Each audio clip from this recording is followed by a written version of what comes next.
now I gotta change my music so I don't violate YouTube guidelines. Huh? I have to change my music.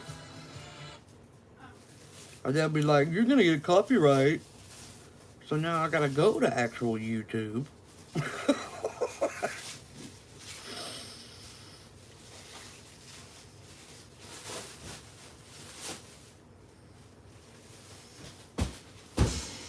Why does it look blurry? Does that look blurry to y'all? Oh, nobody in there yet. Does that image look blurry? That doesn't look blurry to me. This one. It? No. Little? No. It does, right? Why? Let me make sure I didn't touch one of my screen.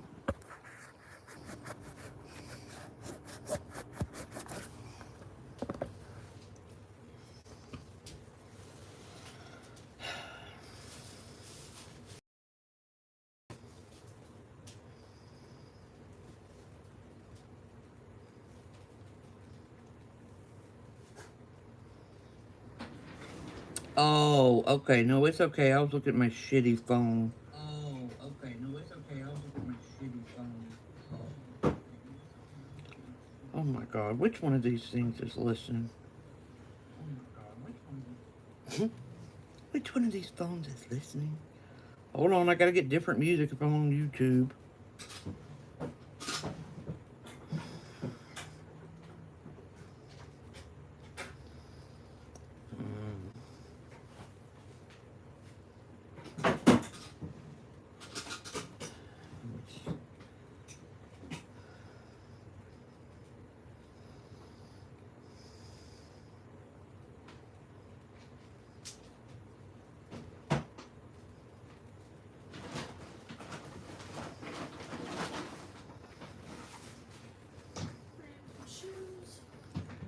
Okay. Music with no copyright for YouTube.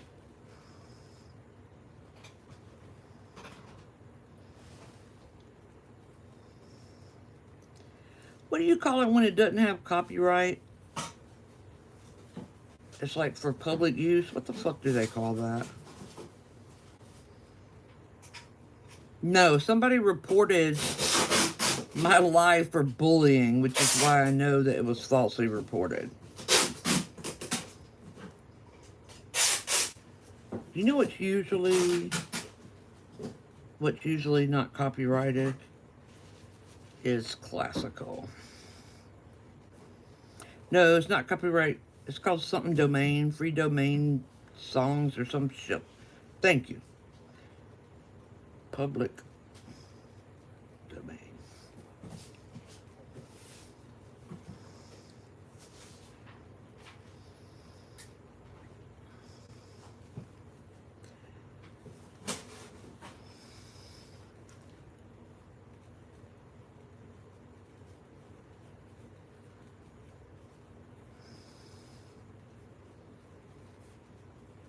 Okay.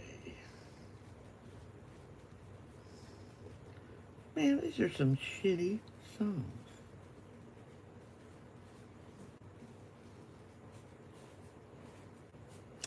No. Okay. You know what I can tolerate is classical.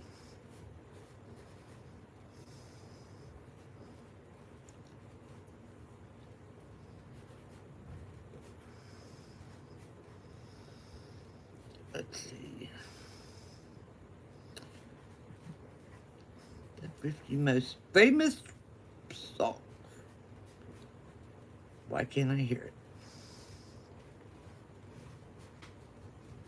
Why is it not happening?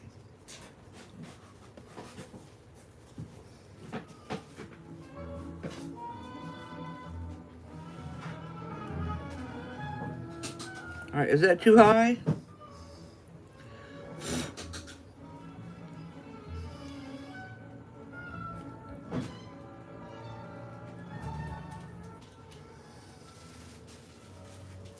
Okay.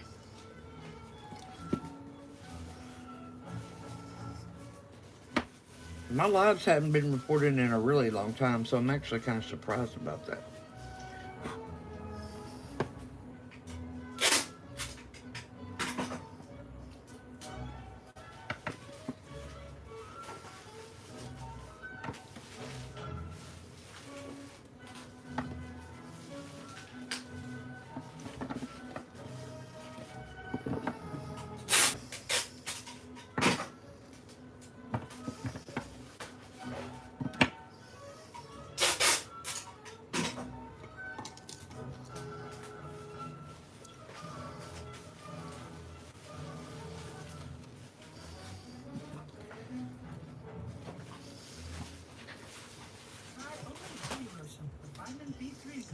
Stop with the commercials.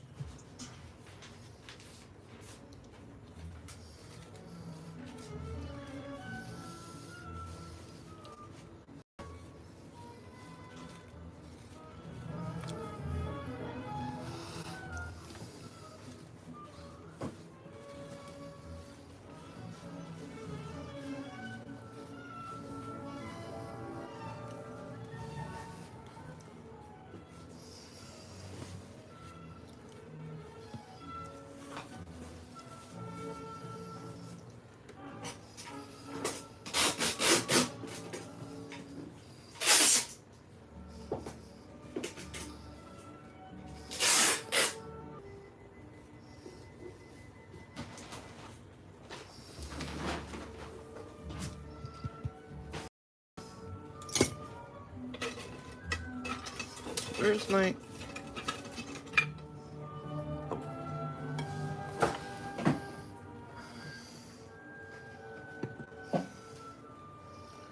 Hold on.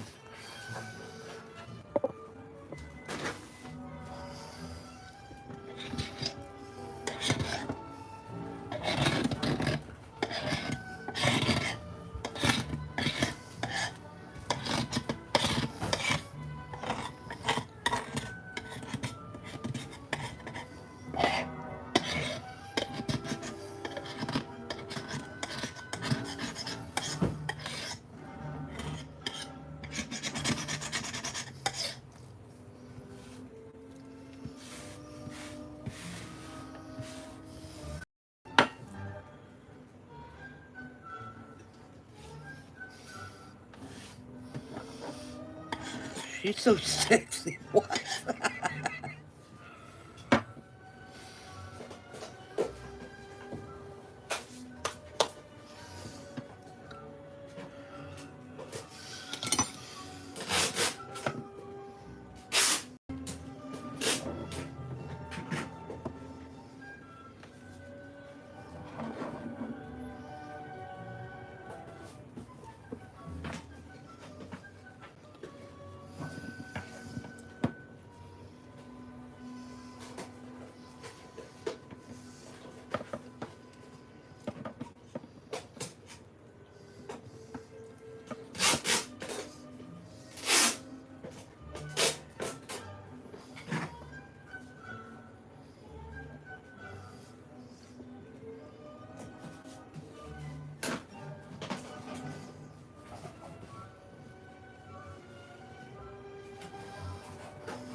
Yeah, somebody reported it, falsely reported it for harassment and bullying. So I gotta wait for them to put the privilege back. But I made a post telling y'all that. Was it not public?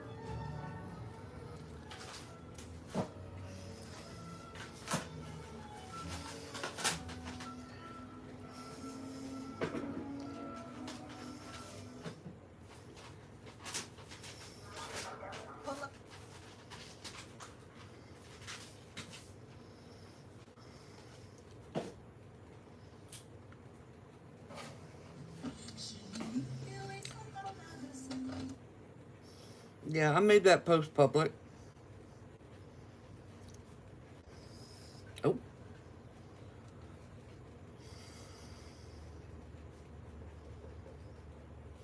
Where am I?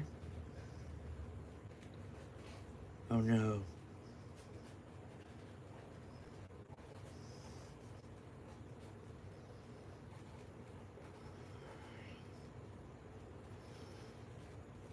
Okay.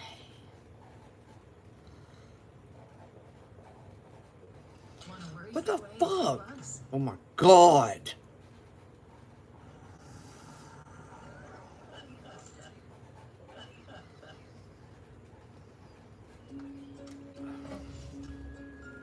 Really?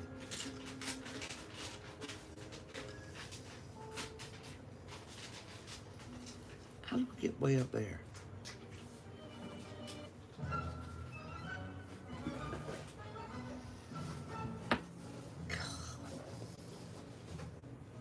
YouTube commercials drive me crazy.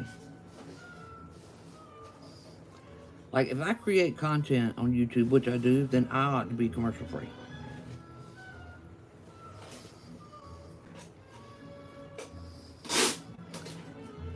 You ain't gotta pay me, just take fucking commercials away from this shit.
If y'all were old enough to watch Looney Tunes, then y'all know the best classical music.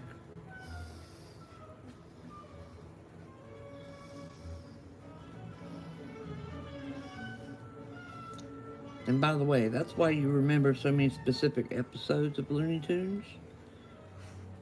Because the classical music helps your brains function better.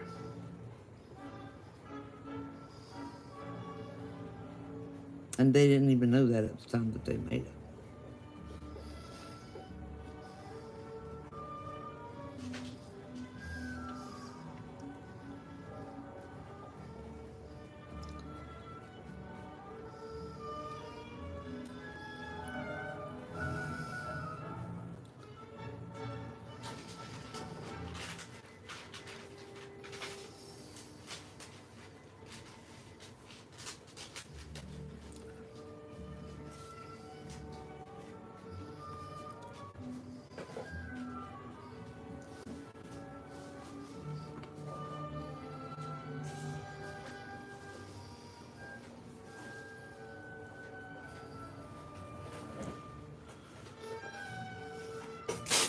I'm trying to use the herbs I just lifted with the paintbrush. That's why it's taking me a little bit longer to get them on there.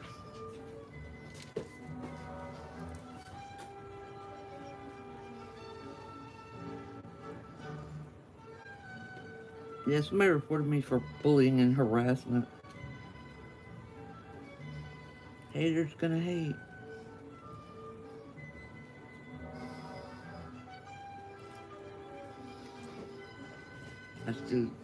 They shouldn't take them down based on somebody's complaint.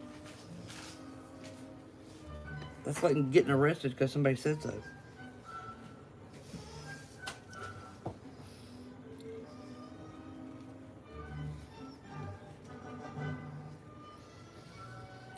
I've had haters since I got on that app.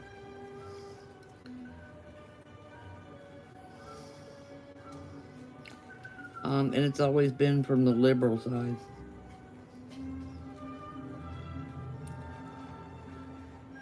The only people that report me are uber liberals.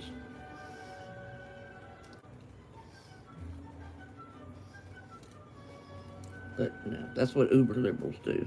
They say to defund the police, but then they're like, help police.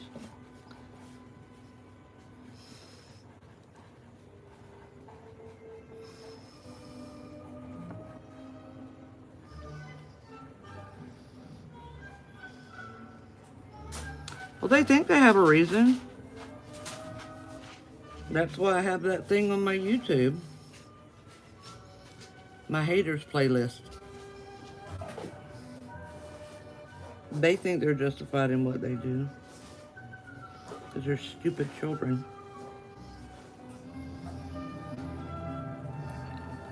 Disney's been around for a minute, but I believe they're YouTube only.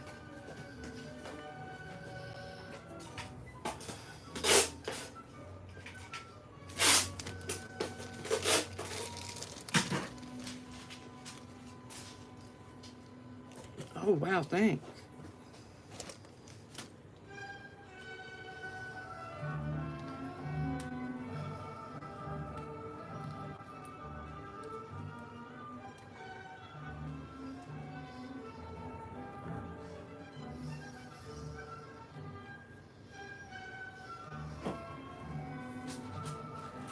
Now, y'all pay attention on Witch Talk. To which one of these bitches start having, problems. Because, and I'm not going to speak any further than this, but you know, certain bitches wait for something to come wrong and then they try to swoop in. If y'all know what I'm talking about.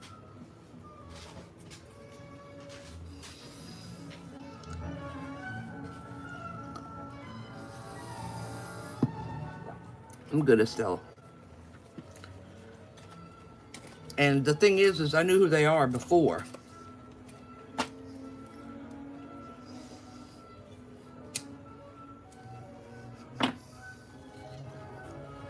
So pay attention.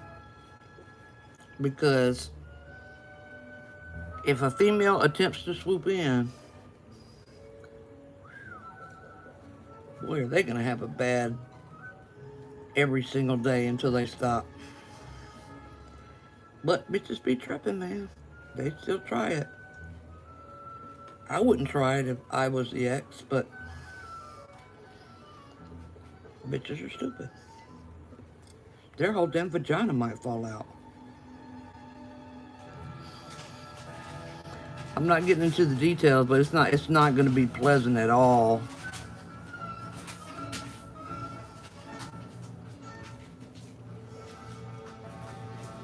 And I wouldn't doubt it if it was one of them that reported my live.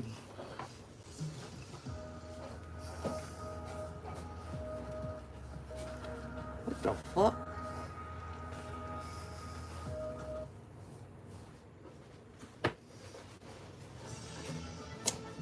Y'all know what I'm talking about.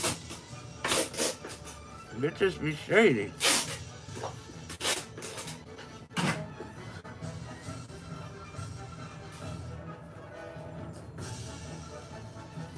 Of course they are. They're always waiting. There's a lot of them that were mad that I was picked. I'm just saying, we're gonna have vaginas falling out. Boobies getting cysts. Plastic surgeries rupturing. BV.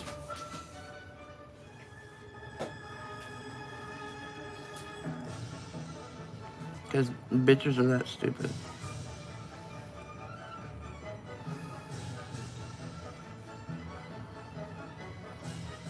Yep. Anyway.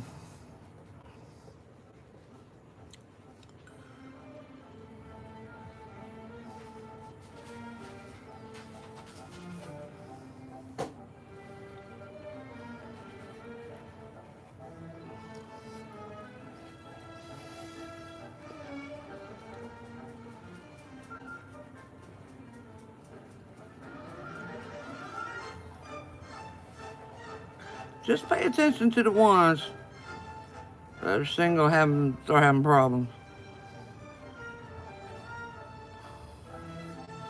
Hey, Juliet.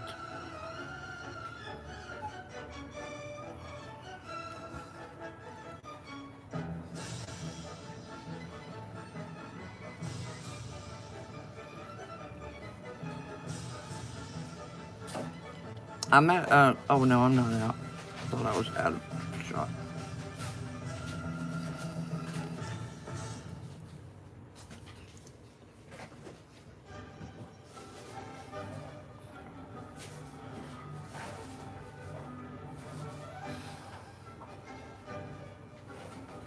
Yeah, the kitties in my video, yep. That's the first TikTok celebrity. It was amazing. Authentic Mystic. Hold on.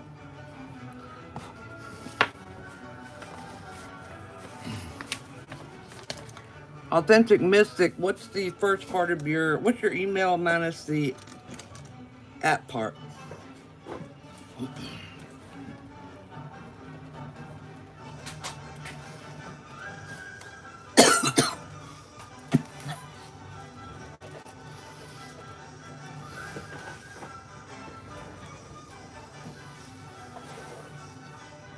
Oh, welcome, Johnny May. If that's your name, every Johnny May I have met, and have met for you would be the third. When I tell you then the salt of the earth, good people.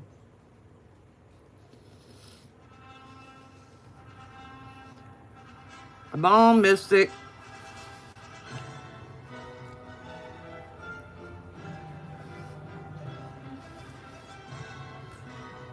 Hello?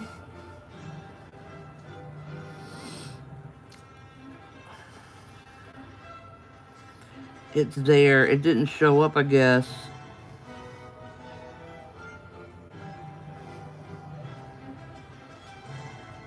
I don't see it. Can you put just the first part? Don't put the at part?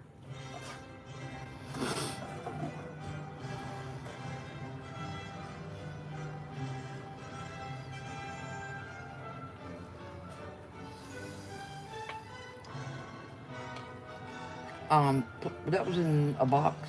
Huh? You have the box it went in? I'm gonna use it. Okay, just put it over there in the containers. That's for a snow globe. Shauna.basa. Alright, yeah. I'll get back up with you. I got a list of people who have said that so far.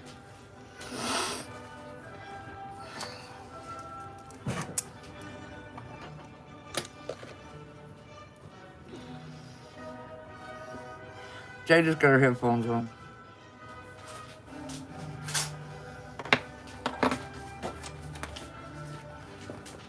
Lilo.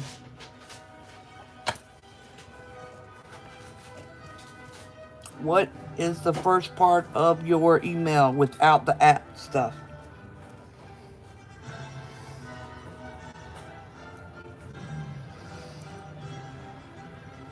My phone has it.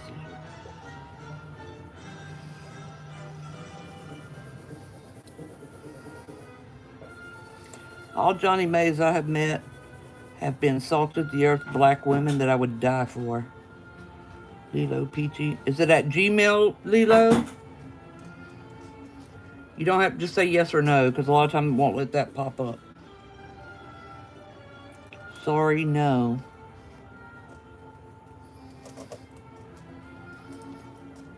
What is, without putting the at or the .com, what is it?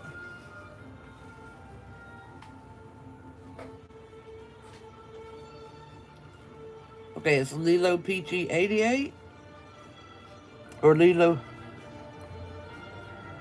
Peachy 1588.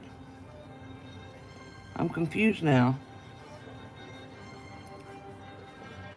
Oh, you're Lirio.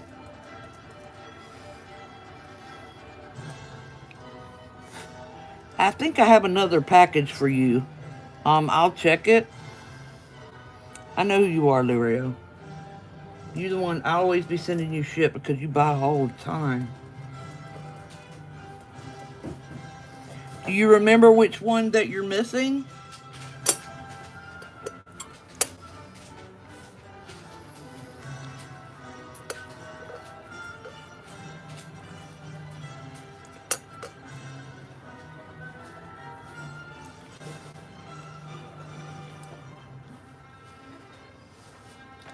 Hold on.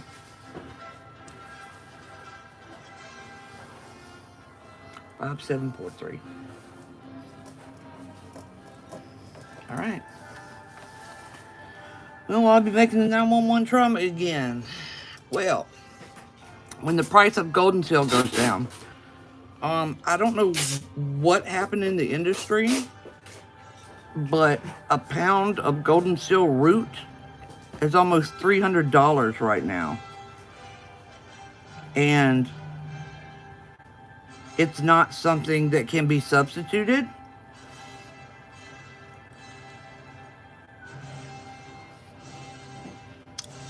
But, Holly, but, I am constantly looking. So I say check in on my website, because once the price evens out again, I'm going to buy a shit ton, and I'm going to get some seeds for it so I don't ever run out again.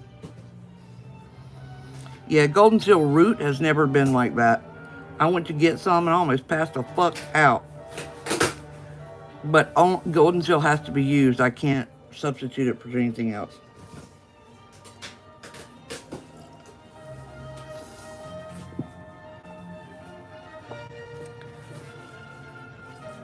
Bewitched.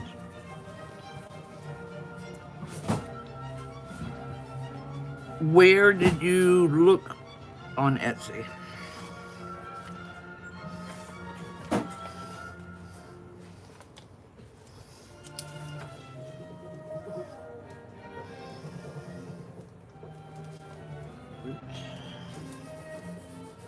Planting.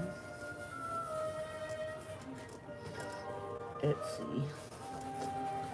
And that was Bewitched. Thank you. Yeah. I'm not going to make that mistake again. I'm going to start growing it.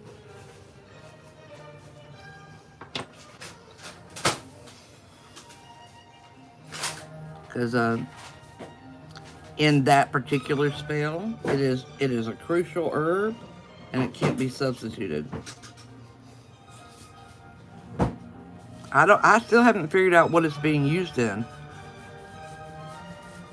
You know what I mean? That's what makes it go up. Kind of like Moldavite went up. But I haven't seen anything. I don't know in what industry that it made it go up. I ain't got a clue.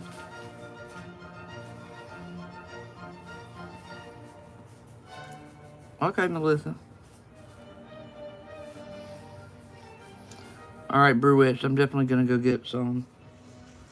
If they're still available at this time of year.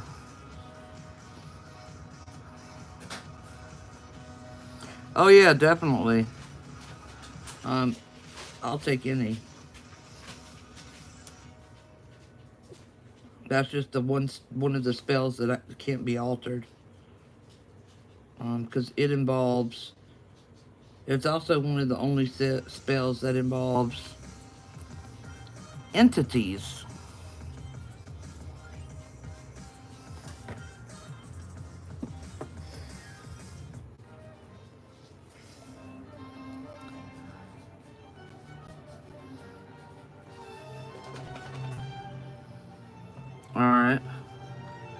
You feel like sending me a link to my my Witchfoot 147 email?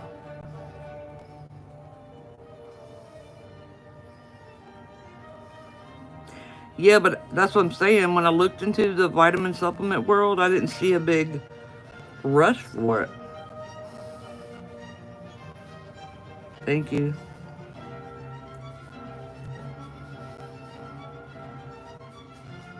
I don't know. Plan it and see what happens.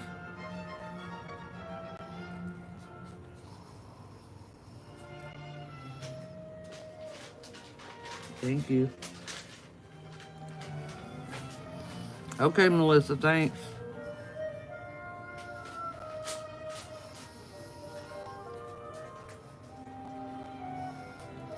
As I was saying, that's the only spell of mine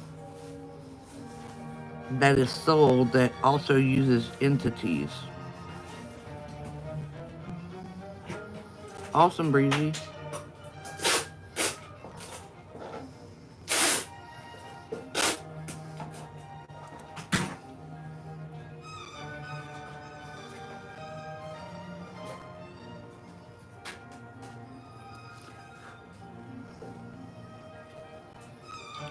I know some people listen to me while they clean and stuff. Some people listen to me to sleep. People just have me on in the background. They say my voice is calming or whatever.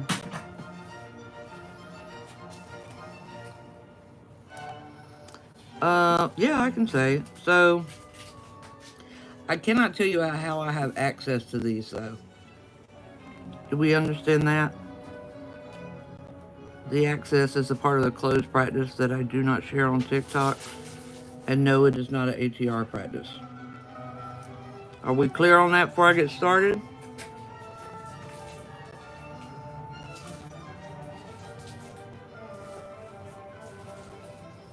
A lot of people, that's why they want me to upload my lives so they can just listen to me.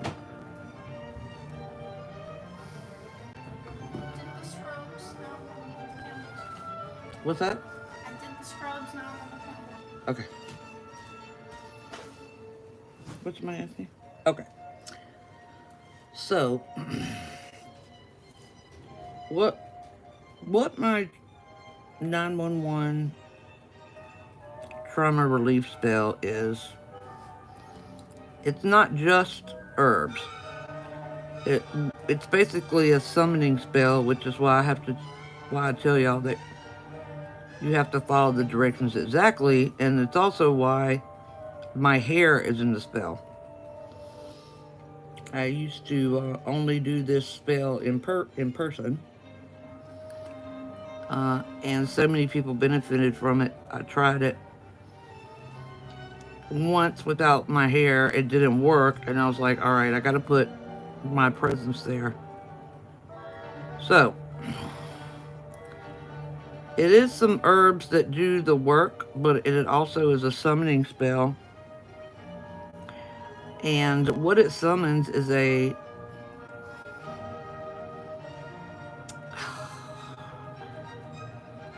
extremely ancient type of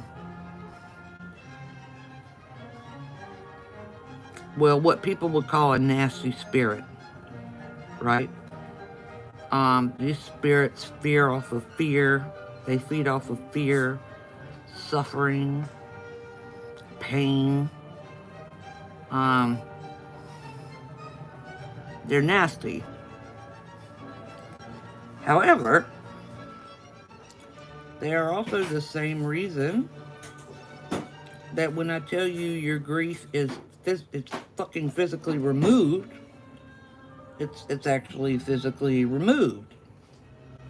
So what happens is, and a lot of people that have taken this spell, I warn them if they're clairaudient, because they will hear these things coming from very far away, and the sound they make is absolutely horrific if that's not something that you normally work with, or if you're a non-witchcraft client, you're just a regular person and you're not even aware that you're clairaudient.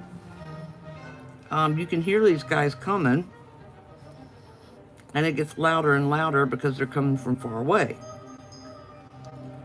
So be blessed if you are not clairaudient. Um, and if y'all ever seen the movie Ghost, I was a little girl when I watched Ghost. And I got freaked out when they drugged that one guy to hell.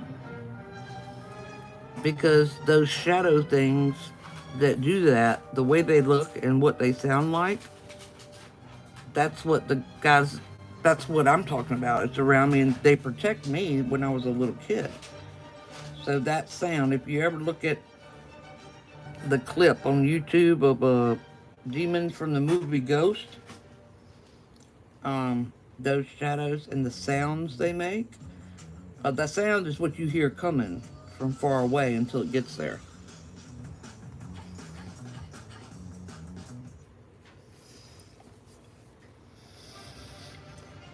And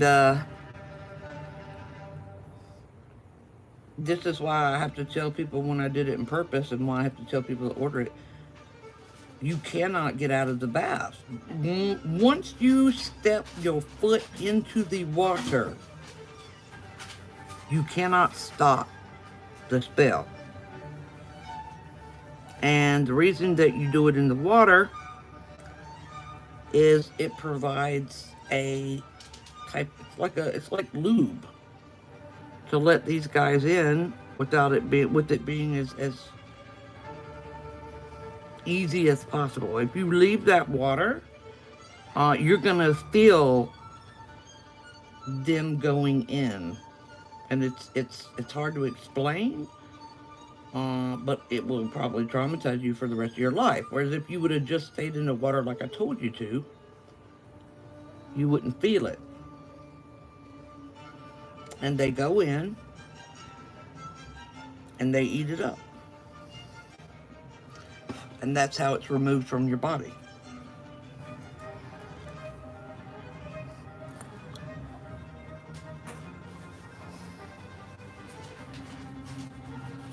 So that's why I'm so very specific with big warnings on my directions, that you have, once you start it, I don't care what you hear, what you see, you cannot leave that water. You got to sit through it.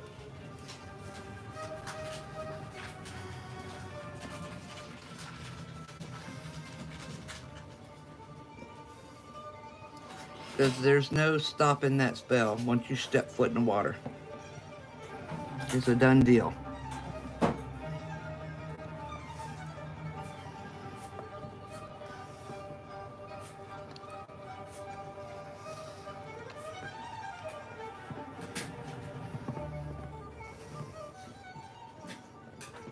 What the fuck, dude?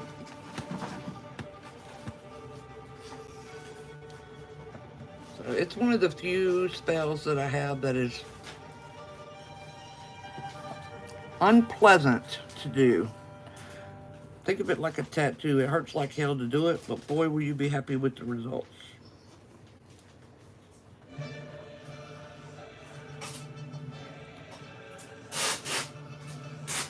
Yeah, but why are they over harvesting? That's what I don't get. They have to be, it has to be booming in a business somewhere for it to be over harvested.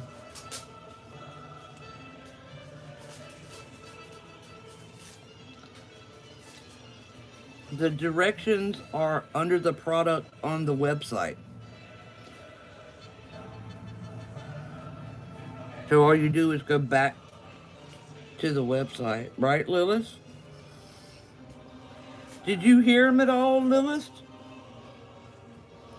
It takes out all trauma. I don't care if it's being bullied by little Billy in 2nd grade, it's taking it out. They don't pick and choose. But that's the one I have to have golden seal for.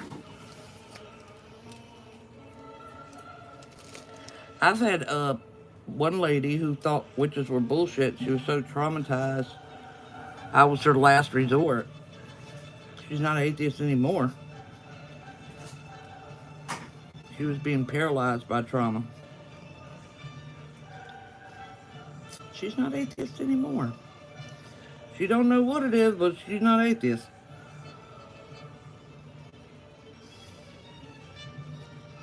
I don't have it right now. We're talking about how I have to have a golden seal to make that spell.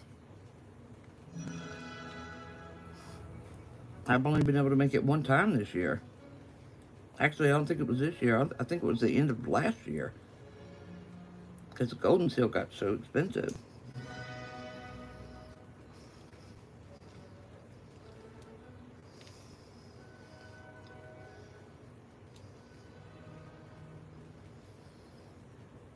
Well, those entities come through. I have there's one closed practice I'm involved in. That's not an ATR practice, and that's the only reason I have access to those particular guys. It's kind of like, you know how botulism can be used for good things when it's done in Botox, but it can also kill your ass. Think of it like the same way.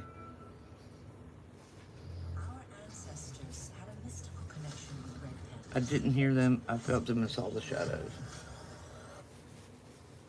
Yeah. Christmas bulb star. Yeah, that's right. Thank you, Maeve.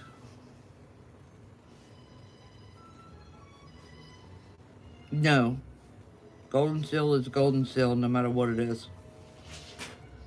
There's lots of roots that are yellow, but there's only one golden seal. How do you know when it's over? It doesn't hurt anymore.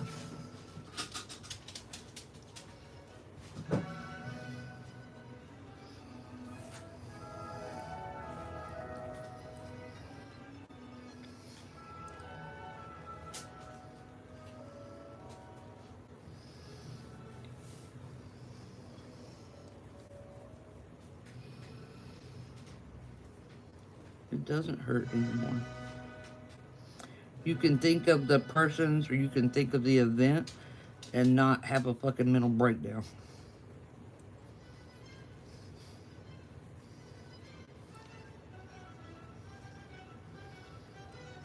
You can be in the same room with the people that did it and you don't feel like you're gonna run away or murder them.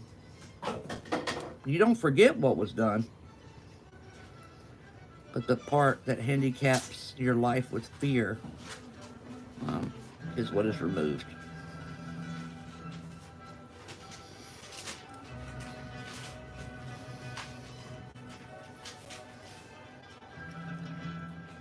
That's one of the spells I will actually refund.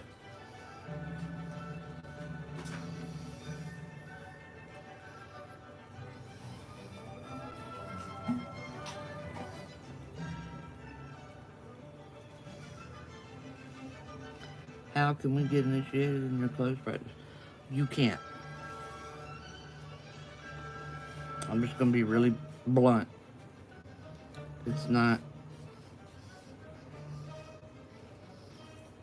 I was approached. I didn't even know what was going on at the time.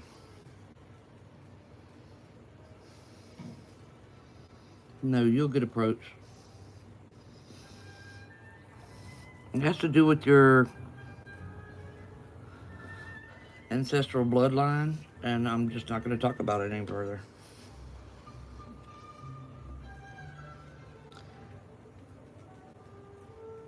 $5 to 7 years to become harvestable.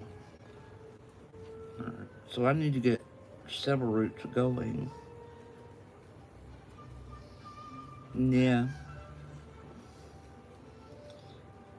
Might need it for my daughter too. It's the best. I do not recommend. That's one of the only spells I don't recommend for children.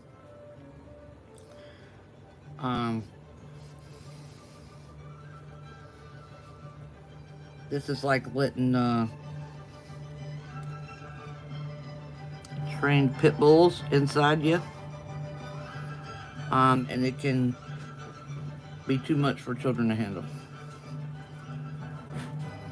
I recommend it for adults.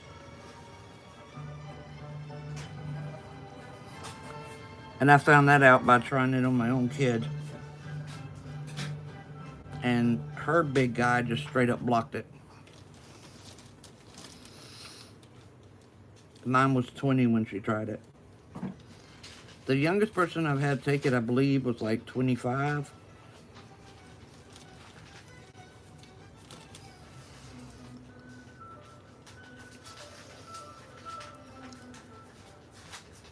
It has to do with those spirits. If it's just herbs, I do herbs any age. I know what herbs, are hurt babies or whatever. But it's because that we're involving, you're letting entities go inside your body.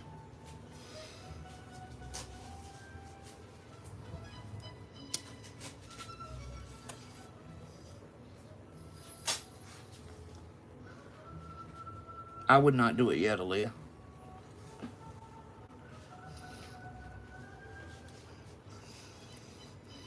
But here's the thing, Aaliyah. Like, if somebody tries it, I'll sell it to them because the mentality of each 20-year-old varies. You know what I mean? So I have on there who shouldn't use it, but that doesn't mean that they're not going to buy it and they haven't tried it.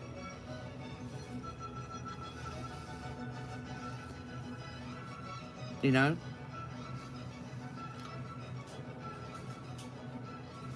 If you can handle...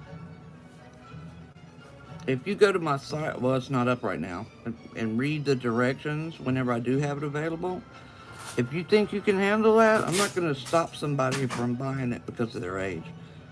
But I do post that I do not suggest it for children at all.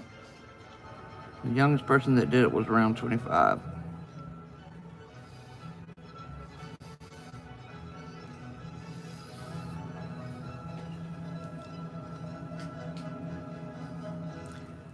Jade has a similar type of big guy.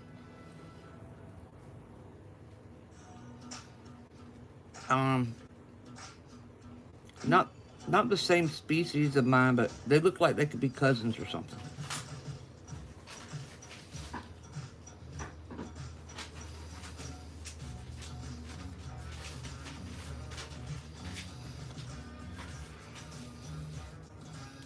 And it took us a minute because I didn't know if they inherited that part of my DNA. It's a very specific part of my DNA.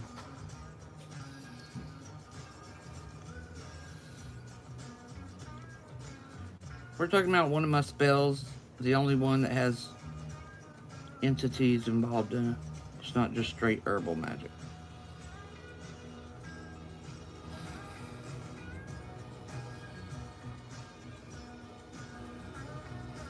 It's targeted though. If I bought it for myself, nothing. No, it wouldn't happen to your kid. No.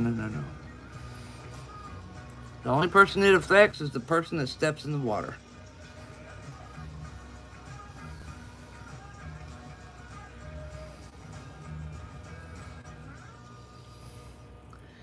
Can you stop?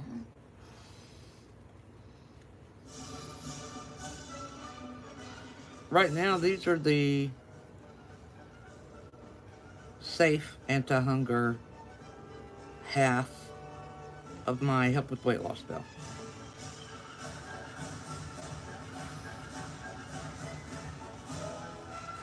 Like I said, I recommend 24, 25, but I'm not going to prevent someone from buying it. I absolutely am against it being on a teenager or a child. But you just have to, whenever it's listed, it has the instructions, and if you can't handle that, and you're not sure, don't order it, because once you start the spell, it cannot be stopped under any circumstances.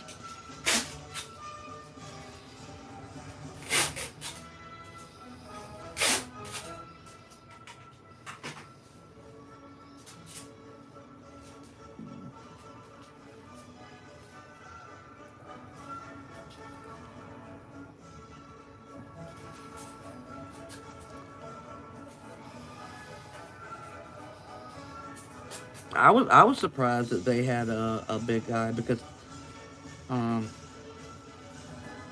he didn't show up till later. Yeah, Lilith. Yeah, that's why.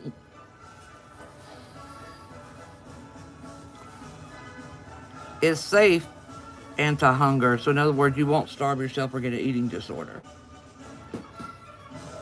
The anti-hunger is to help you only eat when you're hungry, to help you not eat out of habit. And it's combined with a breaking habits spell, which also helps with not eating out of habit. Um, Not continuously buying shitty food. It helps negate all the bad habits associated with your eating problem.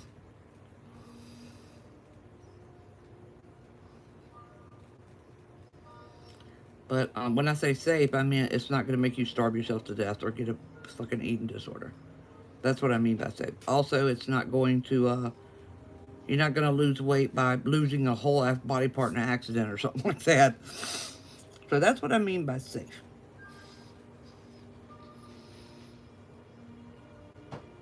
I use about 8 ounces of golden seal per batch. So a half a pound. And I usually buy it by the pound. But I saw them prices and I almost died.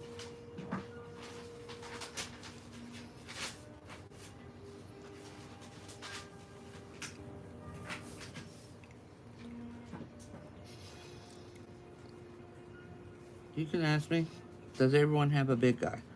No. But everyone has something. The big guy is it's a specific type of daemon associated with my oldest Mesopotamian bloodline. Everybody has something, but not everybody has a big guy.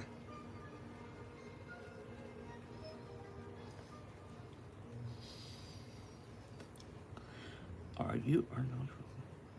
Oh, absolutely, Jason. That's what I want. I want people to learn. I want people to share it. That's why I have the majority of the ingredients on my website. That's what I want to do.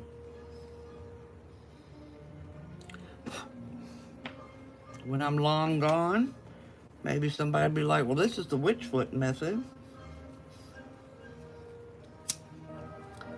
Is there a spell to increase appetite in the elderly?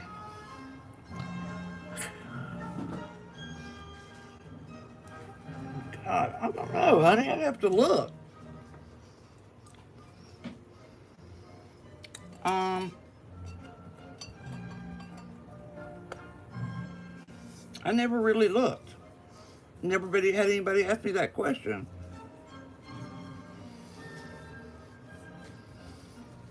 Yeah, Gina.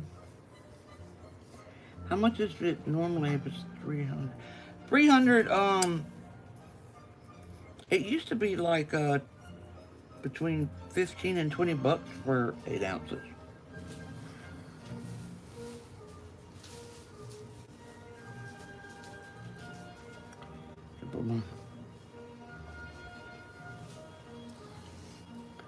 What's this? Dude, if I get COPD when I'm old, I'm gonna smoke anyway. What's the point of quitting now?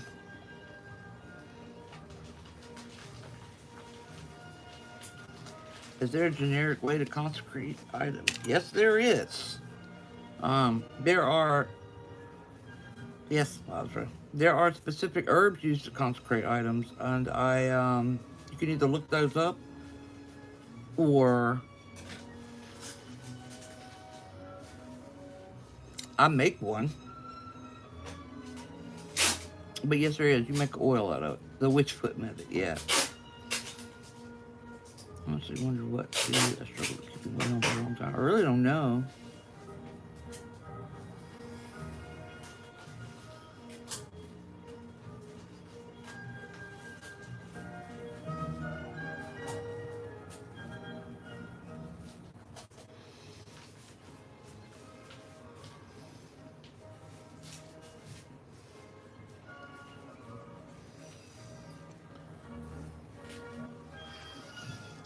Domingo, no, it's not always, or I mean, Dominic, it's not always that it's hard. A lot, people forget that souls mature over lifetimes, just like the human body matures over its life. So it may not be that it's difficult, it may not that your soul is not mature enough yet. You may not be able to actively work with them this lifetime. So just understand that it may not be you failing.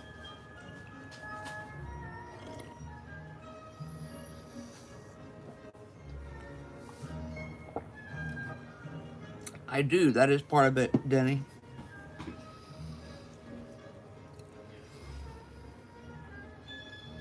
I'll probably be pretty stubborn when I'm old too, honestly.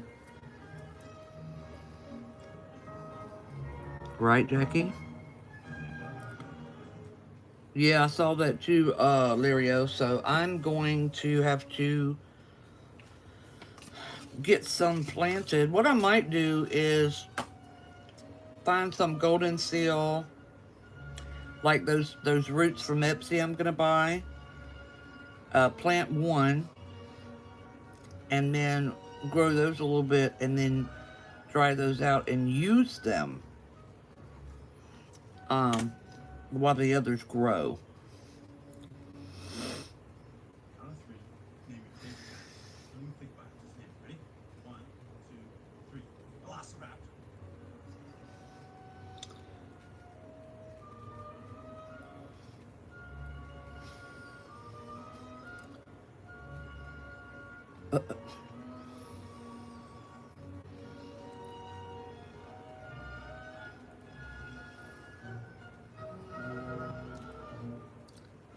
Why would my rose oil start smelling like dead leaves?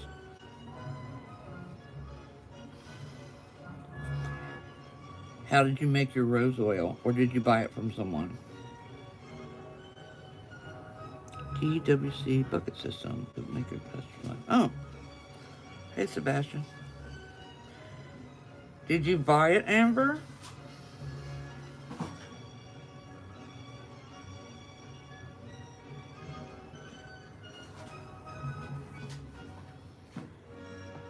Weavers and mesmers? What are you talking about?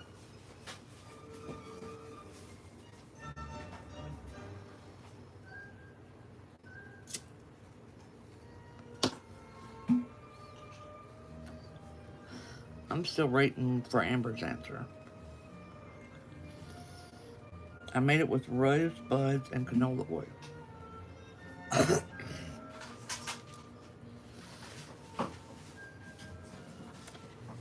Were the rose buds already dry?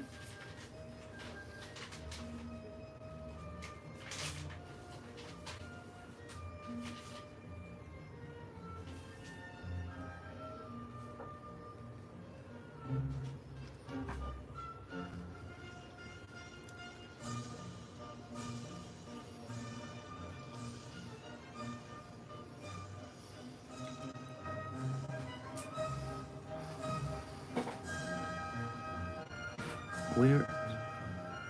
I'd have to have more info to see what they're calling weavers.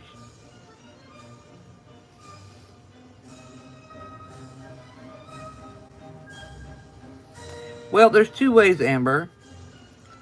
So you let them dry out completely, or you separate the petals and you boil the petals down,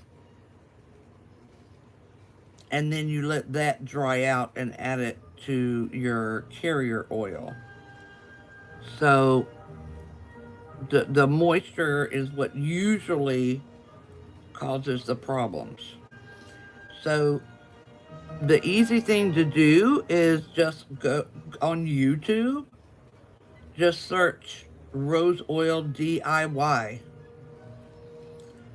And they'll give you, I'm sure there's plenty of people that will give you a step-by-step method. But it probably has to do with the way it was made. Um, and you know, shit happens sometimes, but that's probably the most what has happened. I'm out of shot, but I'm still working on the candles.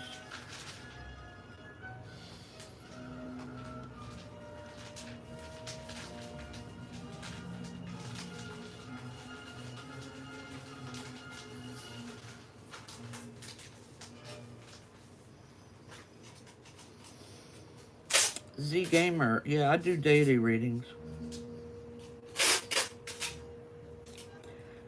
Um, Also, my husband has the gift of sight. He can see them all. Let me be more specific. My husband can, or my ex-husband can, he does readings off of my thing. He has the gift of sight. I can tell you what is trying to work with you right now.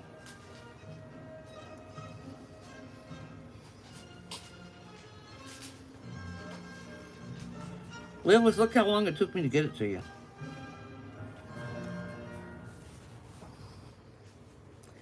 Hey, it's a learning process, Amber. Don't worry about it.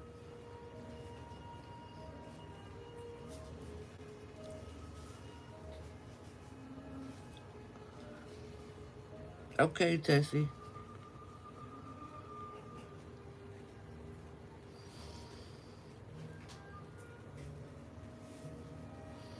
Yeah, so it's just marinating in there. It's fine.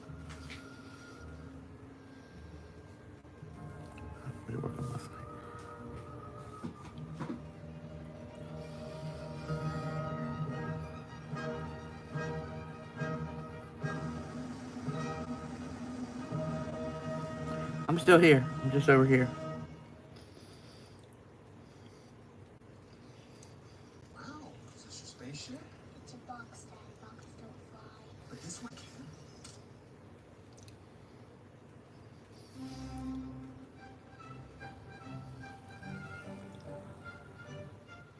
Yeah, I'll be back over in a minute.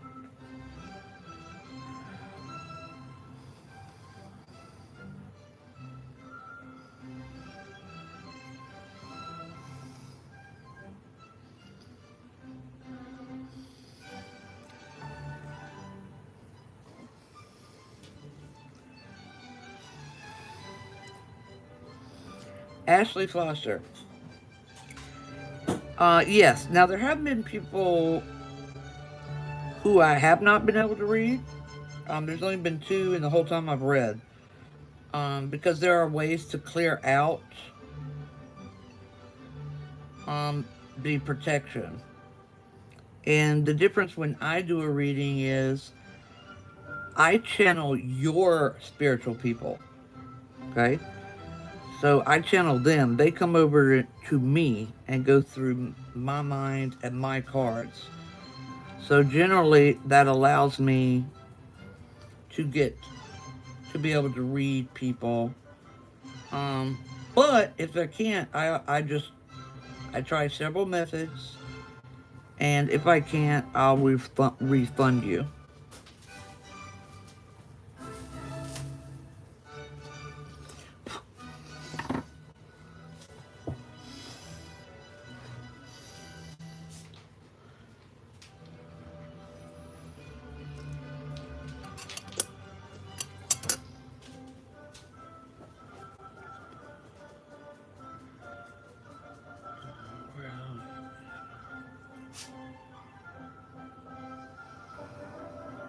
Well, thank you, Jason.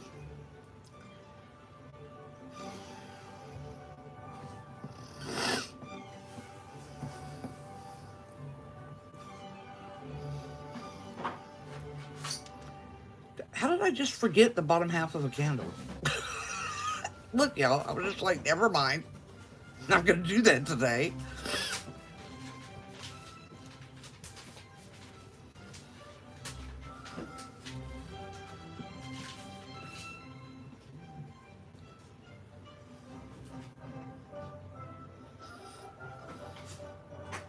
Just fuck it. I'm just not gonna do it today. I don't have time for these candles. Don't make me angry.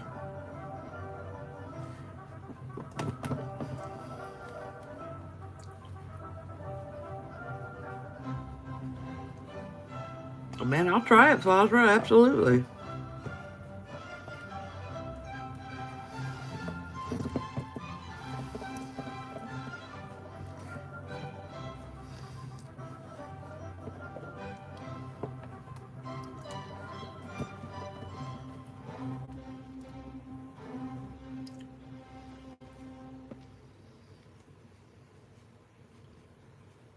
Yeah.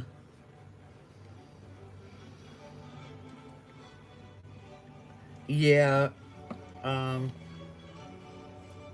I know I have some spots left in September.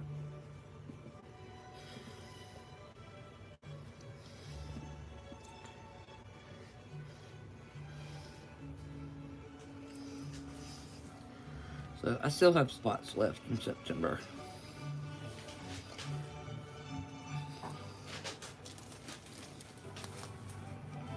Hi, Libby. Separate entities you cannot work with? Oh, no, I can work with all of them.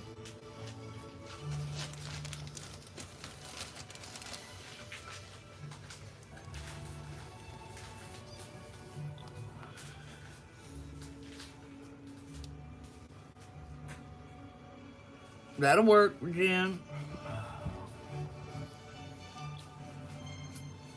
Yeah, but now there's more people like me. I don't watch TV, I watch YouTube. September 24th is the closest one. Yep.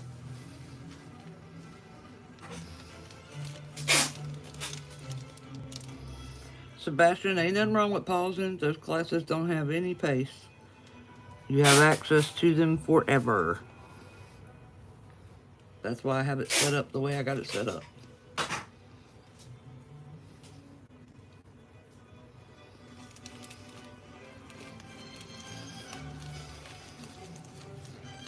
Hey, Mariah. I got a hater over there. Wait. Oh, that's fine, Father.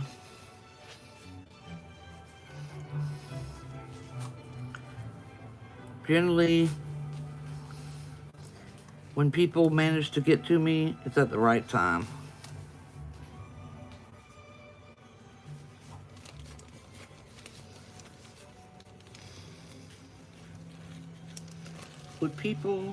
Would you say people that practice high magic deal more with a certain type of energy? Dark Forest Inc. Where do we sign up for your... You get to it from my webpage, Dark Forest, but if you're on TikTok, look me up on TikTok because I have 2 pinned posts that tell you how it works. High magic, a lot of people will say high magic and they're using the wrong term. So high magic is any magic that is ceremonial in fashion. So you have to use specific phrases, do specific rituals. It's very formal. And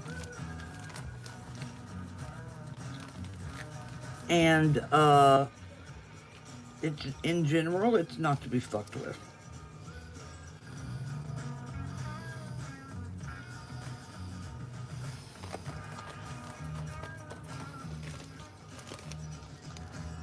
This reading we did was for me.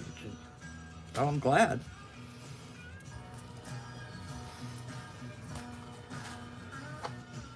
Dark Forest, do you have TikTok? If not, you want to get it from me.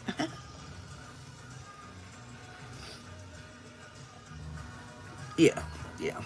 It's highly ceremonial, and you got to get it right. You can't fuck it up, because It's the same stuff that's repeated for thousands and thousands of years. You say one thing wrong, it's not going to work, shit like that.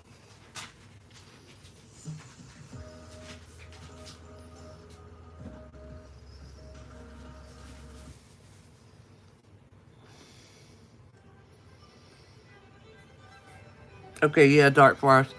On all of my 3 profiles, there's one pinned post that says I'm a teacher, and then there's one that says how to use my classes. So watch both of those. And your first class is free, because you can like me a lot, but sometimes I might not be a good fit for you teaching wise. You got to find someone that you can really learn from. So that's why the first class is free. It gives you some insight into what you're going to be dealing with and what's expected of you. And you'll find out if we vibe enough for you to learn from me.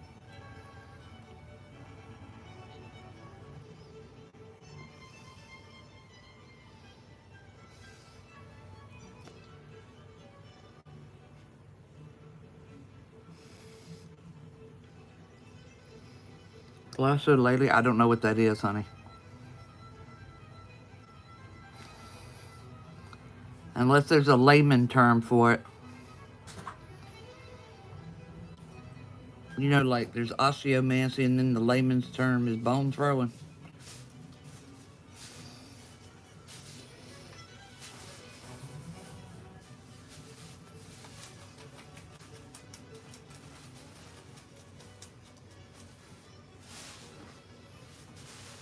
Oh, speaking in tongues. Yeah, yeah. I do believe in that. That has only happened to me personally when I did a mounting ceremony with the big guy, but I came up around a lot of root workers and voodoo. Christians do it too. It's a type of spirit mounting, so it's that type of deal. Most people don't recall that they did it. That's why we refer to it as a spirit mount. Light language, I'm unsure of. This is what I think about light language. It's either absolutely bad or mine,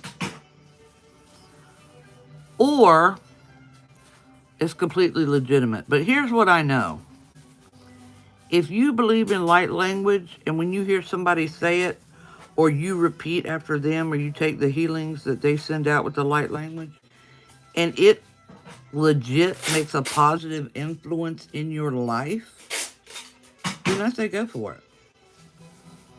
It's kind of the same thing as the Christian exorcisms. There's no demons. They're not exorcising anybody's demons, okay?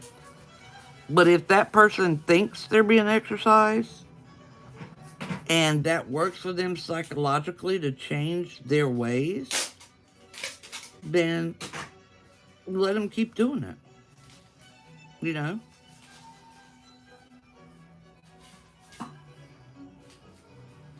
I definitely work with lower vibration people, negatively charged.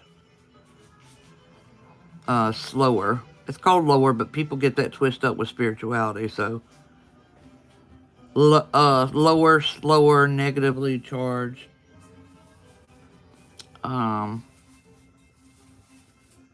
Entities and energy.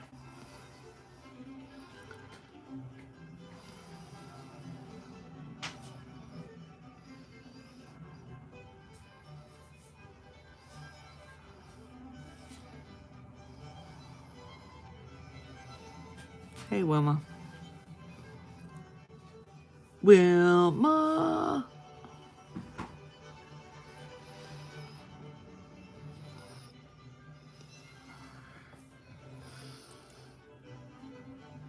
No, no, I don't work with that egregore. No, no. Nope, I don't work with him. Oh, nope, nope. Nope. We may play on the same team, but mm-mm. Mm-mm. Mm-mm. Mm-mm.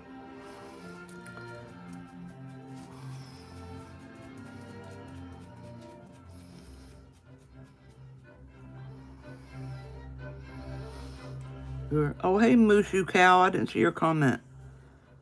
I'm glad.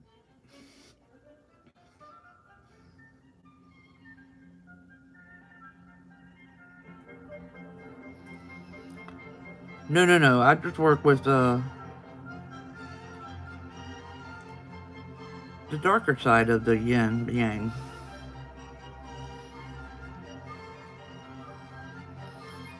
but not the Satan egregore. Nope. Nope. Nope. Mm-mm.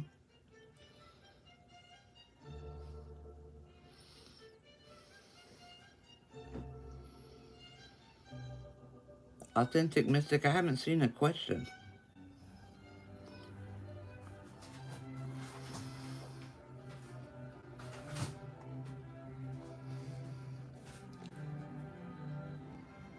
These are too small. What are? Okay. Can't safely rock them, but these work fine. Okay.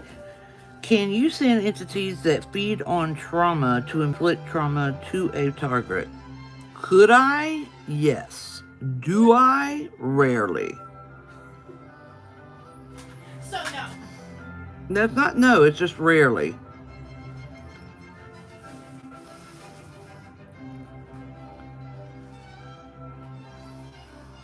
Also, they're too small to do double candles, Okay. so I can only do single candles for these, Okay. not Good. twins. Alright, so tell me what you think of the boxes. Okay, I'll try 'em. What your opinion on protective sigils for tattoos? I don't see any problem with that. It works. I would suggest that you design your own. I wouldn't put on somebody else's shit. To me, Satan and Yahweh are two different personalities in the same building. Well, and I don't have a reference material for you. I was just dead. But then you have to believe me, so. But not near death experience, I was fucking dead. For about 15, 20 minutes. And that's when I learned what Satan is.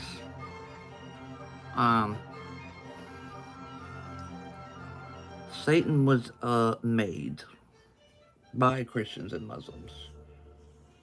And I get into that. It's on my YouTube. I'm not going to go back on it here, but that's a very real egregore. And mm-mm. Mm-mm.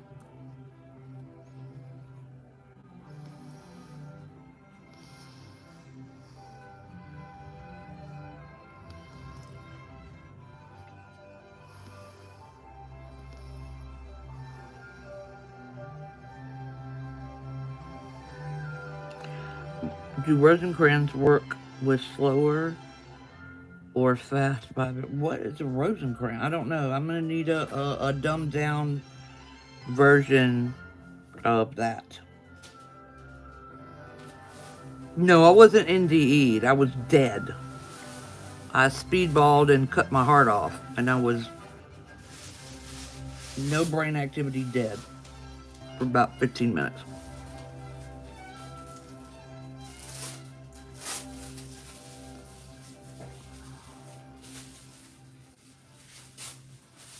Yeah, you do learn a lot of crap.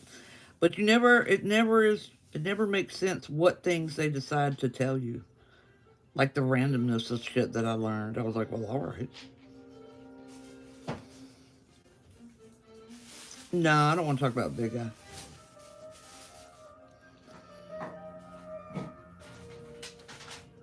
Order is a rose. Um, Mystic, I don't know enough about them to speak on them.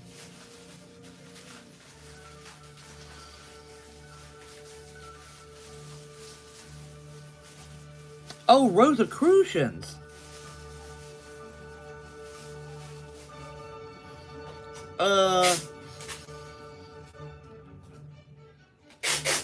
I'm undecided on Rosicrucians.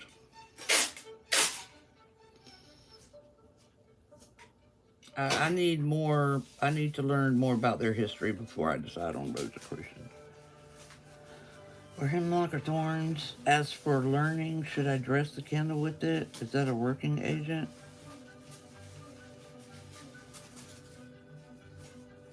As far as learning, you shouldn't dress a candle with any of those things. Unless you fully understand the repercussions of cursing.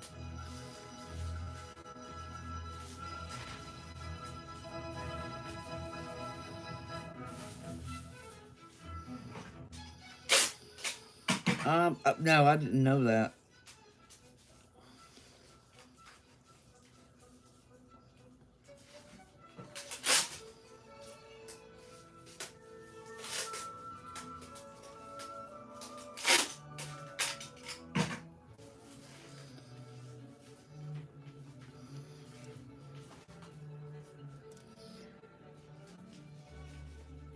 I like organized stuff for very specific instances.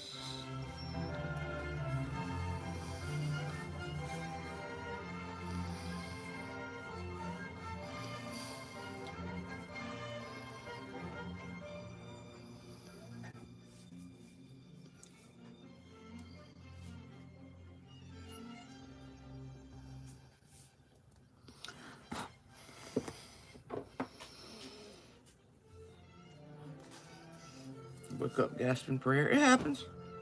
Got sleep apnea too close to your conscious self. I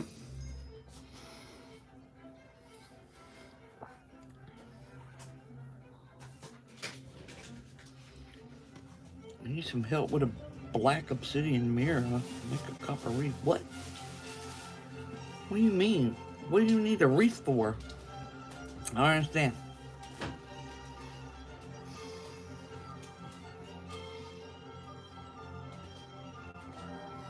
Yeah, when people die, when they actually die, not when their brain is tripping off DMT, but when they actually die, Move, Fats! they see nothing. You see blackness. And then when you detach, that's when you zip on over.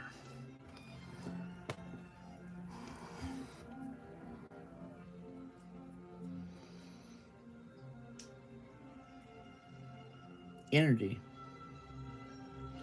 No. What I'm saying is, you have a black obsidian mirror. Have you opened it? Have you turned it on? Or is it just sitting there? You gotta be a little bit more specific than what you're doing. You don't sound stupid. I just need you to be more specific with what you're asking. I do that a lot when my mom was alive. Oh yeah. Yeah, Mariah. Yeah. That's your body. Your body is dead, but the soul hasn't released yet. Them New Age people call it some kind of cord.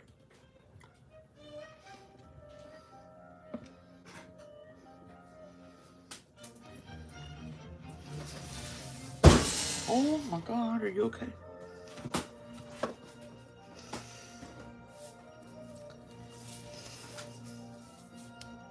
Don't want to hear classical music anymore.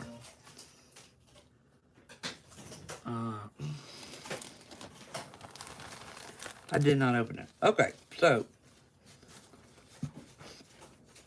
did you buy it new, Grizzly? Dominic, there is, if you want to spend some extra lives on here. you would like more reincarnations. Now, it's real easy. Did you buy the mirror new? Yes, okay. Well, there's nothing to worry about. So, those mirrors have to be turned on. But here's the thing.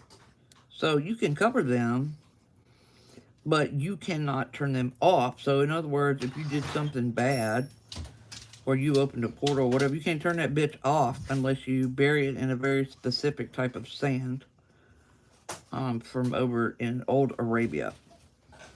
Go down. So, Get on the bed! if you want to use it for astral Get your projection, black asses on this bed. then you Bob, come on. want to find out some herbs and crystals Lay down. that help with astral projection. And then try that way. But if you're using it for a portal or something, that's a whole different ball game.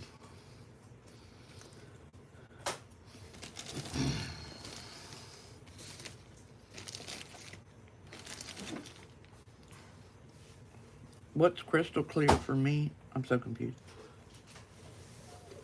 Why is my job so complicated? Oh.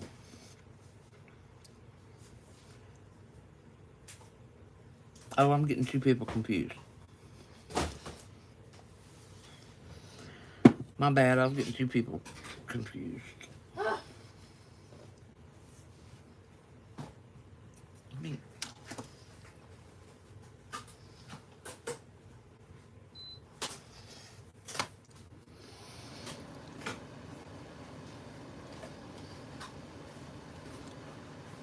Getting shit confused.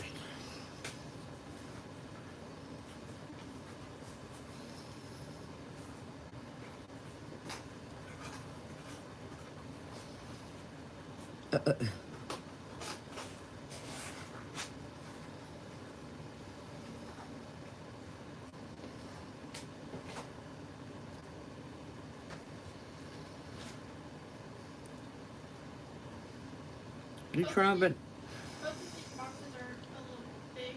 This wide.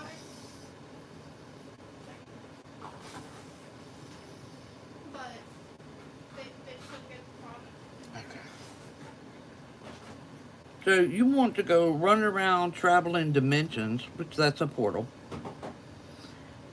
and you don't even know how to close the mirror that you got? Is that what you're saying?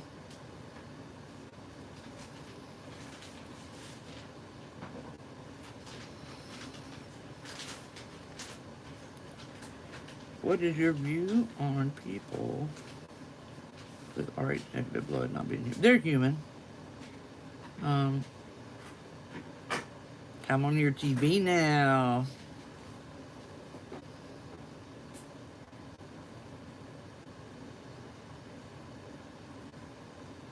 I was tired of hearing classical, and what I want to hear I can't play, or YouTube will get mad at me.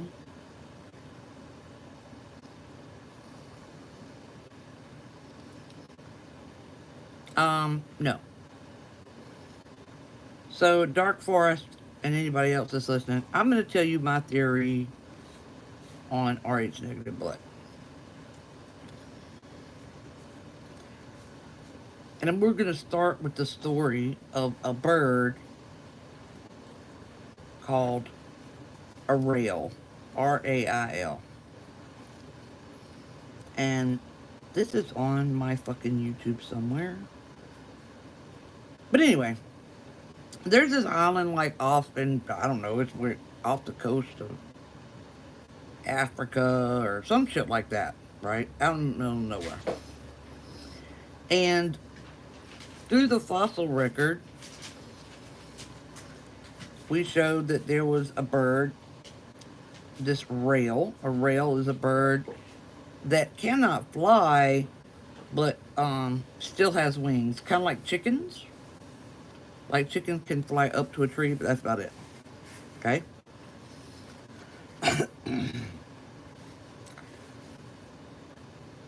Uh, so, so this rail to the fossil record showed that what happened was it came from the same bird that could fly on the mainland of the continent that it was near. And it flew over there. There were no predators, so it didn't really need to fly. And so it downgraded its wings because it didn't really. I'm talking about RH negative blood. Let me finish. So it didn't really need to fly. But then the fossil record clearly shows that that island, the water levels changed, and that island was completely submerged for several thousand years.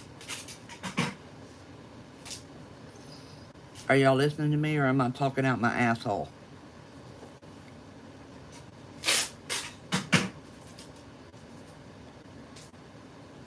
This is about RH negative blood. Are y'all listening to me, or I'm just need to change subject? Because I'm not going to keep talking if y'all ain't listening.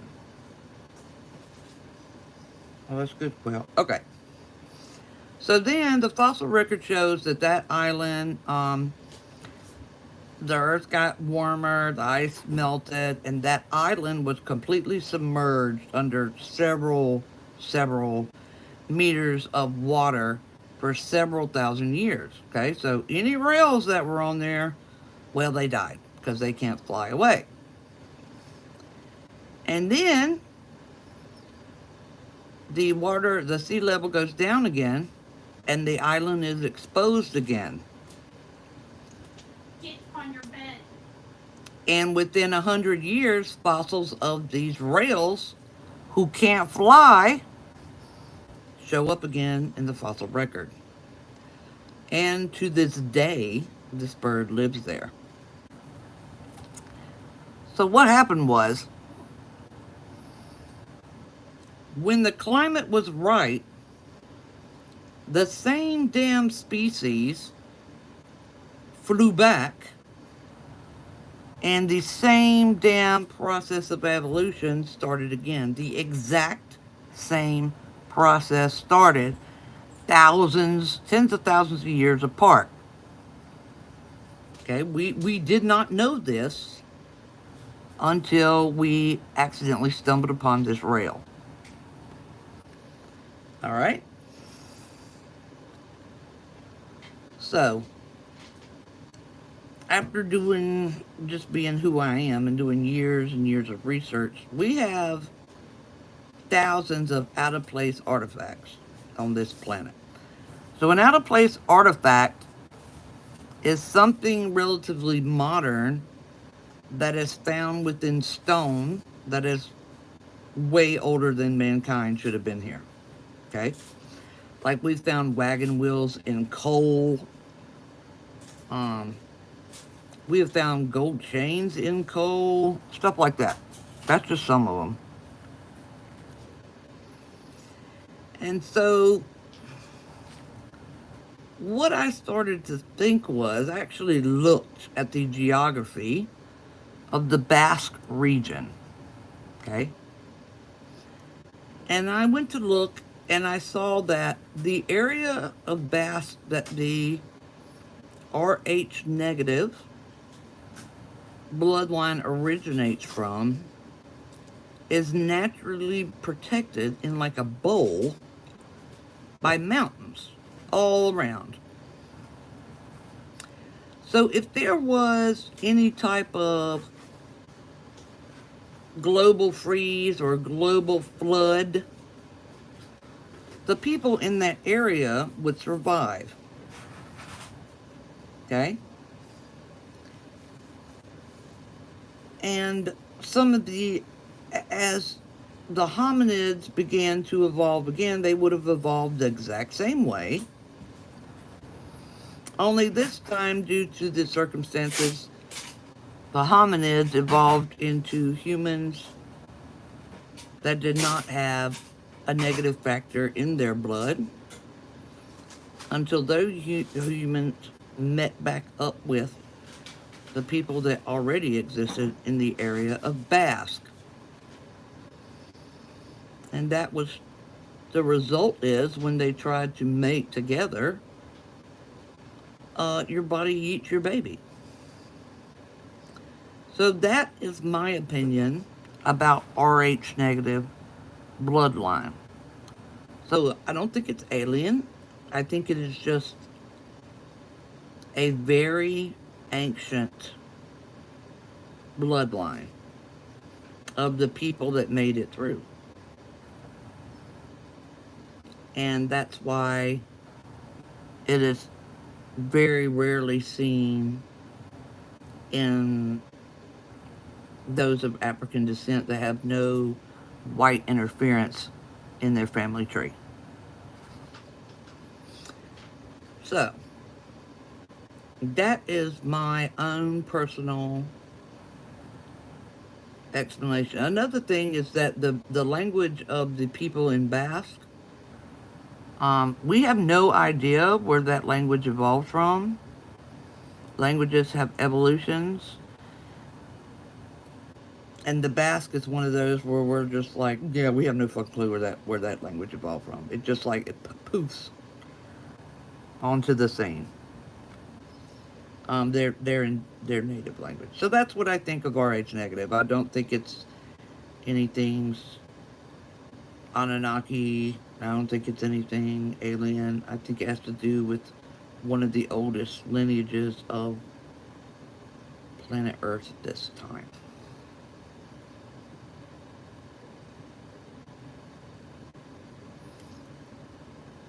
Well, usually you miscarry the fetus.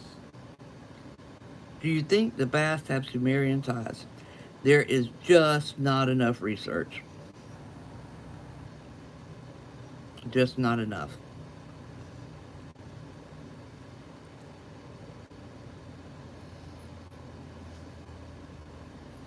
Yeah, I'm Rh negative, and I refused to get the Rogam shot. So if you ladies don't know, they used to check your blood type before they allowed you to marry back in the day, because you could not marry a spouse with the negative Rh negative blood type until they developed the Rogam shot.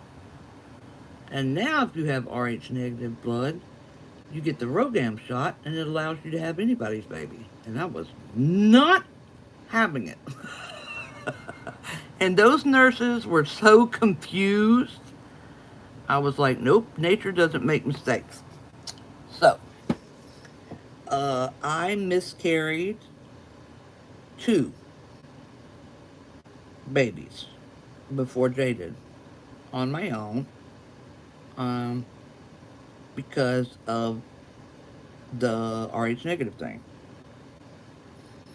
I was not having it. You're not going to give me a Rogam shot. I don't want that, because nature doesn't make mistakes. And those doctors just thought that was the strangest thing. I was like, you don't worry about that. When I have a Rh negative child or pregnancy, it won't be an issue, will it? And legally, I can do that. There's no law that says I can't do that.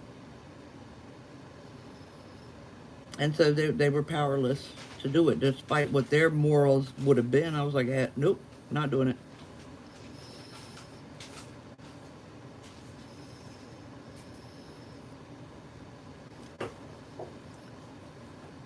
So when I got pregnant, it was a waiting game, because they usually miscarried. Both of them miscarried sometime in the 3rd month. Like, not when you're on your way to your 3rd month. You know what I mean? Like 2.5. And when it started, I was like, well, here we go.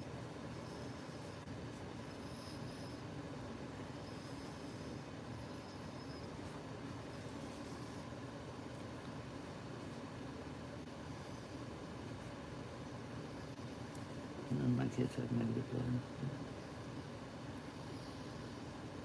Yeah, I refused. And I'm sure that no one's ever refused the shot before me, and probably nobody ever refused it after me.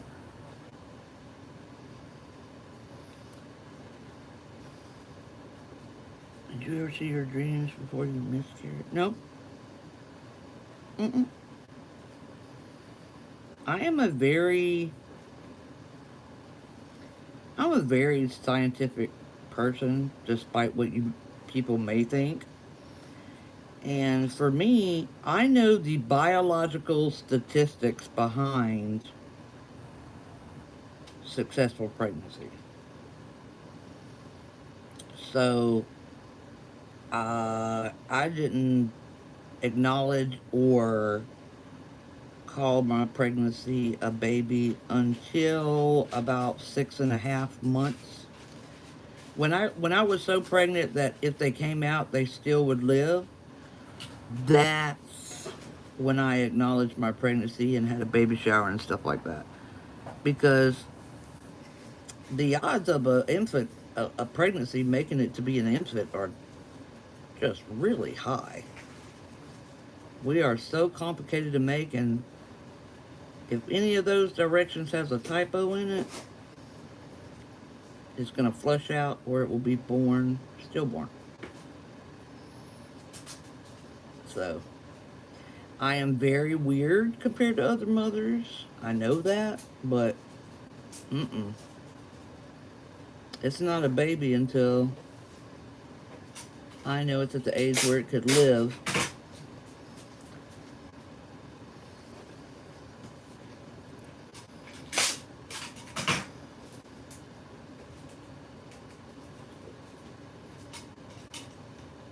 Yeah, because we are not meant to carry babies that are not Rh negative.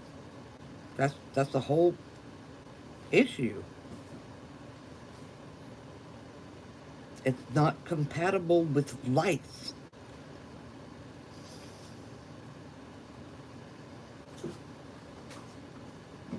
You're still negative. Yeah, but I'll miss this in there. You don't have to be O negative. O negative is just a rare version. Um, Negative period, no matter what the letter is. It's the factor of the blood that's the issue.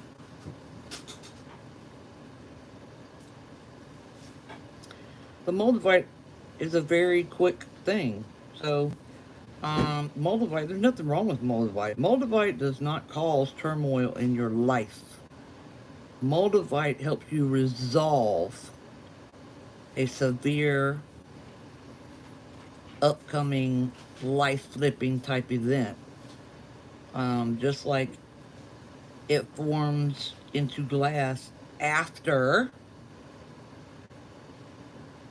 the meteorite hits the planet. The meteor doesn't come from a meteorite, and it's not made from meteorite. It's made from silica.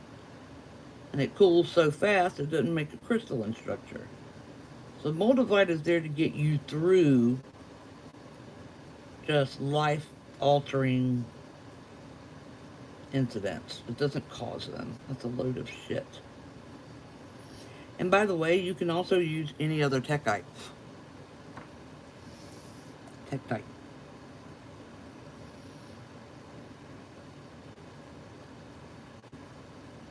Wait, are you saying that I'm not allergic to pregnancies, that we force them to be here with program? Yes, Sundara.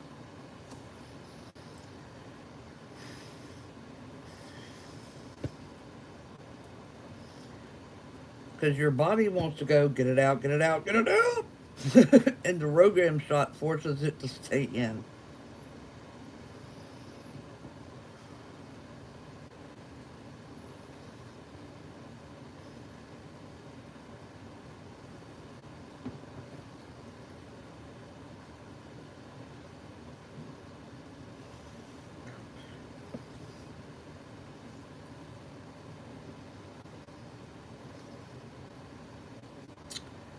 I am not familiar on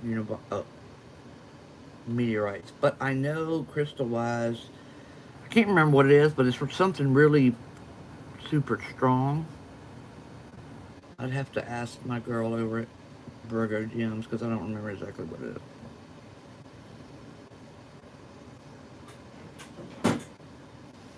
Yeah, I saw them damn people crying on TikTok. I was like, you look so stupid right now.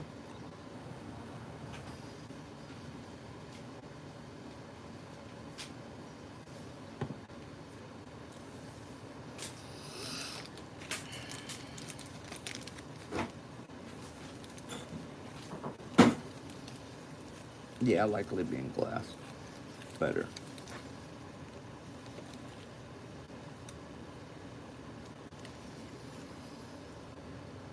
Why did I keep my right here?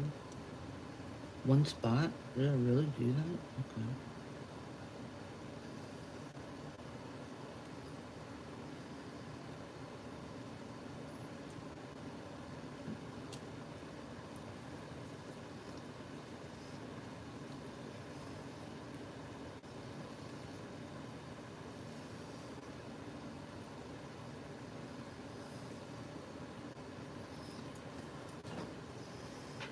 Where did that come from?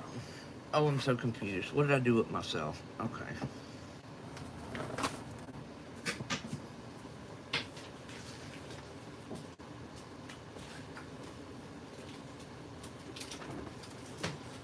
You okay over there?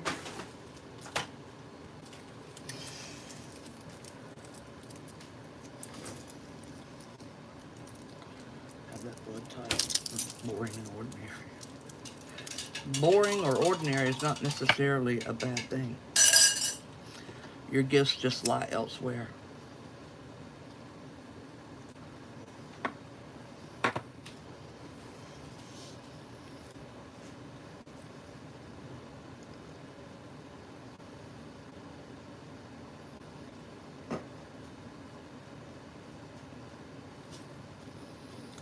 However, when it comes to people that are O negative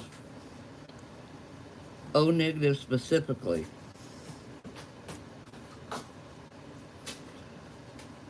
you want to know something that I thought was just me, that all O negative people feel, and they never admit and tell other people?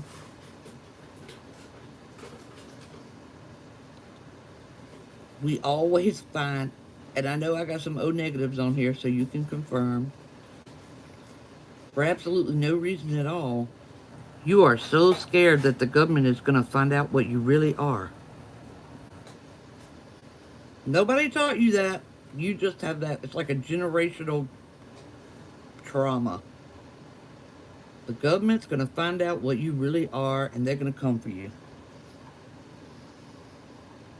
All O negatives have felt this way in the darkness of their room and don't know where it comes from. It's like a generational thing.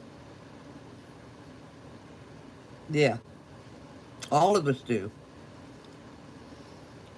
In the back of your head, you're like, man, if they ever find out what we are.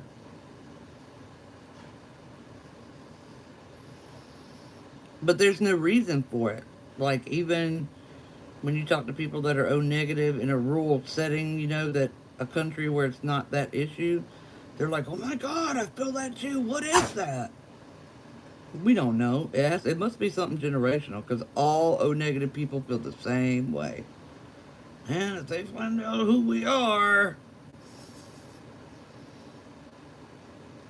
they gonna come get us.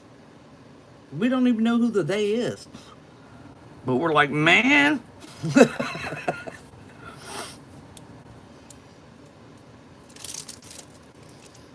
It's gonna be over. No, we have no idea, Mariah. But anyone who is O negative feels that way as soon as they're old enough to know they're O negative.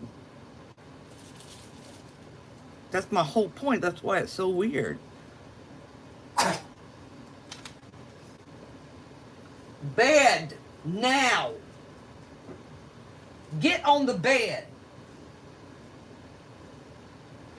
Like, we don't even know. It's like it's a generational thing. No, all of it. I felt that way. I was A negative. Okay, Sundara. I've never spoken to someone that wasn't O negative about it, so it could be all negatives. I don't know. But we're just like, man, if they ever find out what we are, what is that? Why do I keep doing that? What is that? Just forget to do the butt end of a candle?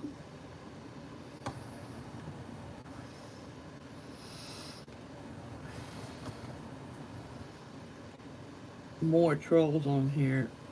Well, what do you mean?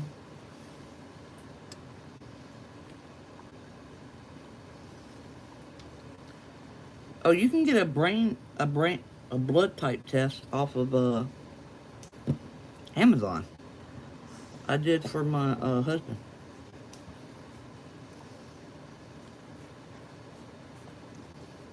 It's not expensive either. Yeah, right? You're like, man, I hope they don't find out. Gonna have to go on the lam. And then you ask yourself, you're like, why the fuck do I feel that way? What the hell is wrong with me? They look like chicken sticks. Yep.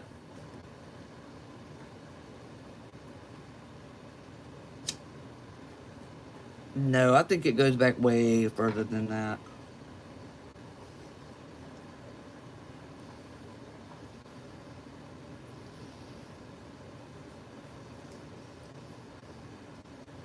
I think it goes back way further than the Middle Ages.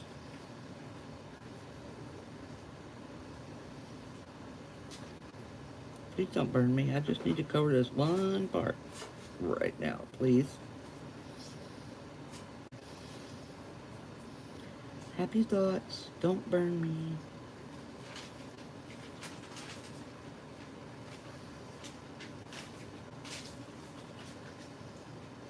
Damn.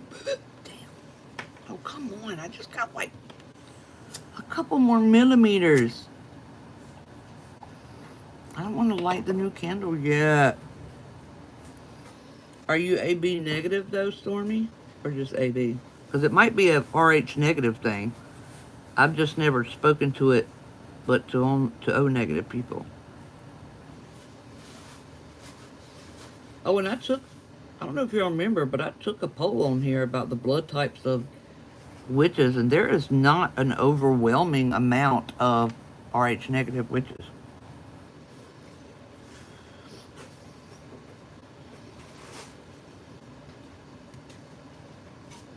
See, I'm not sure if it's Asia Mushu, but yeah, I've heard of that. The very beginning of the lighting, is it just that because it's being first? Oh no, there can be anything. It's not because it's failing. There can be wax on the wick can be too short. So no, I never judge the failure to light. Unless like you have tried for 15 minutes to light the candle and it's like absolutely not. Then divinate on it. I have one candle that I did and it would not light for nothing.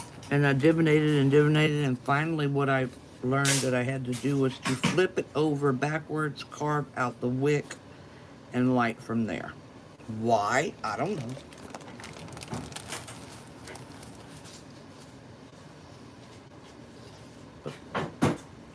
Holy crap, Stormy J.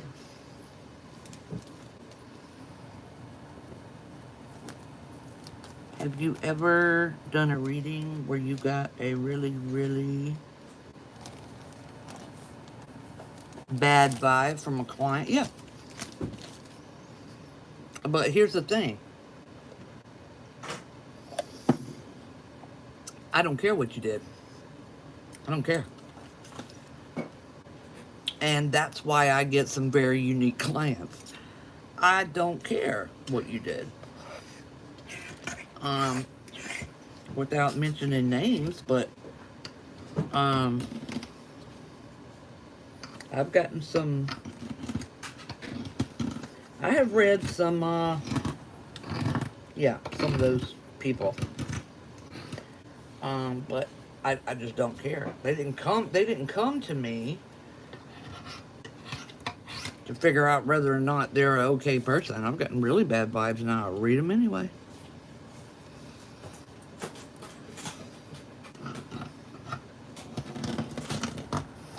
And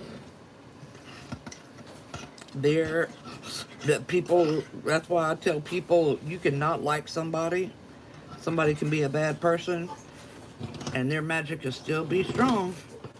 Because, you know, their spirits may give them the same answers. Like the cards will come up, you know, you really need to stop doing this, or you're doing this and you're resisting when they're telling signs, you know what I'm saying? Um, but,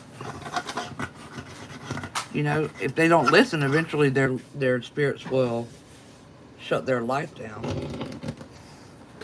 Unless they're working for the egregore, and if I linked into them and it was the egregore, I'd be like, yeah, I gotta go. I'm sorry. I can't work with you with that guy. There's nothing I can do for you. He knows everything anyway, so I don't know why you came to me. You need to talk to him.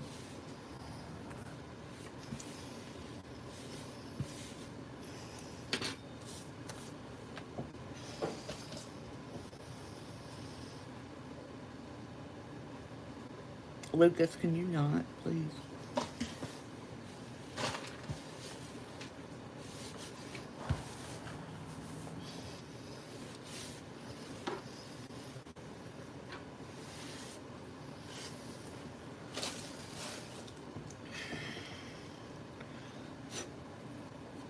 How can you channel someone's spirit team for readings? I asked them.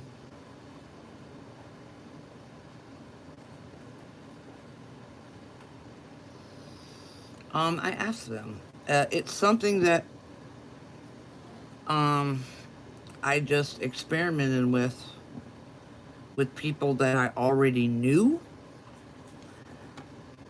to see if I could get more accurate readings.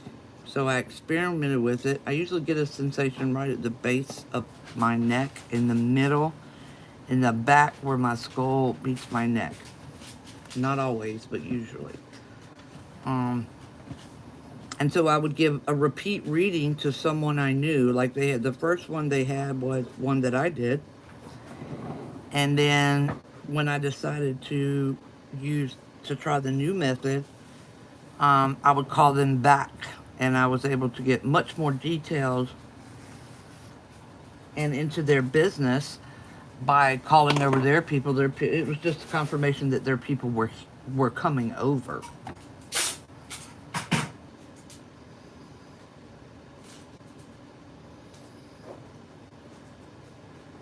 I'm doing all right, Angelique. I burn my money bowl every time I do workings. I'm gonna make me a cup of coffee. I'll be back.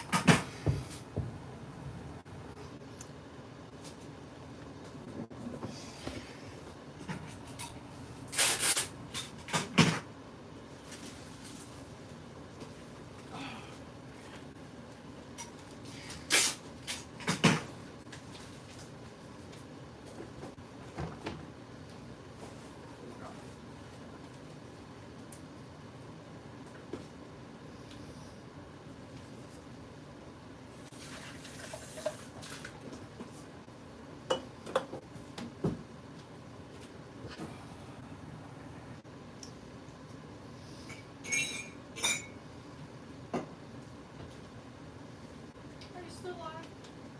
Yeah. Is that okay? Yeah. I didn't know if you needed to work or something.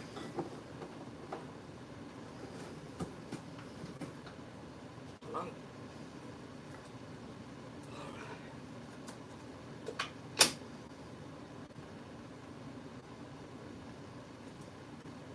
yeah, I told them I was going to make some coffee. I'll be right back.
fucking point of witchcraft. Don't make me feral. Well, I mean, there's ones to speed it up. A lot of people just don't understand that. I could see that question coming through on my... Sorry, Scout Ant, you have to die.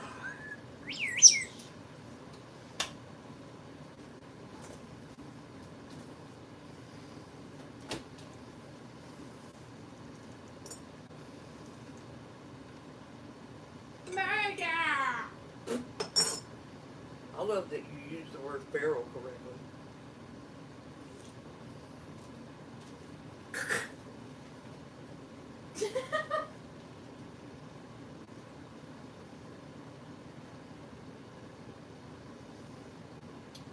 Okay. It was fine, I just had too much tea in my mouth. Can you FED after you're done? Oh, you got your headphones on.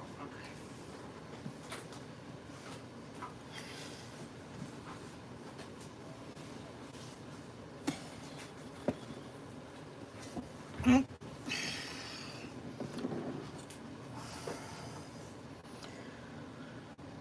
Hello, Lucas. Ask him everyone he talks, who are you, and I get no answer. What are you talking about?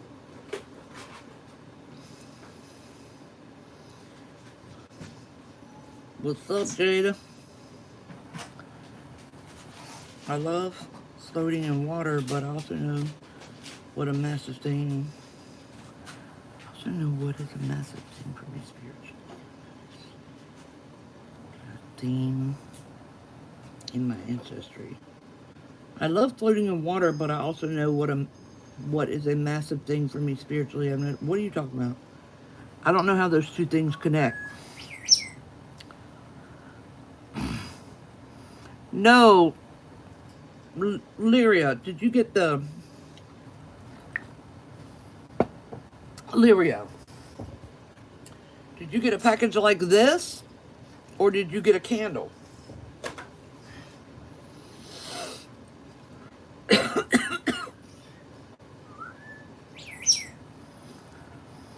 How do you stay so focused when you're doing a spell?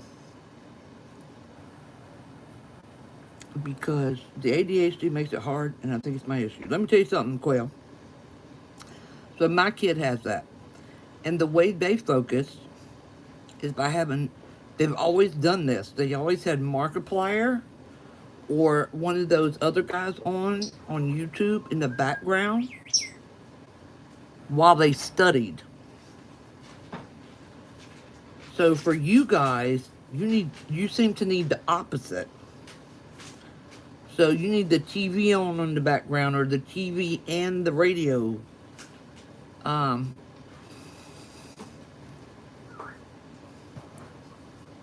So try something like that.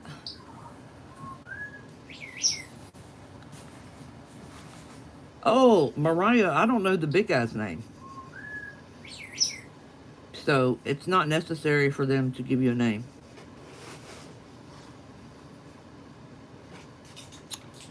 My energy is wholesome and inviting if you understand.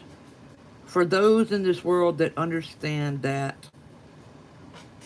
darker, quote-unquote, bad things are not bad, it's fine for them. But the people who don't understand that are very uncomfortable even coming near my house.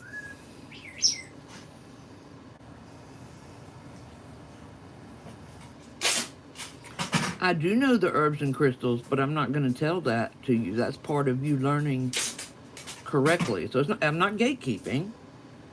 I'm just not going to tell you. That's part of the learning process.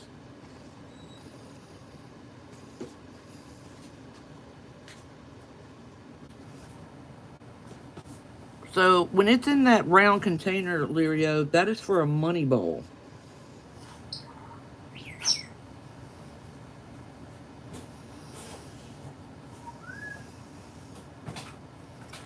Did you make any videos on that? I have not. Jada, because I think the problem with making spell work for PTSD is it varies so much between each person.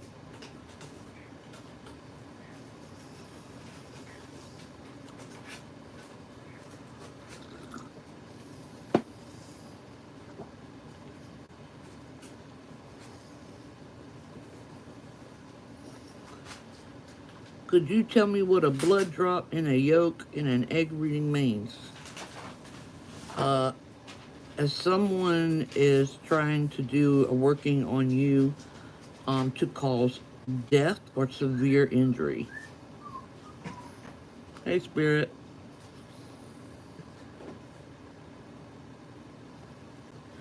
Well, if your boundaries are you have to know their name, then you're not going to get it. Lyria, that means it's for a money bowl.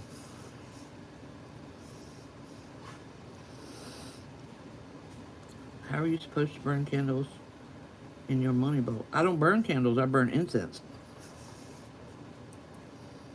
That'll work, Lilo. I mean, Lirio. I use incense. Some people burn candles, they just let it burn down, but I use incense. I've never done the candle thing.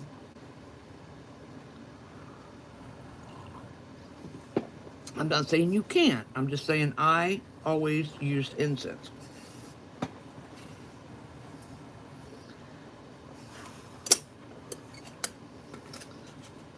Yeah, it's not a rule. Oh, I wanted to share y'all this. Look what I got.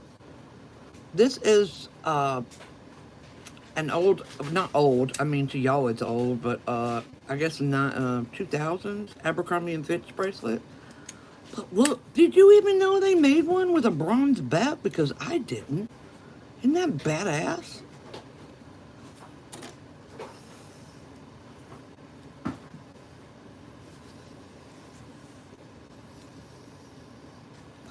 Awesome, Autumn.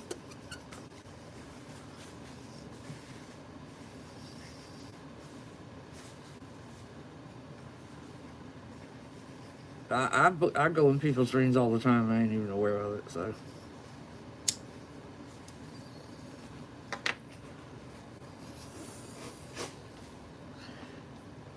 Spirit Witch, do you cast a circle when doing witchy stuff? No, I do not. But there's nothing wrong with doing that. I don't.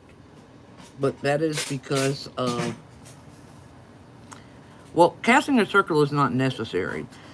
Casting a circle of protection can be necessary, but over the amount of time I've been doing this, I have stacked up so much protection over the years in the form of ward items and people's muertos and the plants around my house, so I don't now.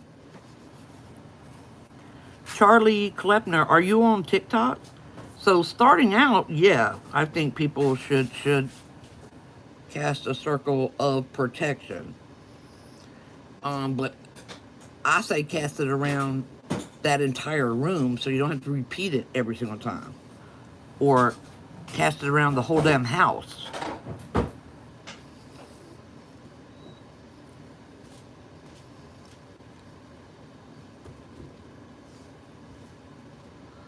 Charlie, are you on TikTok?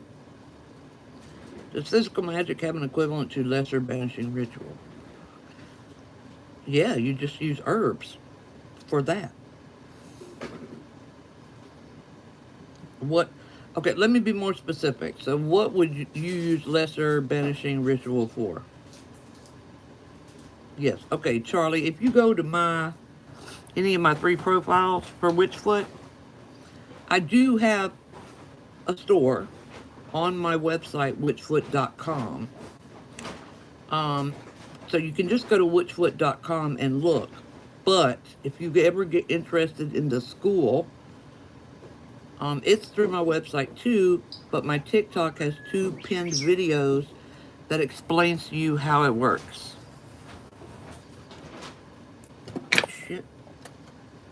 burn my house down.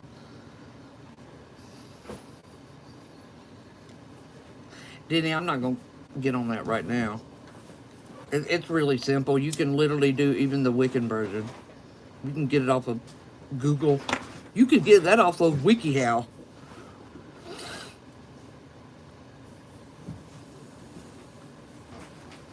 Protection and purification, yes. We have herbs for that. Okay, thank you. I'll be checking it out. School is awesome. Damn.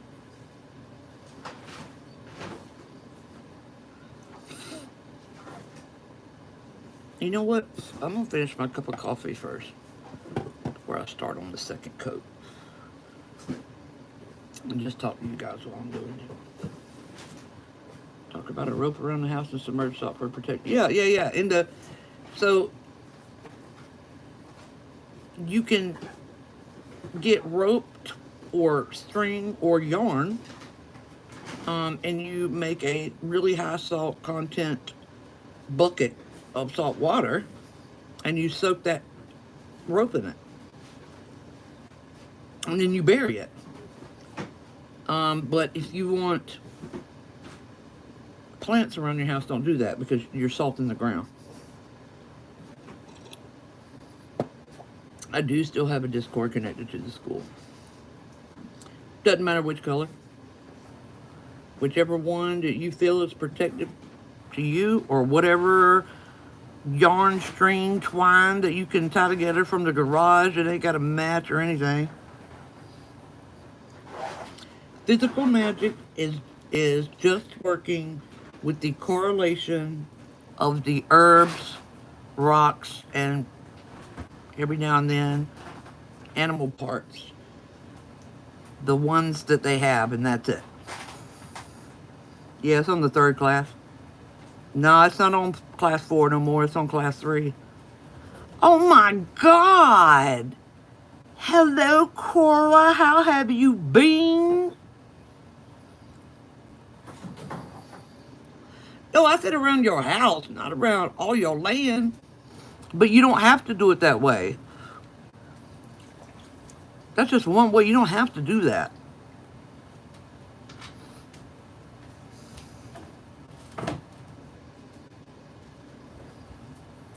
All salt is detrimental in a large amount.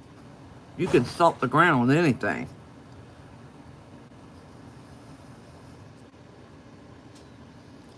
So if you are already rich, take your class and stop doing magic till we are through.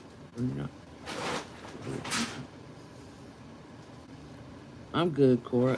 No, Stormy. My physical magic can be applied and woven into any other path. Yeah, that's Miss Cora over there. So you don't stop what you're doing. You're just learning. It's like a remedial thing. So because we're only dealing with what the correlations are, you can use that within any other path.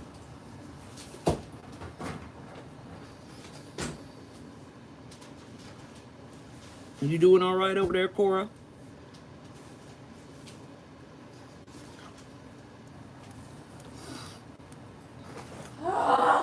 What? When you say you used to, what age are you talking about? Stop with tinnitus? No, I always bought that natural tinnitus shit from the store. I do not need bare bones. Thank you very much, sir. No Mushu. I said they don't work with me well.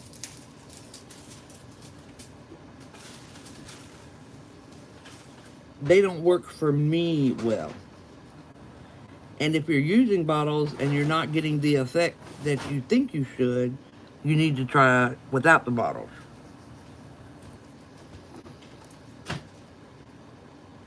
Aaliyah, did anybody make fun of you or something and that's why you stopped?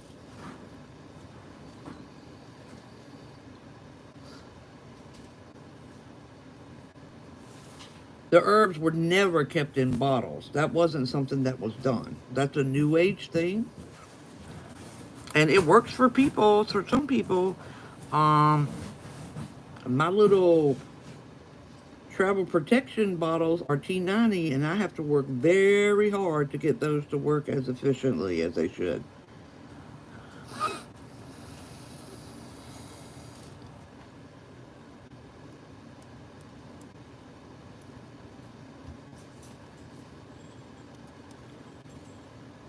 What just happened?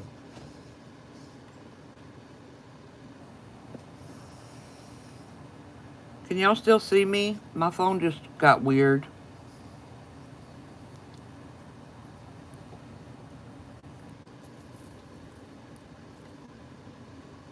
It's still okay. Okay, is it showed up now? Okay.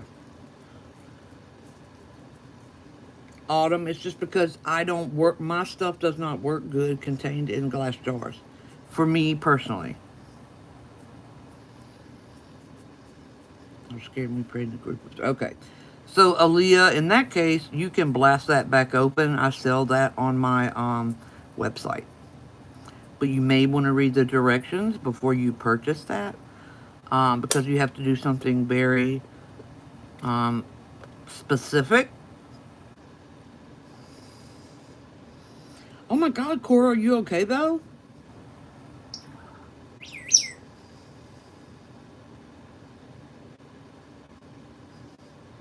Ali Castillo.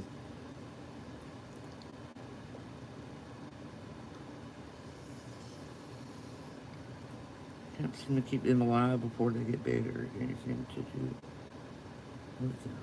Well, do some research into keeping plants. My screen is frozen. Is it still frozen? Am I still frozen? Or is it just Mariah? It was frozen? Okay.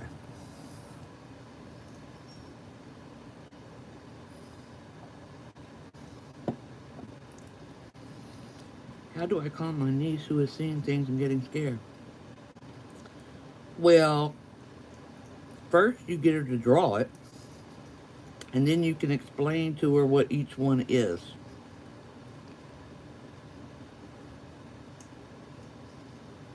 Moved the cat and couldn't find it. How old are you, Aaliyah?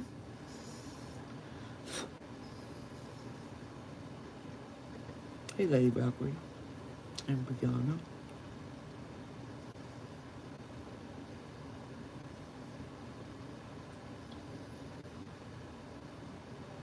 Oh, okay. Thanks, Jasmine.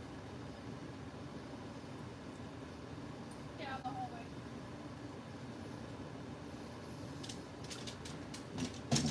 Okay, you're fine with the directions. What if I don't know what they are? Well, you can always get her to draw them and then get a book of reading with me, because I'll explain it to you or I'll explain it to her.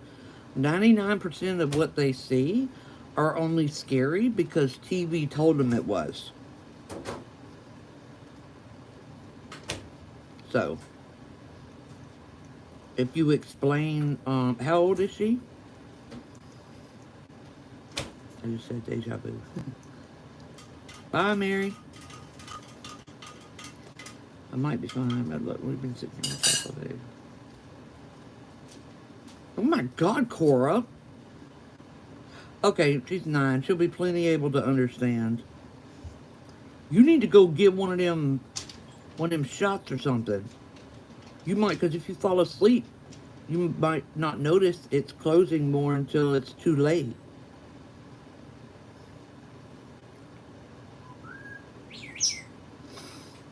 The easiest way, Mariah, well, there's two easy ways. You can go to witchfoot.com and right up underneath the intro video, it will say book with me. You click on it, it's going to take you to my Booksy. Or you can go on my TikTok and click my link tree and scroll down where it says book with me. Rachel, thank you. What kind of spirits are ordered by cast iron? I don't know specifically. Dude, I made the mistake of watching that movie. Yep, I think I have some openings left in September. For your niece seeing things, get the. I think the. I think the egg reading is the 45-minute one. I would book that, and then there's a place for you to leave a note. And so in the note, you would be like, um, this is about things my niece is seeing. Something like that.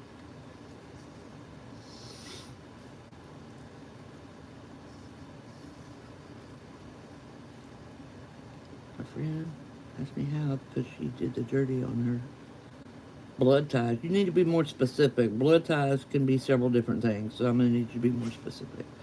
What do you know of Lemuria? No more than you do. I never got into it. No, I know iron does, but they were asking what spirits could be warded by that. Dude, I saw the first movie and I was like, am I watching this right now? What's the difference between physical magic and paganism? Physical magic requires no belief in anything spiritual or religious wise.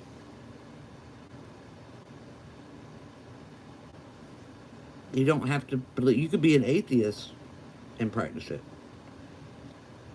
As long as you believe that I said, and when I show you the where the correlations come from, that you memorize that, you can do it. So there's no high spirituality and no religion involved. I'm allergic to Benadryl.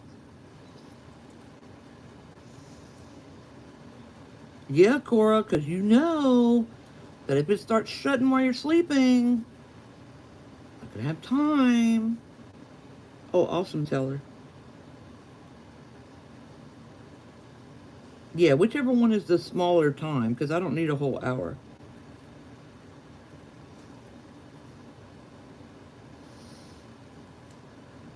The prayer of three to stop the homing might have blocked off all spirit coming. Oh yeah, you can block yourself off. Period. Yeah, paganism is more deity focused. She and her fam showed up at my door just to visit. Legit opened the door. She paused. Cora, we have the strangest connection.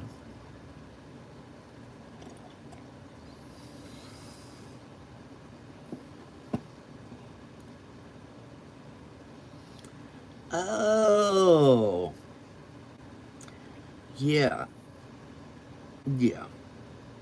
Um, Basically, the short version for that is two things. One, you want to do a cord cutting, but she wants to put her period blood on the cord and let it dry, and then do it.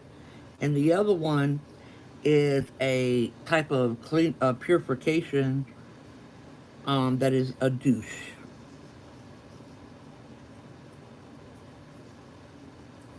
After I finish these, I'll be in July.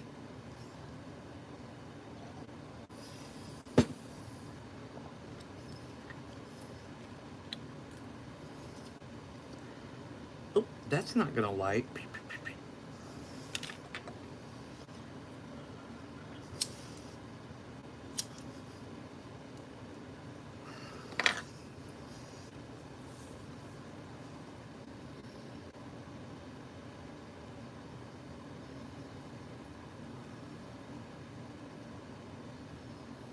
I use iron powder or iron shavings should always be in black salt. That is one of the foundations of black salt. And I see it left out so much, I'm like, what the fuck are you doing?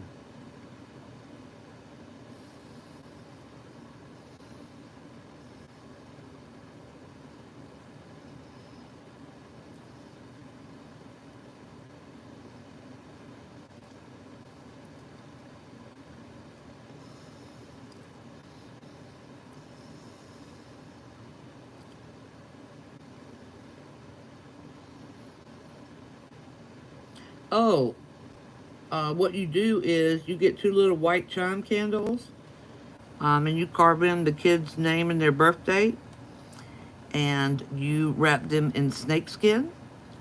And when you're doing the cord cutting, you put them far away from what's going on, so that way they will not be negatively affected by the cord cutting between the parents.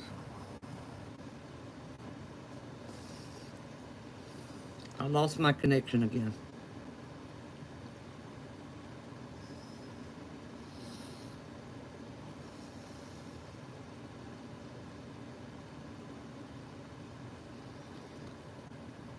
Um, well, here's the thing with brick dust. Anybody will say you're brick dust. Uh, but because that's a hoodoo thing, you want to find a practitioner that is selling actual brick dust from an actual brick that was part of a church. Otherwise, they will just steady grind up some red brick and charge you for it.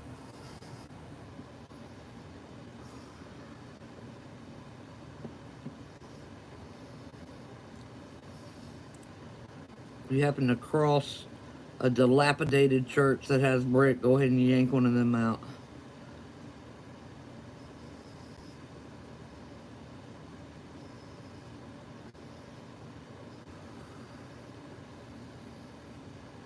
Yeah, I was supposed to say, yeah.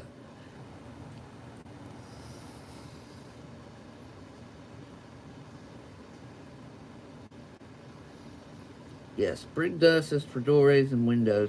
I don't know why people put salt there. Salt only works if it is connected, and it's such a misnomer across witch talk. You're gonna put salt in front of your door and on your window. No, that's not the way salt works. Salt has to be connected. That's why you do a circle. So they can put salt up there all day long, and it's not gonna do not a thing.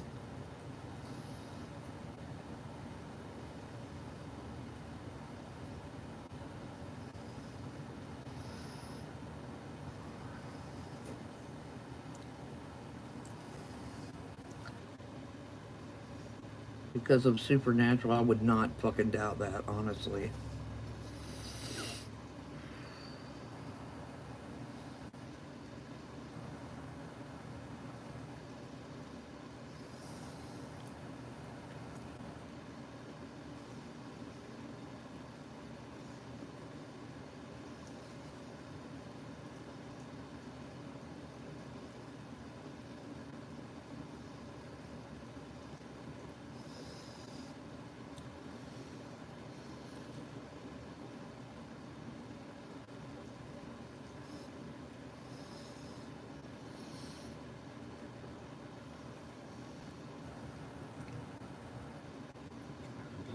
Onto it, she laughed. Right? Right, Cora?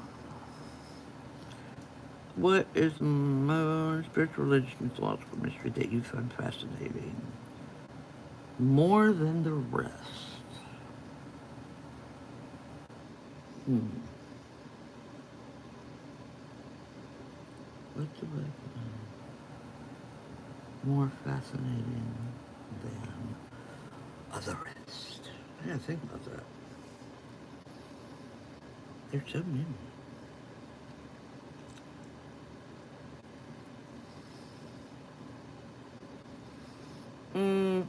I'm gonna say out of place artifacts.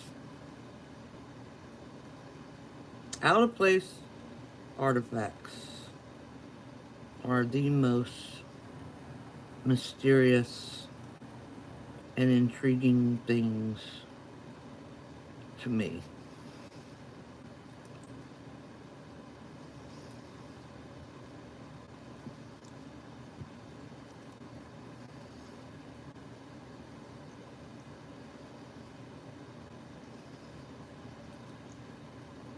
No.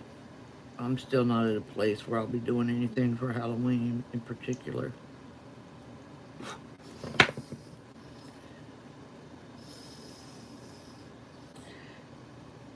What is it when you're doing?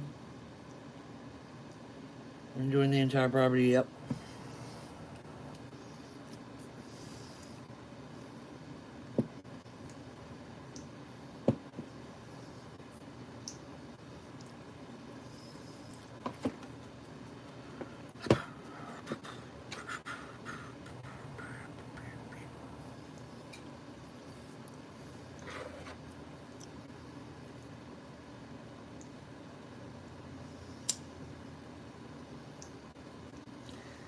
I've learned so much about the Sumerians before I even knew that guy existed.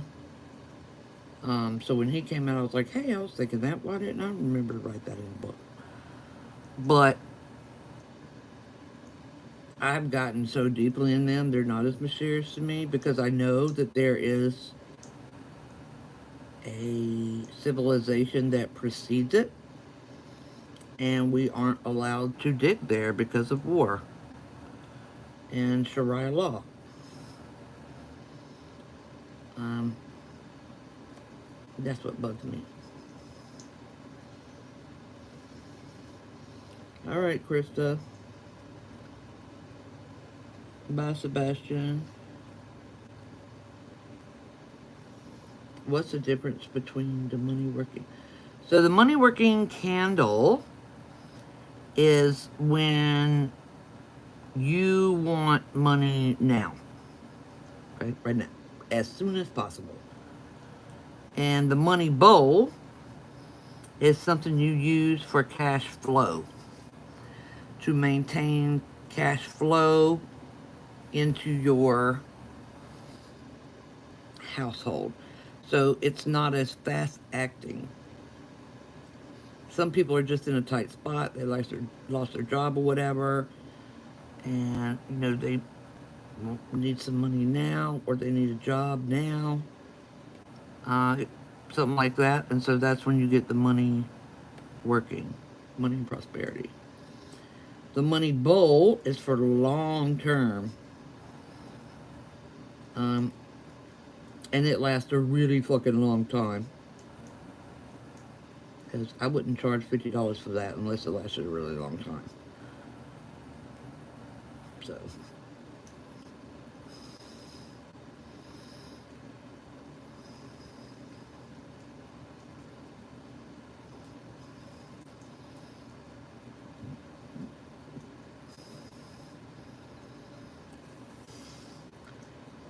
Yeah.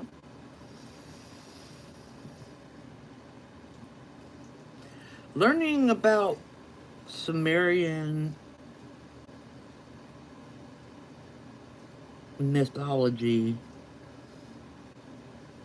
debunks Christianity in one fell swoop.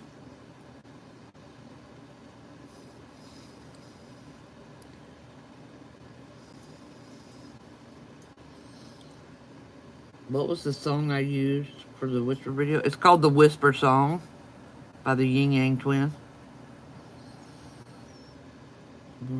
I did the part 2.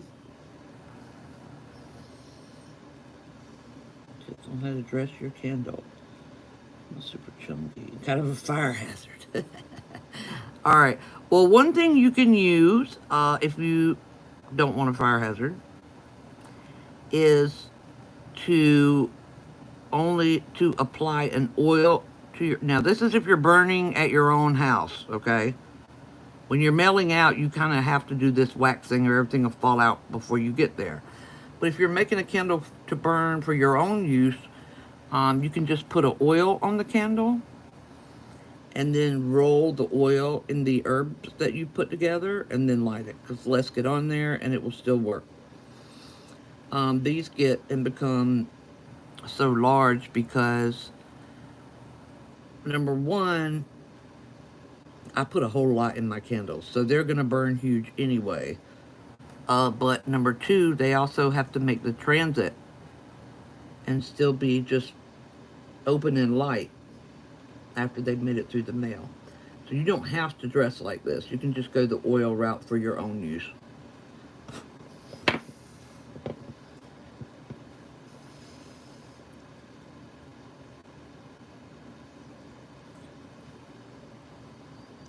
Yeah, I didn't even know Zechariah Stitchin existed. Um, when I learned about the Sumerians and started getting my ideas, because we didn't even have cable in South Carolina until I was damn near 15. So I didn't even know who Zechariah Stitchin was. I found out about the Sumerians one time because I'm a nerd and it was in my encyclopedia, and then I went down that rabbit hole. I have my goal, but I've been having a hard time getting a job. I'm thinking it's gotten into a new path that will be more close to wishful thinking. A money bowl is not to get you a job. That is a job working. It has another totally different ingredients. 47 pretty slug. Oh, slugs. There's not one, unfortunately. I don't.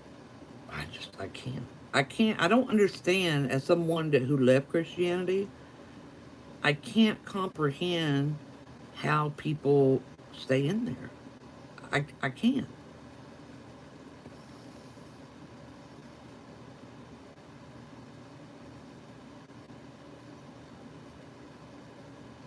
Dark Forest. Oh yeah, yeah, and we'll find more. It's just there weren't compared to like think about like a zebra. You know how many bajillions of zebras have been on this planet over time? The human species was never a large ranging or long time ranging species. So finding the fossils of one are like a needle in a haystack. I'm sure that there's more that we'll find, but you find them on accident because there's just not that many to find. You have to have certain biological conditions, environmental conditions to get that stuff. And there just have never been enough of us on the planet to do it. But yeah, I did hear about it. And we'll find more. I have never tried for a super specific job.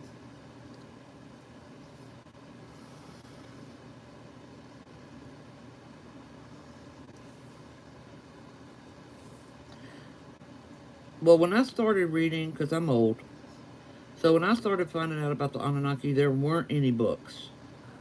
So I literally had to go to the motherfucking library, the public library, and get the research journals and articles mailed, yes, mailed people, from the Washington Library, the Library of Congress, to our library. There was no book on it. It wasn't a compendium yet.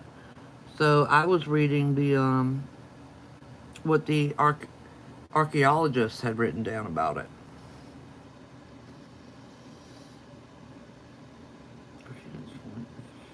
No one has anything to do with Jesus. Yeah, yeah, Cora. Atacama body. Which one is the Atacama body? I don't know. Gotta tell me where it was found because I don't know their names like that.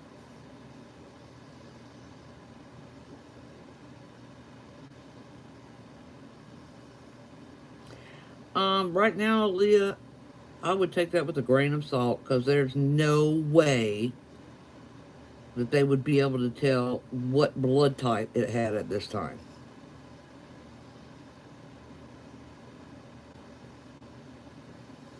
Yeah, yeah, we had to really dig.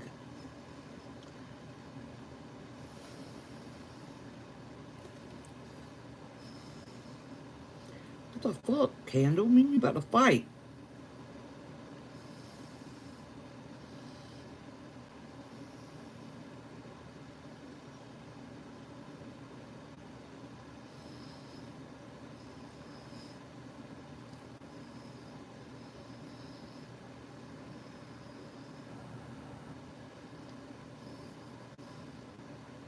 I tell you what, they are realizing the more of these ancient human predecessors that is really upsetting the African American community. Is what they're finding it. Oh, whoops, I wasn't done yet. Is what these new discoveries are showing, because they're also finding hominids outside of Africa, pre-human.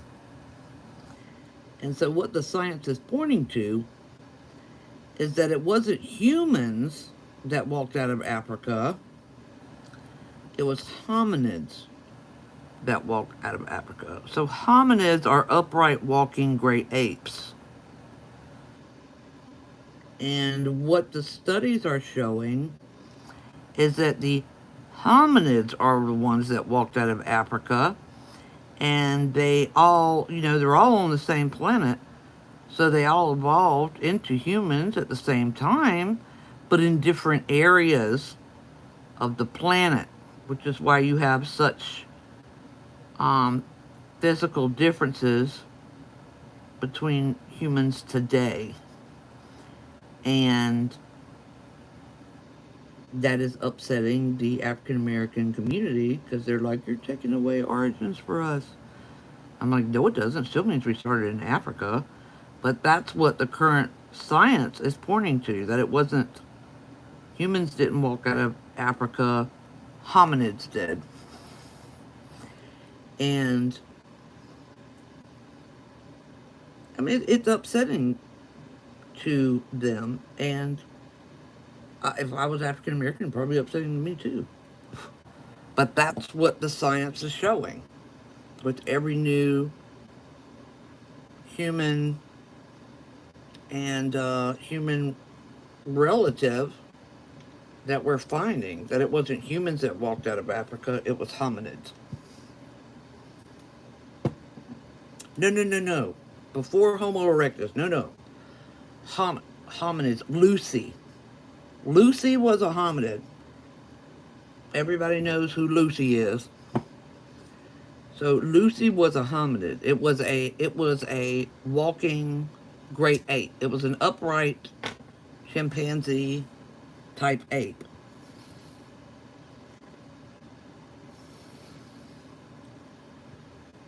That's what walked out of Africa, is what the facts are starting to show now. Because, the human record is very shallow. Like I said, the reason why it's so confusing is because there was really quite a few of us.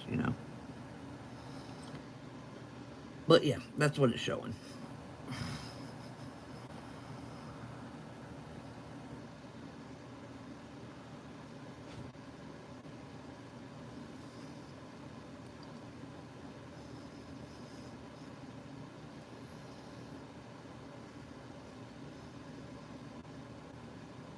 Well, I'm certainly not taking anything from Africa. It's still going to be it would still be the seed of mankind.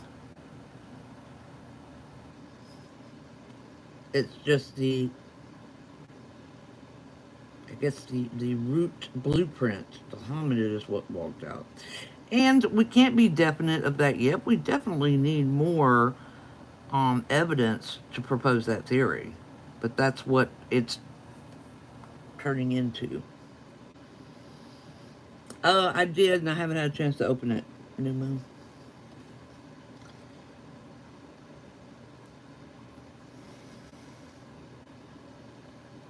Not that I have read anywhere, Sydney.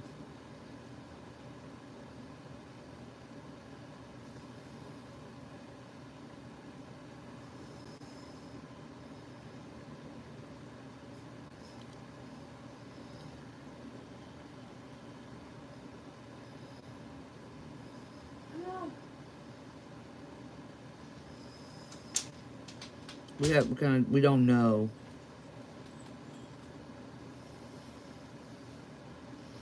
Oh, excellent, Serafini.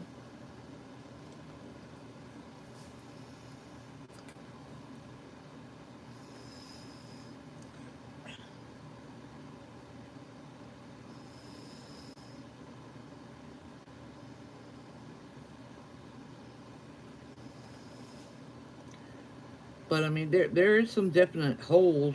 Like there are some Caucasians.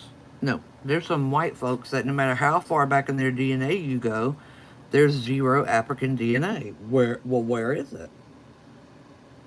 They're harder to find. You got to go pretty far up north. All right, good night, Cora. The Discord is for students only, and it's by lesson 3. But there are some white folk that got no African DNA, and we were like, I don't know what to think about that. You know what I mean? But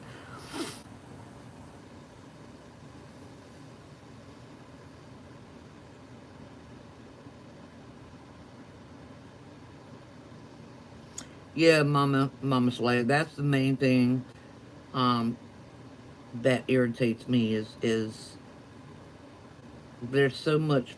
There's we already know by Gobla Tepe that there's a civilization that preceded the Sumerian. We just don't have access to it. And that's just infuriating. Whether it's war or Sharia law, we can't get in there to dig it up because that's where it is. That's the other thing that people don't like to discuss is that civilization started in Mesopotamia. Civilization did not start in Africa. That happened in the Mesopotamian region. Everybody's still brown, but I mean, that didn't start in Africa. Civilization started in Mesopotamia. And that's why we need to get the fuck under there. I want under there. And no, the powers that be don't care.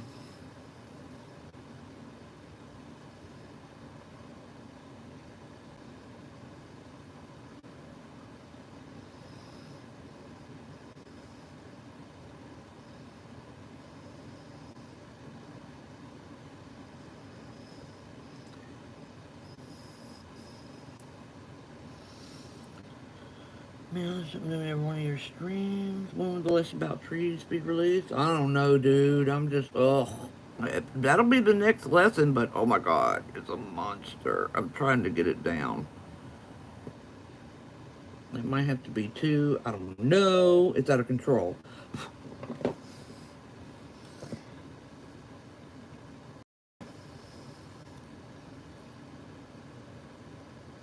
Alright, slugs. I know an Egyptian prince arrived on a boat and died by a snake in New South Wales, Australia.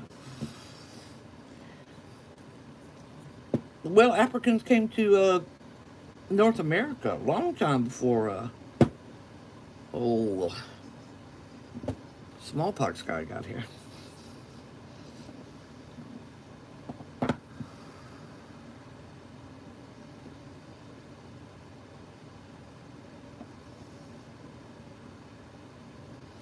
No one's really sure what the Ark of the Covenant is. It's not what the Bible says it is.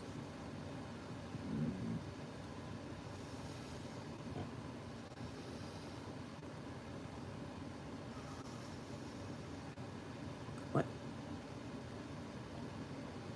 You think that a birth type associated with? No. But I went over that earlier in the stream, and I don't want to explain it again. But no, I don't believe that it's related to that. Alright, Lilith.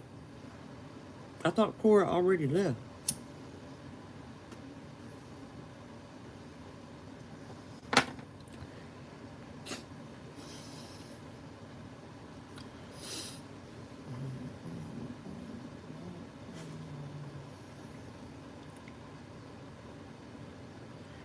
Sydney, it appears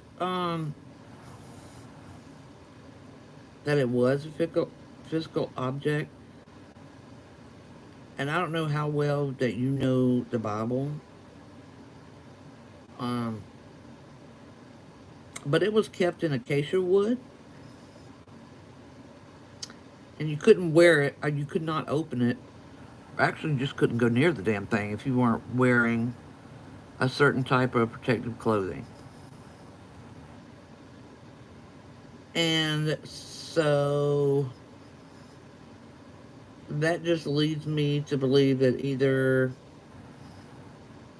they came upon some radioactive alien shit, or they just happened to find some fucking used plutonium. I don't know. Because acacia is one of the few trees that block radiation. So I don't exactly know what they had in there. But whenever people in the different stories in the Bible of the one queen that had somebody steal it, the people that stealed it melted and died. Everyone that came to see it melted and died, and she sent that big bitch back to where she got it from. And even the way they're described in religious texts, um, they're describing radiation poisoning.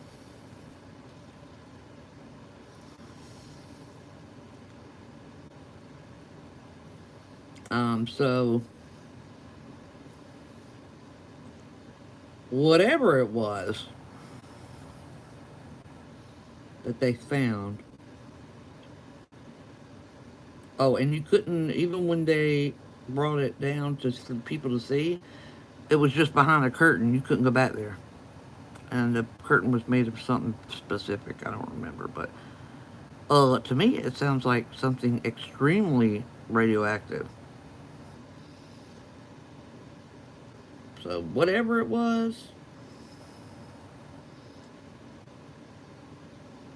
if it exists,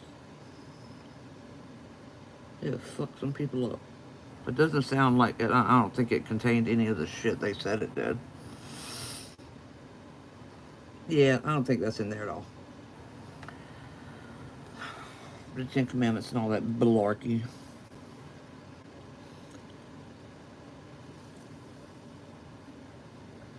Well, you never know what might have dropped out of the sky. And they were like, oh my God, it's from God. It came out of the sky. Why am I melting? You know? I don't know. It could have been the plutonium core of a crashed spaceship. And they're carrying it around. They dug it up and put it in a box. Well, it's powerful, it's glowing, and it kills people on sight. It must be from our wrath of God.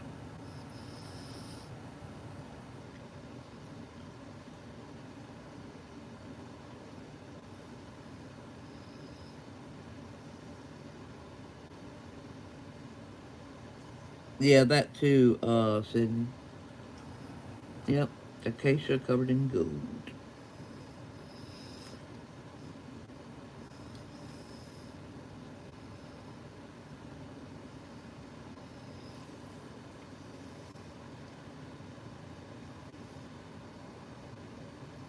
Yeah, it can cause everything. Because what radiation poisoning is, for those of y'all who don't know, radiation poisoning goes through your whole body and it scrambles the DNA of your current cells.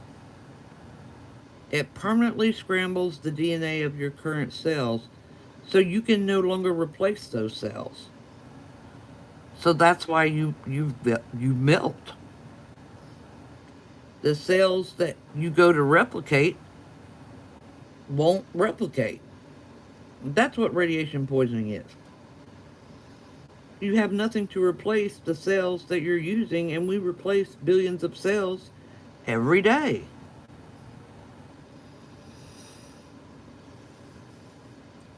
So it fries your body's DNA.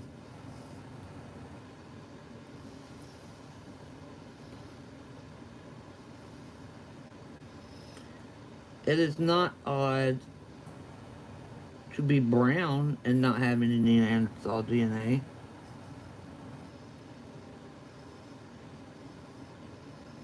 So that's why radiation poisoning is so terminal, so fatal.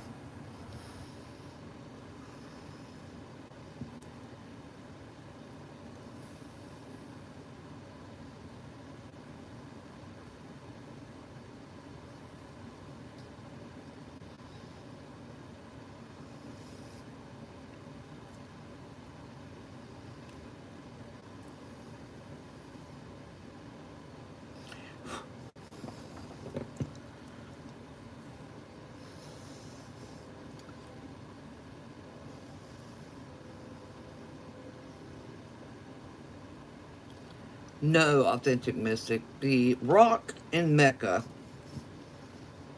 the black is a meteorite, because the that area's pagan, preceding pagan religions, their gods, their deities would rest in rocks and stones. And that stone was picked out of all the other stones because the schizophrenic that is Muhammad said, oh, this is the most bestest stone. And that is what that rock is inside the thing that they walk around. Pre-Islamic pagans, just before Islam, they used certain stones and rocks. That's what their gods would come down and occupy in, was certain stones and rocks. The area that is Mecca used to be filled with them. Filled. And schizophrenic Muhammad said, oh no, all these rocks, they're inferior rocks. We can now only do this rock because it's from God. So they demonized all the pagan rocks, and then you could only mess with Muhammad's God rock. And that's the truth. I'm not making it up. Go look for pre-Islamic paganism. They'll tell you. Allah was a moon god. That's not a rumor. You can go look it up. And his name was still Allah.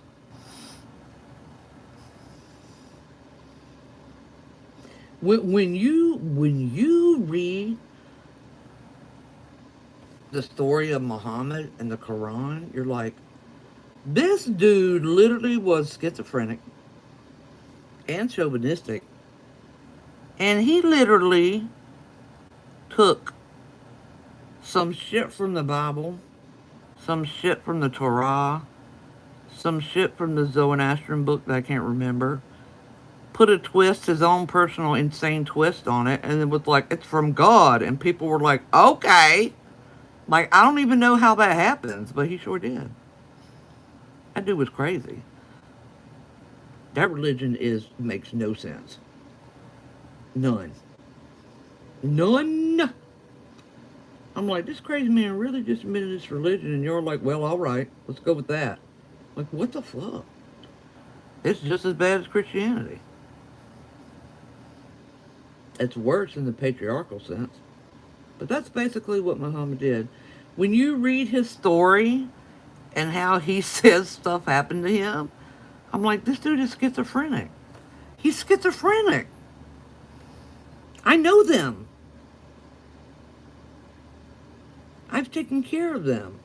He's fucking schizophrenic. And back then they were like, oh my God, it's God. No, he's just fucking schizophrenic.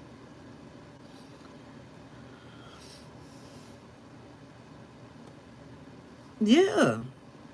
Oh, I know Muslims get mad. I'm like, I really don't care. If you don't believe me, go ask Allah. He'll tell you I'm right. You big dummies.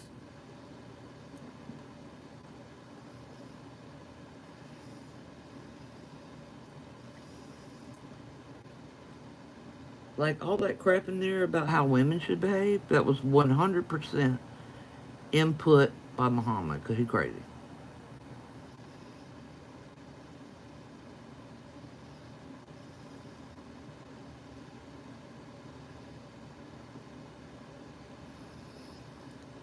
He's crazy.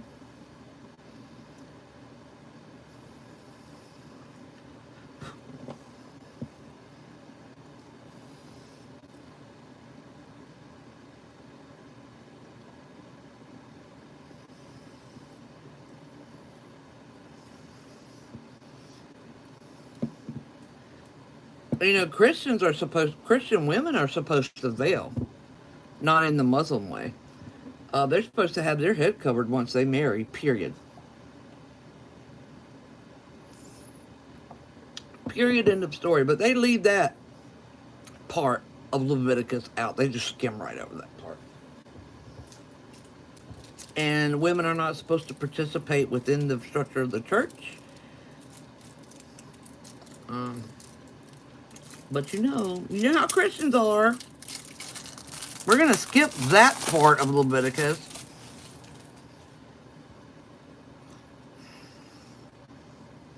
Oops. The Old Testament shouldn't even be part of the Christian Bible. It's two different gods. I get mad when you say that too. I hate my parrot. Be right back. The God of the Old Testament and the God of the New Testament is two entirely different beings.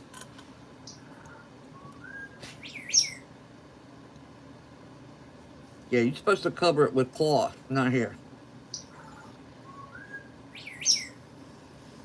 It sounds like me. I hate my parrot. Be right back. So my grandma is worshiping a moon god. Okay. Oh my God, yeah, but don't tell them, man. Them Muslims will wig out on you. They still kill people, you know. Especially if you're a woman.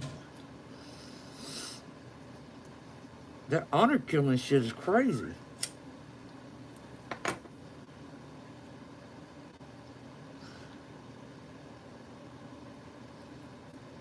Can you dress a melt rather than a candle? I actually did that. And the problem is it does not work as efficiently. So you may want to go do stuff outside or off campus.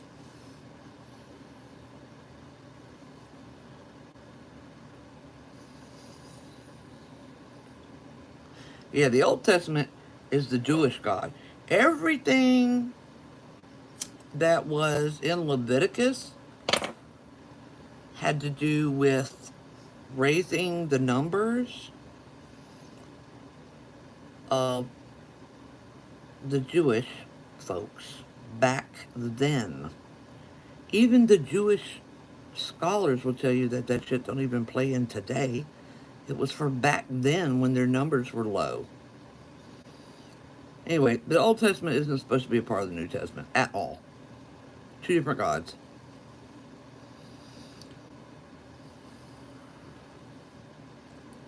What God is the God of the Christian Greeks? The same one that we know as Zeus, Jupiter, that's usually the lightning deity that's in the head or of the pantheons. It's all the same guy. The oldest name we know of from from the Sumerians is Enlil. No, bitch.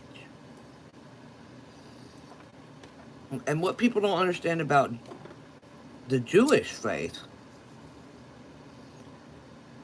is that the Jewish faith is not a monotheistic religion. So when you say a monotheistic religion, that means that you think that a conscious being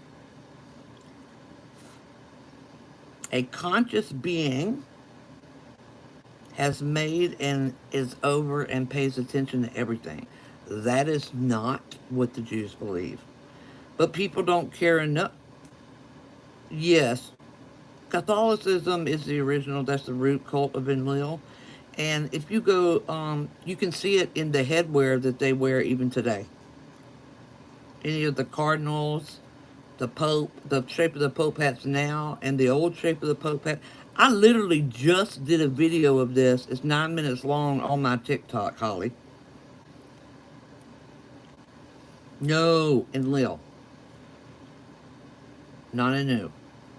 And new, you're getting back to forces, not deities.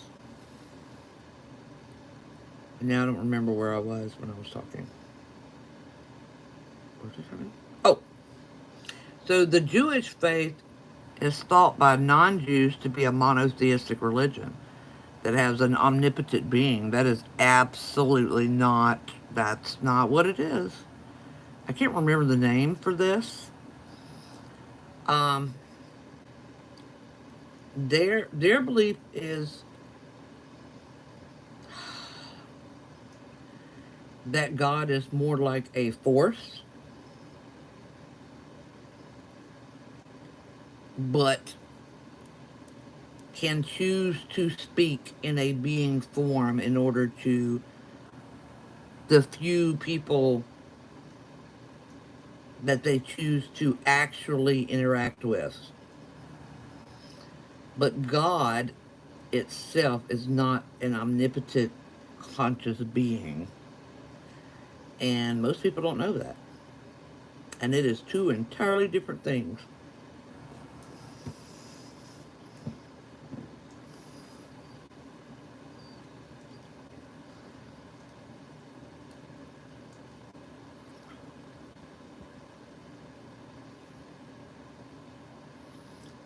Yeah, well, it did come from Zoroastrianism, but Zoroastrianism got it from that so and so. So Zoroastrianism is evolved from stuff before that. Zoroastrianism is just a step on the way, for instance.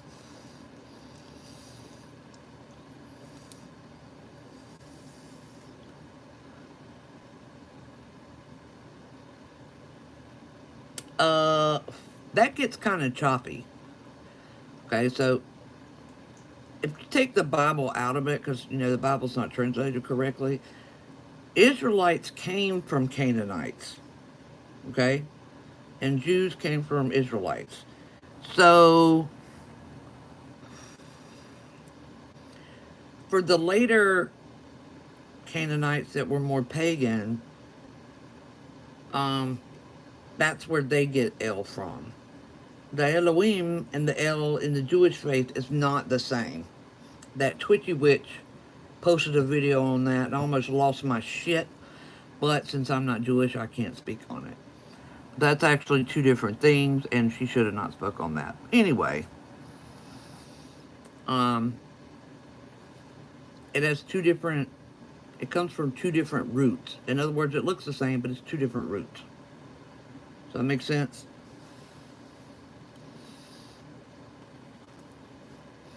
Right, but I'm saying the root word for the Canaanite one and the root word for the ones that's used in the Hebrew is from two different things.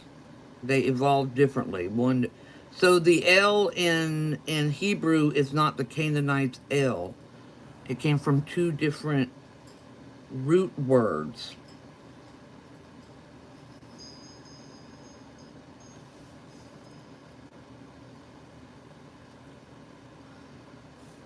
Jaded. Boop. So that's why Twitchy was wrong about that.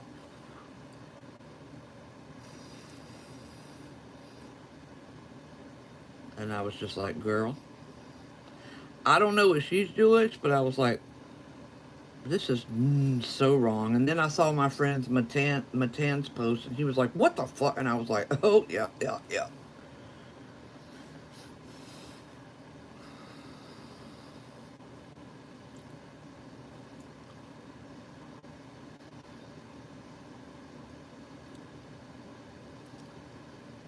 Yeah, the Jewish faith dismisses deities. They don't even play into it. Um,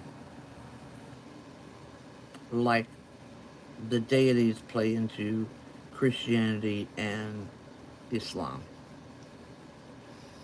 The Jewish people were like, nope, we know who the overreigning force of God is, and we don't give a fuck about the deities or how long they were here.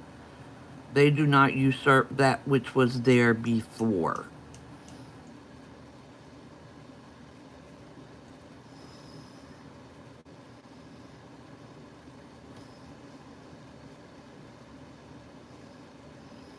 So basically, Jewish were like, fuck Anunnaki.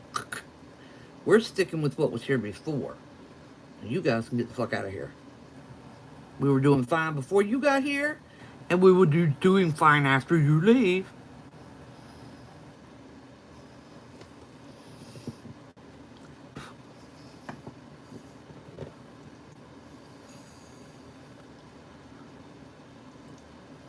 Well, the Akkadians, let's see. So far, I think I may have this order correctly. You have the Sumerians, the Babylonians, the Akkadians, is how that went. And then I think the Canaanites come after that. I don't know.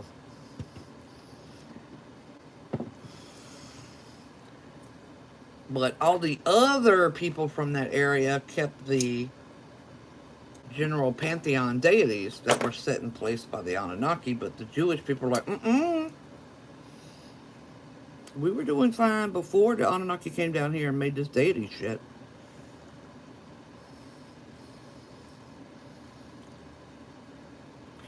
Christian Islam demonized sex and sexuality. Yes. Would you like me to tell you why?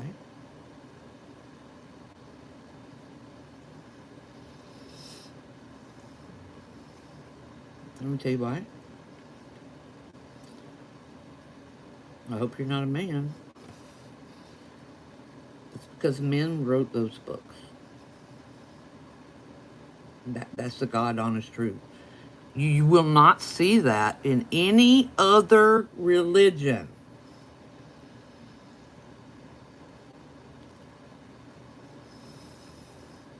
You won't see it.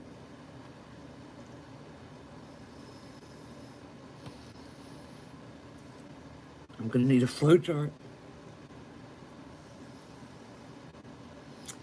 The vampire thing, if somebody's asked me to make a post on that and I haven't done it yet. The history of vampires actually goes really far back. And it was a spirit, not a person. And supposedly they do still exist, but the odds of you running into one are like slim to none.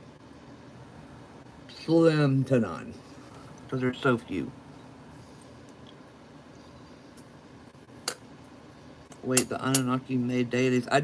No.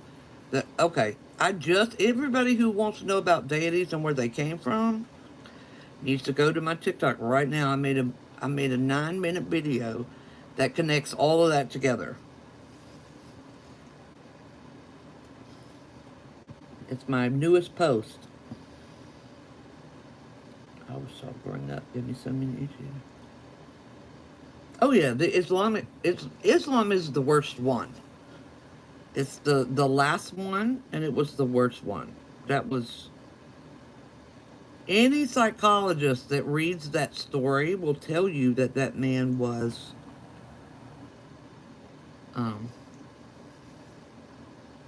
schizophrenic.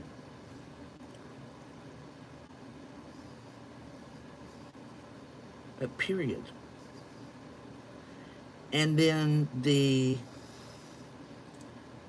mentality of the people that promoted and pulled this up in Islam just made it worse.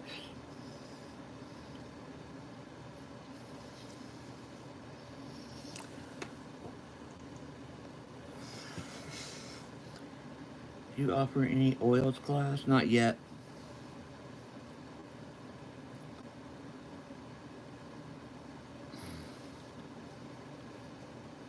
Jinn. We want to get into the Jinn, huh? The Jinn.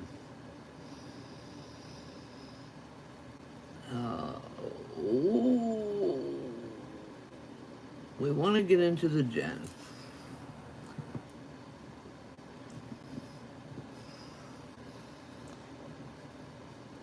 Okay. Well, first of all, what always killed me about people who work with the Goetia, which, by the way, the Goetia is just another retelling of the pantheonic deities, they always be using the Solomon stuff. And I'm always like, Solomon wasn't over them. His ring was over the Jinn. And it's like they missed that part completely. I'm like, Solomon had absolutely nothing to do with demons and deities at all. And I'm always confused. Like, somebody just started doing the Goetia with not one bit of research. Because Solomon didn't have nothing to do with that shit. I'm trying to find out the best way to explain Jinn to not sound, since we don't have any Arabics here to explain to me, explain to y'all. We don't want the Muslim point of view of what Jinn are, because Jinn existed before Islam. So let me think of the best way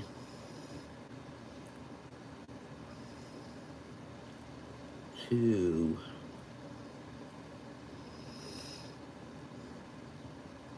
explain Jinn. Let me finish this one candle because I gotta grab my charger. I thought I had my charger here. I gotta readjust my phone. So let me finish this one last candle, and then we will talk about the Jinn.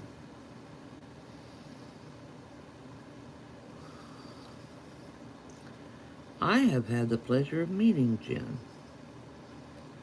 Very interesting guys. And men use the Jinn, Arabic men use the Jinn on women who won't be with them more than anything else. And there's been a rise in Jinn from the Arab Spring when everybody fled. That's how I started encountering the Jinn and had to figure out how to work with them. Well, not work with them. Get them off of people.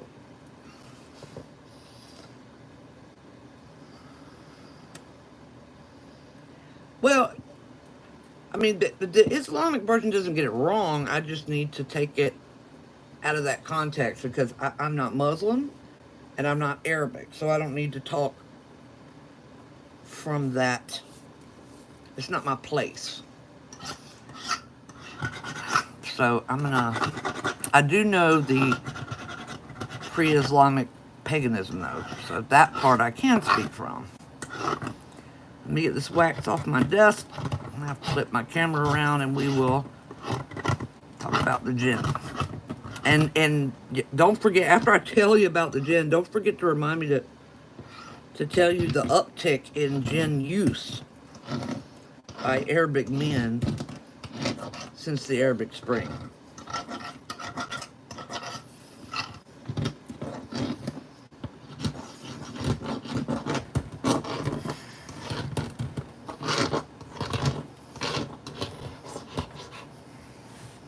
Because the Jinn are in a class all their own.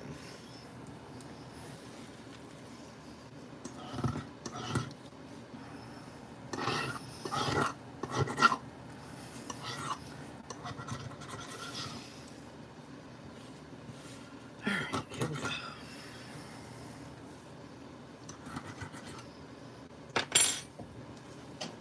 Very interesting fellows, the Jinn. Very interesting.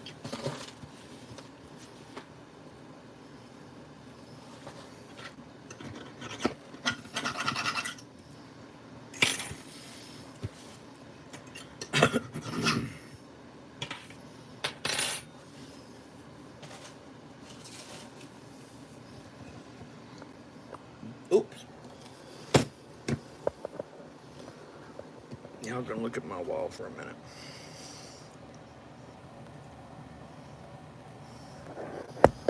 Boo. All right.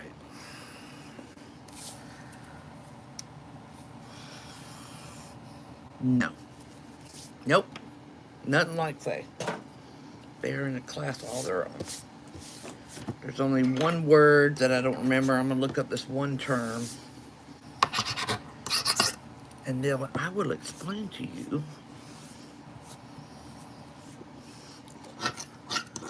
what the Jinn are.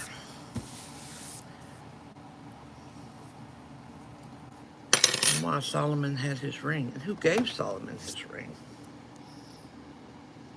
All right. Let me just look up one particular term. What is my mom? Just checking on what my mom said.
Y'all still there?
Okay.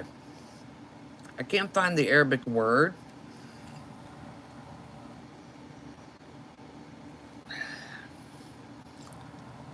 All right.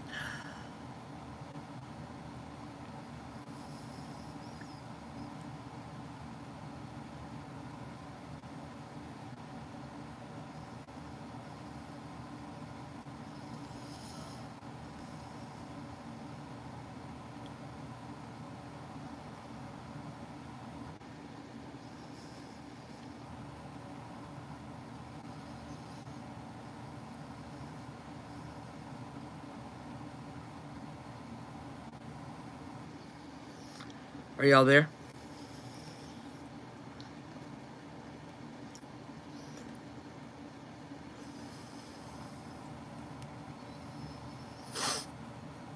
Y'all with me? We still here to talk about the Jinn? All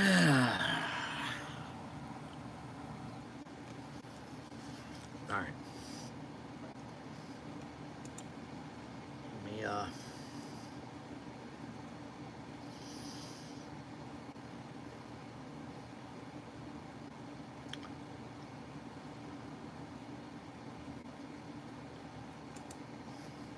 I'm still trying to find the word, but don't leave me. I'm almost there.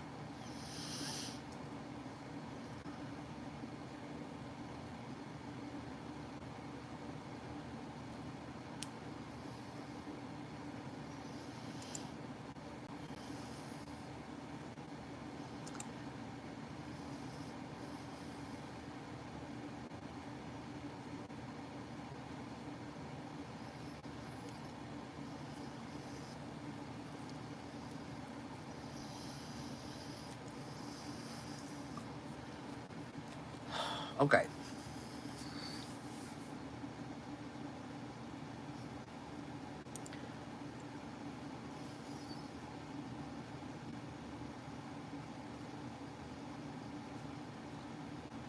All right. So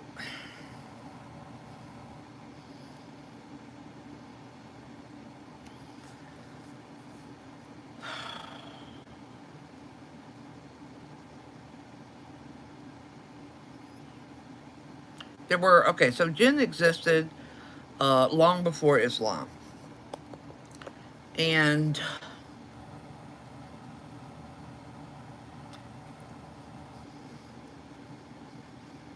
they were not physical beings, but they could take physical form if they needed to. And these guys are like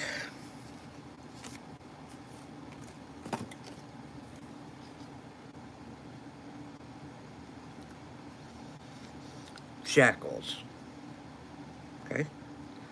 So whenever you see in some Africa show with African wildlife, um, you always see the bigger, more impressive things like lions and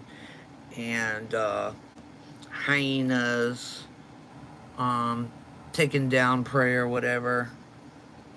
And then whenever they ain't looking, the little jackal will come in and he'll snatch some food and keep going.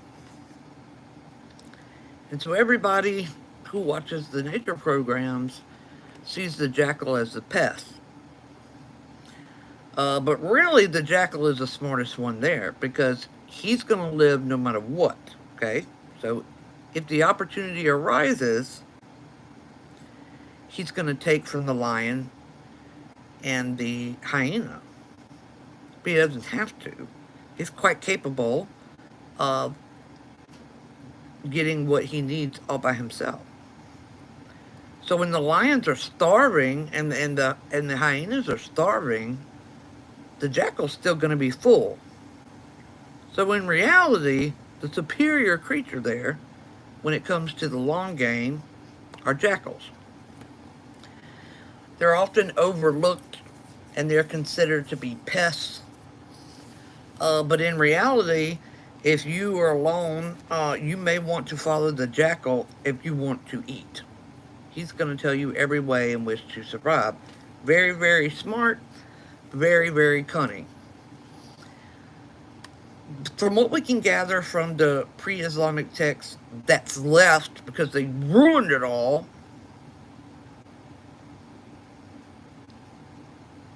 they were created originally by Allah, the moon god. No, it's not Loki. Don't make parallels. These guys do not exist in any other area. That's what makes them different. There actually is not a parallel to the Jinn. So whenever the moon god Allah and his wife, who was over the sun, whenever they would have kids, they also created these Jinn. Okay? So it would be like every time Zeus and Hera, or every time Zeus, who screwed whoever, had a kid, every time it would spark off these little entities.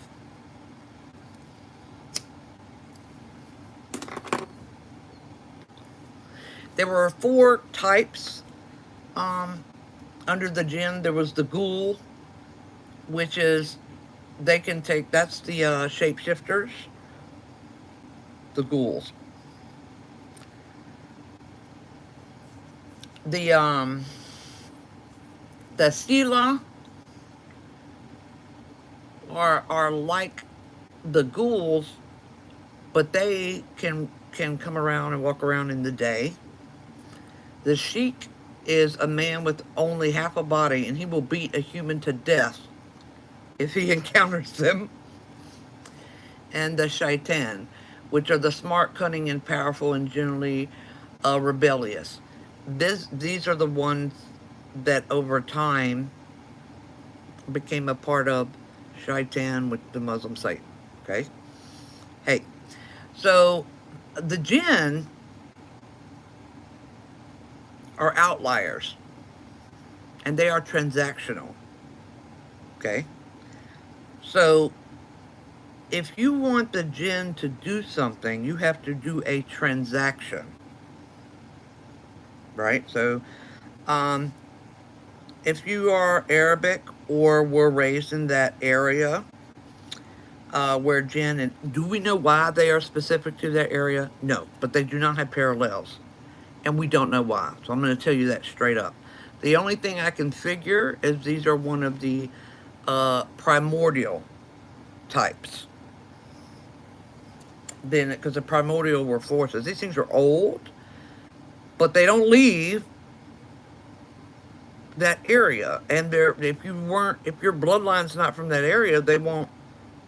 You can't just call on them out of nowhere. Well, you can, but anyway, there ain't no Jinn walking around here. Okay, so they're very transactional. So if you want to work with the Jinn, you got to give something. It's a transaction.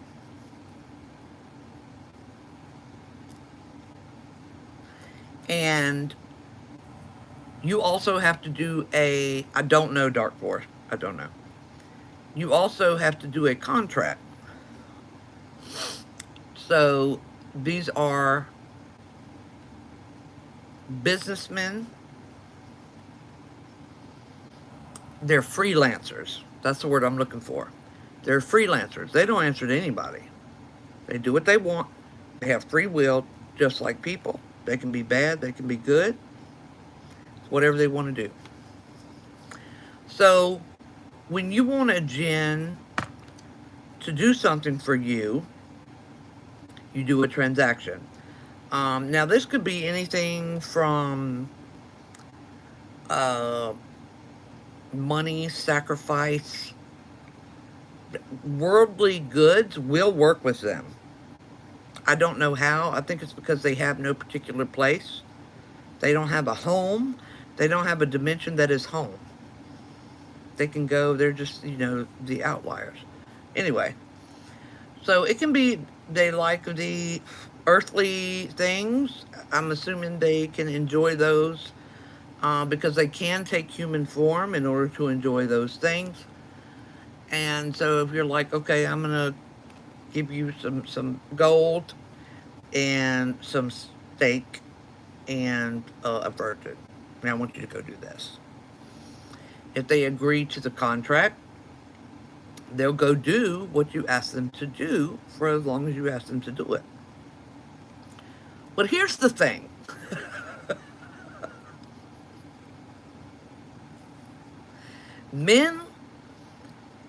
Arabic men tend to call on these things more than anyone else, not even Arabic women. Arabic men will call on them and put them on women. But since they're not really well versed in what the Jinn are, they're never specific with the contract. So in other words, if I hire a Jinn to go fuck up Mandy, and I say, I'm going to give the Jinn ABC to go drive Mandy insane. And he's like, all right, I accept the contract. You left yourself wide open. Because these are businessmen and they read the fine print. So if you didn't specify that you are to be protected during this assault on Mandy, you're wide open. You're wide open. And most of these men don't know what they're doing and they leave themselves wide open. And what happens is these women then come to me. They will really give them children, Mushu cow. These women come to me, and I started getting a lot of them from, oh yeah, they'll take their word. I started getting a lot of them from Germany. That's where it first started happening. And it was right after the Arab Spring. And I've told people over and over again, you cannot date a man that is Muslim unless you plan on converting. It does not work. You cannot do it. You cannot. It's impossible. And what happened was these German women started dating these good-looking, smooth-talking Arabic men. And when it came time to do engagement stuff, then these German women were expected to stop being German and start being Arabic Muslim. The German women are like, no, I don't fucking think so. And so when the man is denied, now they're in a German country, so they're not going to throw acid on your face there. They don't want to go to jail. They start putting Jinn on these women. And this one woman I worked for in order to figure this out. So what I did was I found what to use to even get these things to come over and see me through my mirror. And I actually went out and bought this very expensive, very old Arabic tea set. And I don't remember the proper word for the tea for the stuff, the thing that I got. And then I have to get DNA from the girl sent to me from Germany.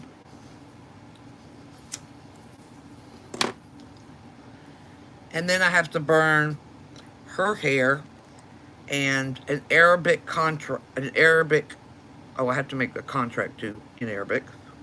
Then I had to write an Arabic, what do you call it?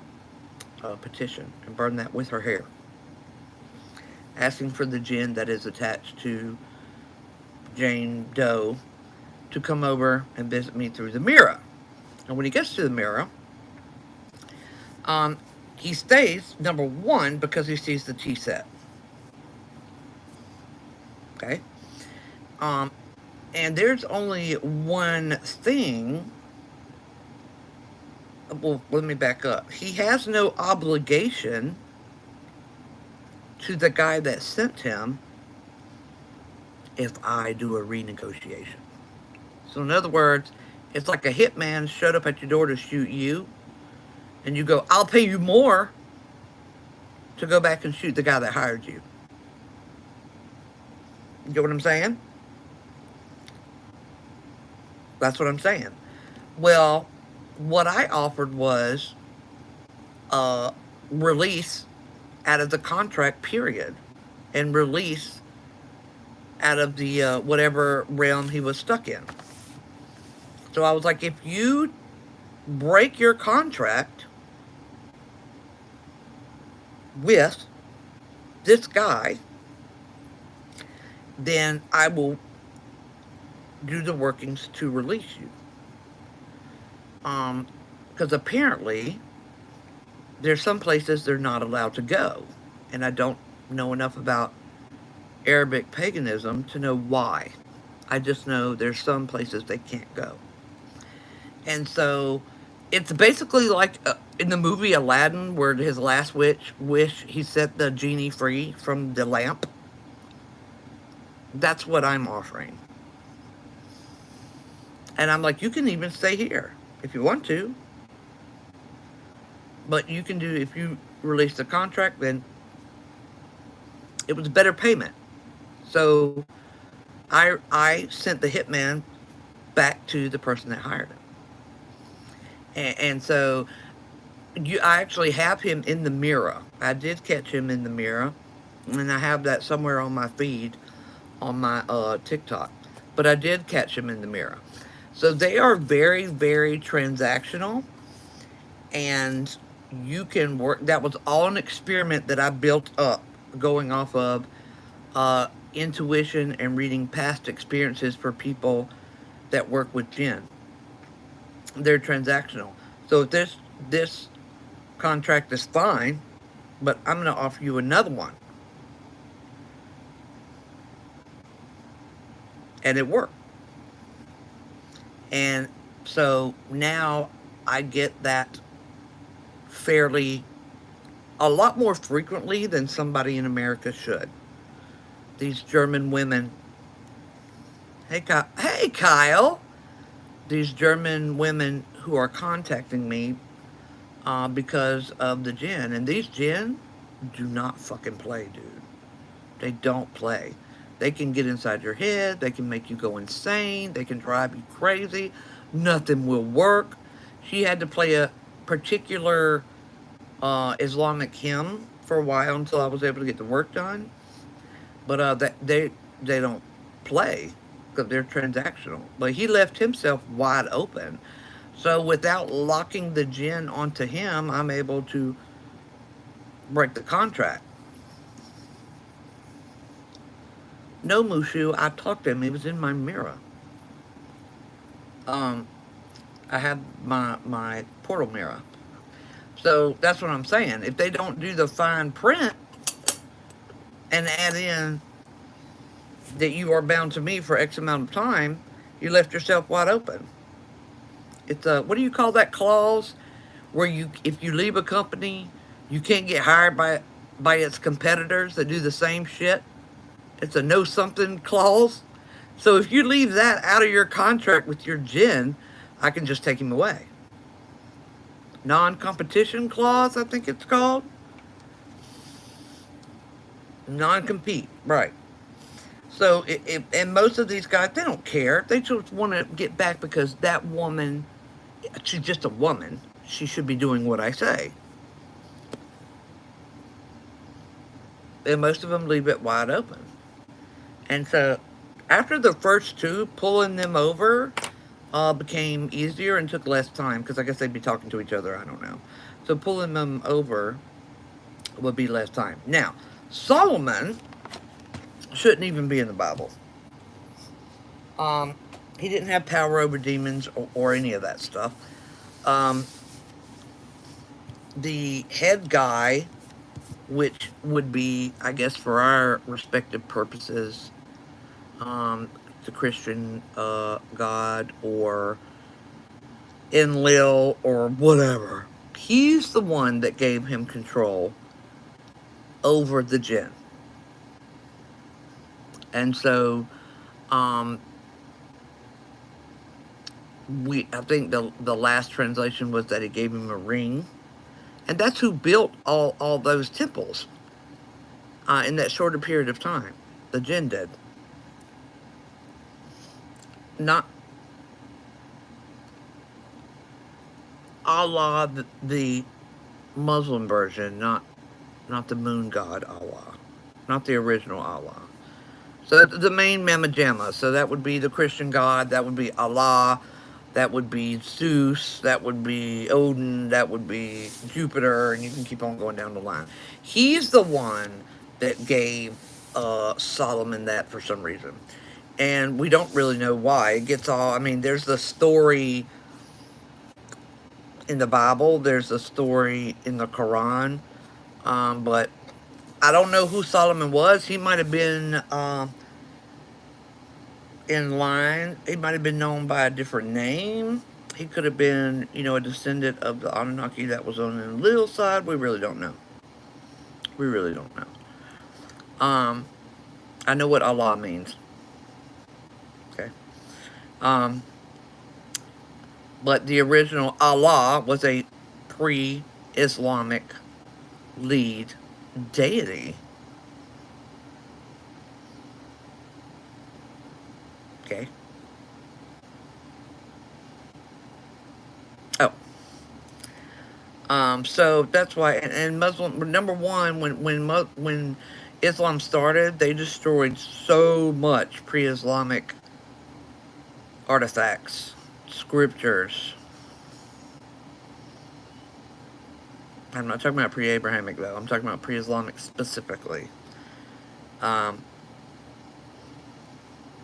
That's why it's so hard to find pre-Arabic witches now, because they just killed you. They'll kill you today over there.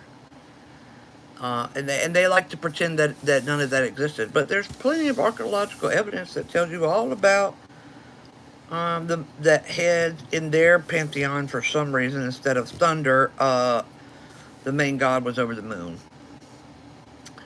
And they had children just like any other pantheon. But the Muslim faith will be like, oh, nope, that didn't happen. Another thing that I've told you, that guy is fucking crazy. Muhammad, who's crazy. So you'll see this fallacy that it was the Ottoman Empire and it was Islam that were the first scientists, and they brought this and this, and nope, that was all stolen from the Vedas and the Bhagavad Gita. Every single last bit of it was stolen from the Hindu scriptures. The Hindu scriptures have the oldest scientific things down to the atom. They didn't get lower than the atom. The structure of things, the atom, all of that. They had all of that between the Vedas and the Bhagavad Gita. And, the Muslims are like, oh, no, it was this guy. I was like, bitch, no, it wasn't. It was around 6,000 years before you ever thought about it. It was India. The Indo-Aryan Valley. And I don't mean Aryan like white people Aryan. That's the one. Those people came up with that. That was written down. You didn't even show up until like 4,000 years later. They're like, oh, I don't know. I'm like, no, you didn't. Sorry. There is literally nothing That book, the Quran is crazy. You think the Bible is crazy? The Quran is insane. It's insane. There is not one holy. No. No. That entire book is like the ramblings of a religion. You know what Gabby Hanna is going through right now? That's what Muhammad was all the time. All the time.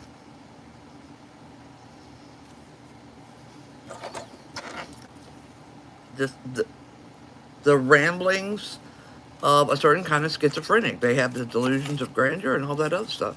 And somebody was like, oh, it's God. No, no, no. Yep, it's insane. Like, if you read, like I had read every holy book in Islam was the last one I got to, because it was the last of the organized religions. And so if you've read all the other ones first, and you get to the Quran, you're like,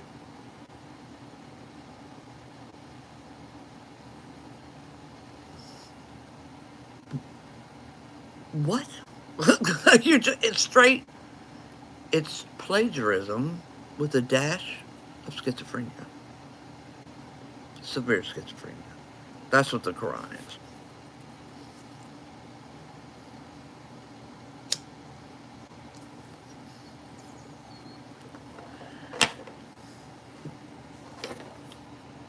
Oh shit. I forgot to plug up the phone because I'm a dumbass. It's insane. The reason that I chose Hinduism. So, I left the church at age 8. I don't know if y'all want to hear that story. I've said it many, many, many times. I left the church at age 8, and slowly, over the next 20-something years, you want to hear, are you the only one healing vibes? I got 2. Does everybody want to hear why I left the church?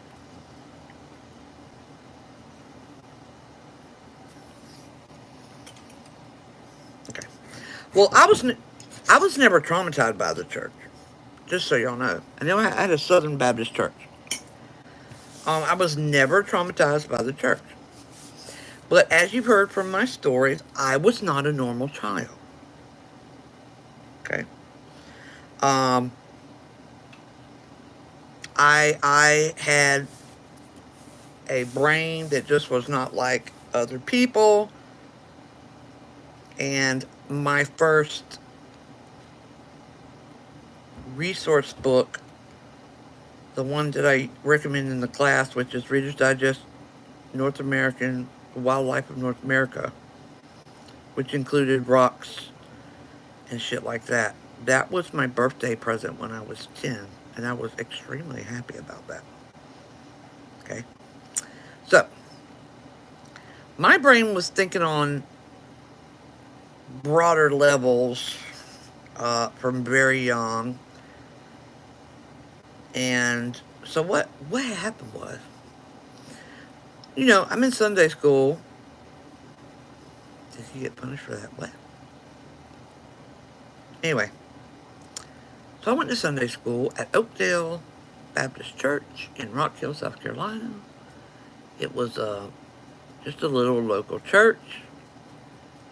And I went to my Sunday school and everything. Learned about Jesus and the blood and all that stuff. And then at about 8, we had already started the children's church. So you're not in the nursery stuff. You're not playing and just drawing on Jesus. Now you're in the children's church. So they start to tell you stories about how the only way into heaven was to believe in Jesus. Okay. And apparently, according to my mother, oh, you learned about the 7 days and all that. So let me back up. The first question, and this is my mom telling me, the first random ass question that I asked sometime after starting children's church, which would have been around 7 or 8, was I asked her about the 7 days. I'm 7 or 8 years old, and I said, well, how long were God's days? And my mom kind of looked at me at the time, and she was like, what do you mean? And I'm like, well, science says that it takes X amount, to build the sun, and the Earth's been here for X amount of millions of years, and dinosaurs were here for X amount of millions of years, and there was all this time between the birth of the universe and Earth and us. So how long were God's 7 days? Were they like billions of years old? And okay, we are out of bumfuck nowhere, Rock Hill, South Carolina. Rock Hill was this big when I was little. And my mom was like, so what does she do? She calls the deacons. No, she called the pastor. The pastor sent deacons to the house. Because clearly, I needed some extra Jesus time. And so, if y'all could see what I looked like when I was 8, it didn't look like that would have come out of my mouth. I was an adorable little kid. Oh, for real? So, from what my mom said, the deacons come over, and their only answer was, no, the science is wrong. It was 7 actual days. And me at 7 are going, no. Because the science said, blah, blah, blah, redshift, blah, blah, blah, looking back in space, blah, blah, light years, blah, blah, blah, blah. So, we know it ain't 7 actual days. And the deacons were like, no, it's 7 actual days. And finally, well, you got to think, in rural South Carolina, when I was little, Rock Hill may have had 2,000, maybe 5,000 people at most. Okay, and then people go to college, right? So they didn't even know what the hell I was talking about. So apparently,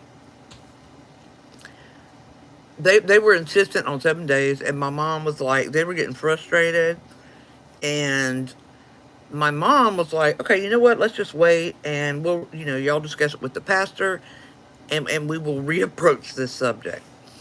So they left perturbed, and as the time went on, the next one, which apparently was the deal breaker, I asked my mom to leave the church after that. That's when we learned that you cannot get into heaven without believing in Jesus. So after children's church, I'm talking to my mom again. And she's recalling this story for me because I don't remember. I do remember not saying I'm not going to go back. I said to my mom, well, they were like, what'd you learn in children's church today? And I was like, well, I learned that you can't get into heaven unless you believe that Jesus is God's son. And my mom's like, that's right. And I'm like, but what happened to all those people that came before Jesus? And my mom was like, because there was like billions of people before Jesus. So what happened to all of them? And my mom was like, oh my God.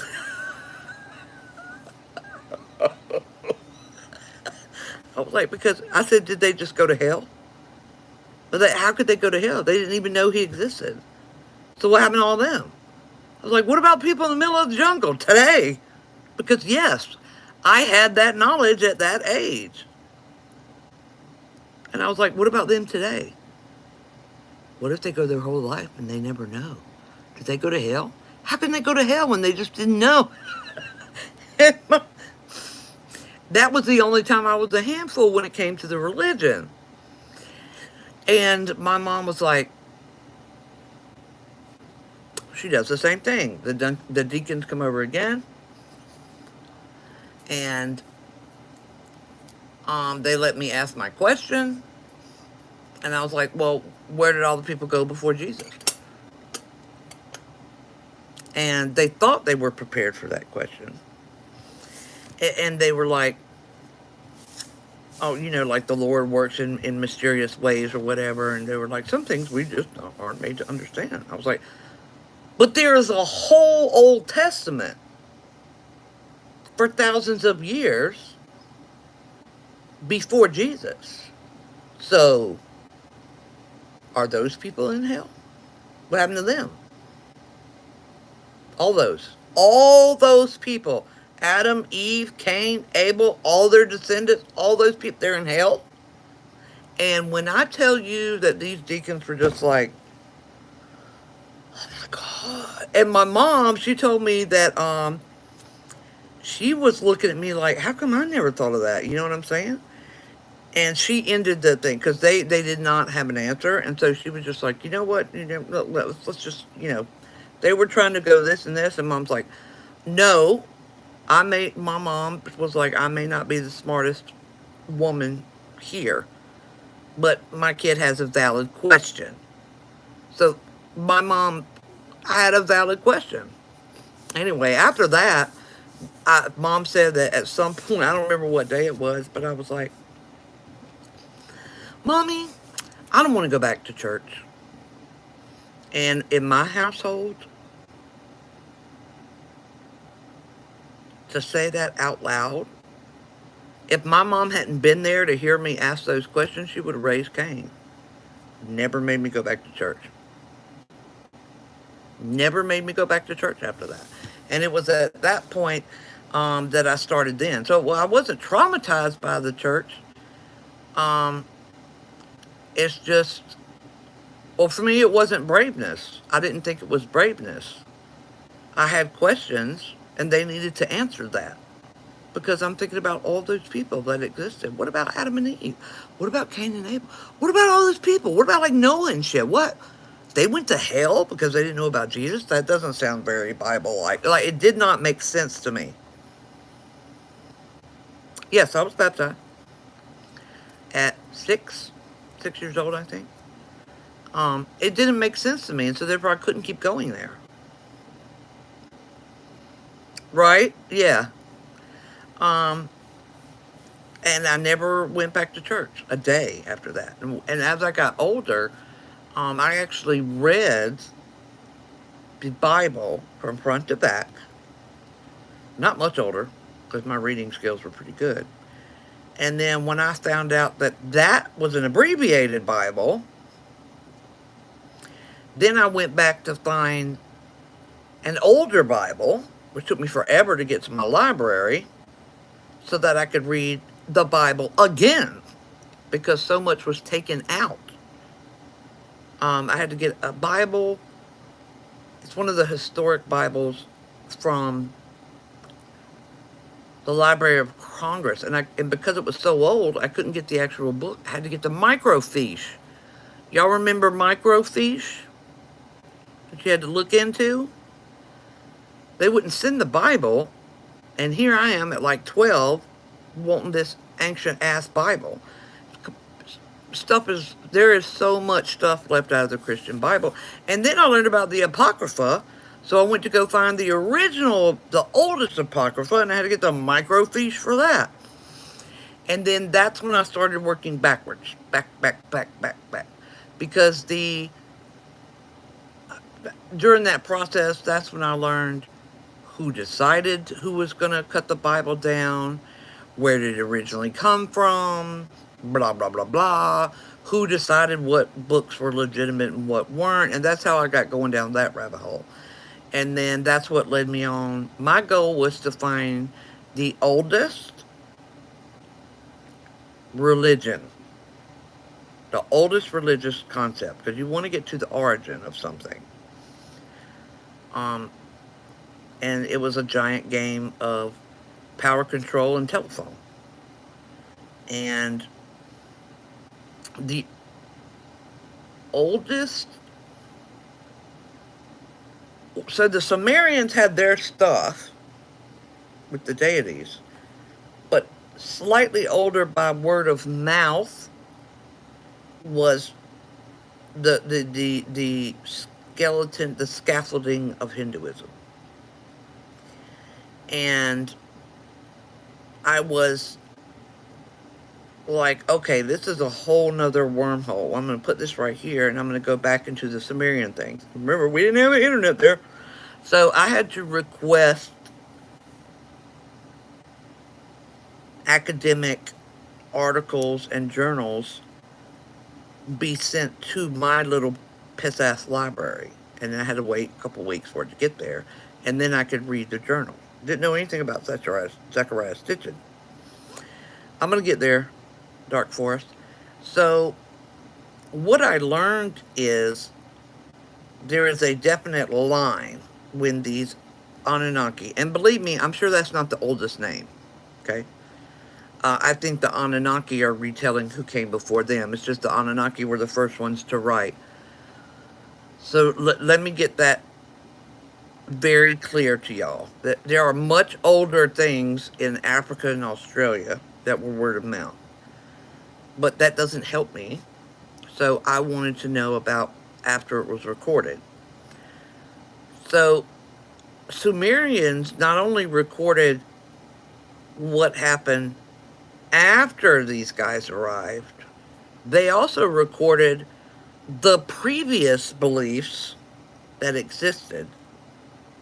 So you literally have this timeline between the animism type thing that we believed, everybody on the planet believed before, then these dudes get here. And after these dudes get here and they do what they do and they leave, well, and Lil and his people then leave, that's when you have the deities. Deities pop up after that. And that's when I started comparing pantheons from all different countries. All this is being done without a computer, mind you, because I was finding my own way. I would have things pulled in. If I couldn't find it in an encyclopedia, I would have it mailed in. My librarian, Inky is Lucifer. That's who Inky is. My librarian just was tickled with me because, she was a bookophobe, bookophile, so she loved ordering my stuff for me. And even the original Orisha, not the ones that you see, the Orisha were pantheonized after colonization. I'm going to get to that. The original, that's part of the pre-deity Sumerian stuff. So pre-deity Sumerian, pre-colonization Africa, all old Native American tribes, so the old shit before they had pantheonic gods, all believed in the same thing. So you'll have, when you read the translations, not a book of the translations, but the actual translations, the Sumerians will tell you each of the planet has names, like Tiamat and all them. This is what the Greeks called the primordials. The Titans. Like, there wasn't actual beings. These are forces. So, in the Sumerian pre-pantheon, they can even tell you where the asteroid belt came from. How did they know that? How did they know that? What are you laughing at? You made me remember. I was talking to Yaya about how the Earth was made, and she's like, well then, how did the other planets get made? And I already told her Big Bang Theory made Earth, and I said, the Big Bang Theory! Oh.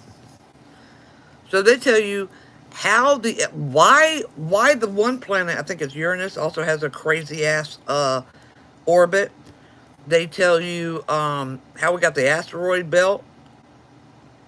Marduk was Mars, I think. His ass came flying through there, fucking shit up. That's how he ended up where he was. It tells you, by giving the planets names, it tells you exactly how the solar system was formed, how the universe was formed, how our specific solar system was formed. Yes, it's all in the text. And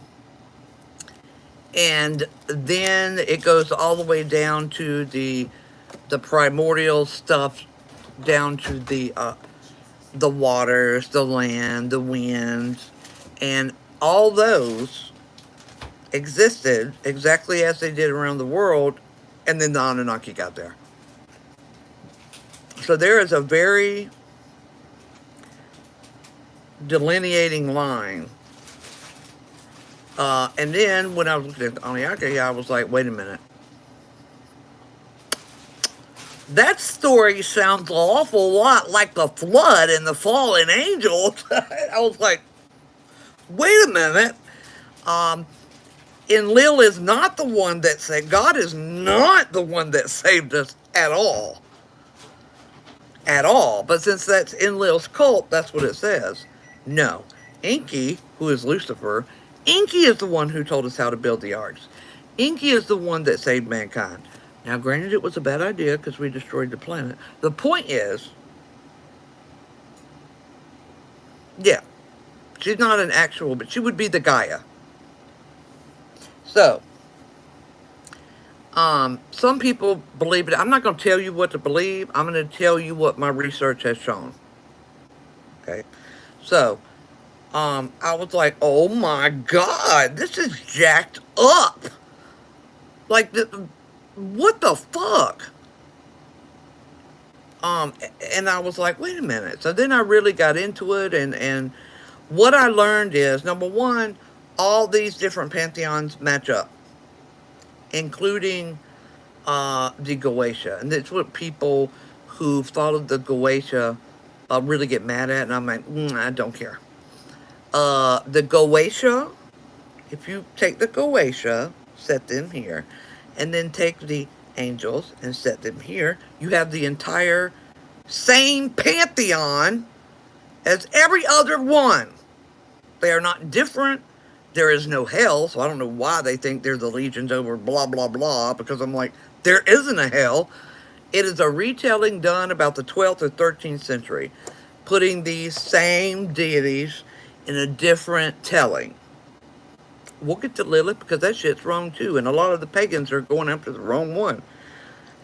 Originally, the Orisha, the original Orisha, are not beings. They were primordial forces with names, just like in Hinduism. And then after colonization got done, they were pantheonized. And I settled on Hinduism because what Hinduism did is, and people make this mistake a lot because they think that Kali is an actual goddess. Kali is not. You are working with the dark feminine, but she is not an actual deity. So, the same thing that happened to the Orisha happened in Hinduism.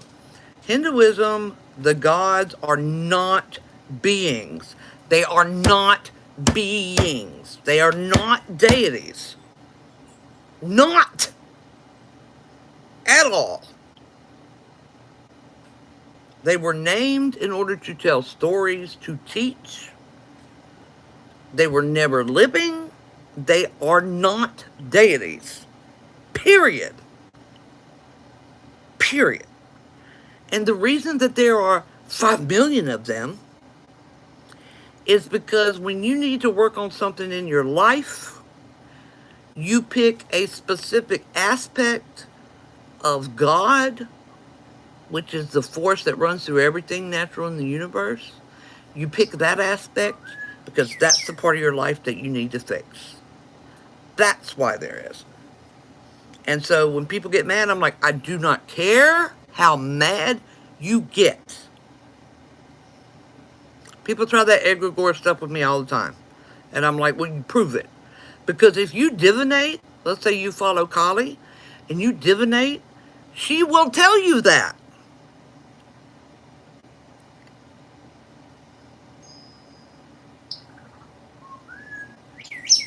And people never want to ask. I'm like, ask. Get your thing out and ask. And people never want to do it. I'm like, ask. I did. Go ask. So that group of beings is not deities. Okay? And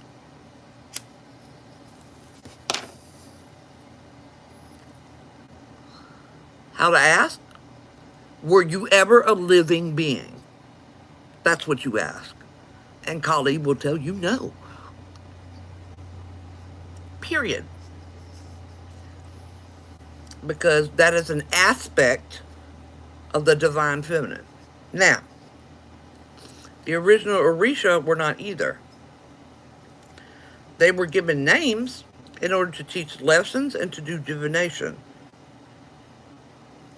Modernly, they have now been pantheonized because of colonization.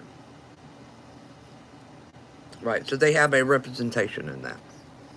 But originally, the original Orisha, when you're talking to a Babalao, he's not talking to living beings that were once alive. And I stuck with Hinduism because when you realize the tenets of Hinduism, you can apply them and weave them into your life without even trying. It will change the way you look at the world. It will improve the way you react to your fellow humans that don't know what the fuck they be talking about. It's just an intricate, it becomes woven into your character. So the one thing that I tell people get misunderstood, and they're like, oh, don't Hindus believe that everything has a soul? Like, I can't kill that spider because it's got a soul? No, bitch, no. You don't kill the spider because the spider has a right to be there. It plays a role. You respect the fact that it exists. If it bites you, clearly it needs to die. But what I'm saying is, the reason that you don't just kill things because you don't like it is because what right do you have? That bug has every much a right to be there, the right to exist that you do. And when you take that into play, it's the same thing with trees. You build around trees because they have a right to be there. They play a role in the natural world, and your goal is to disturb that as little as possible. Now, obviously, you cannot build around every single tree, but you should be doing as minimum and much as possible. So instead of being based on some bullshit, Hinduism is based on the respect of existence. Bottom line. You respect the existence of other things in the natural world. And when you take that on into your being, well, number one, it makes sense when you realize that God is not an omnipotent being. Because you're like, oh, that's why I never answered. That's why that baby got murdered and ripped in pieces. Oh, he's not there, because he's not. The easiest way to understand what God is, and it's going to sound funny when I say this, is the Force through Star Wars. Yeah, it sounds funny. Go look up where George Lucas got that concept from. Go look it up. And you'll see it's not funny. And it's really accurate. And I'm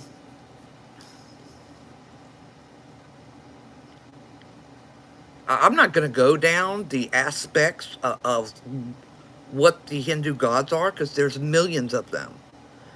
So let's say I know Ganesh is over good fortune. Okay, that is the aspect of God that you're focusing on at that time. Does that make sense? So when you want retribution as a woman, you will focus on Kali, because not only is she about retribution, but she's about pulling your strength up for women during a time of crisis. Yes, Dark Forest. So that's the difference between Hindu gods and deities. Deities were once living beings here. Hindu gods and the original Orisha are not. And that's why I went over to Hinduism.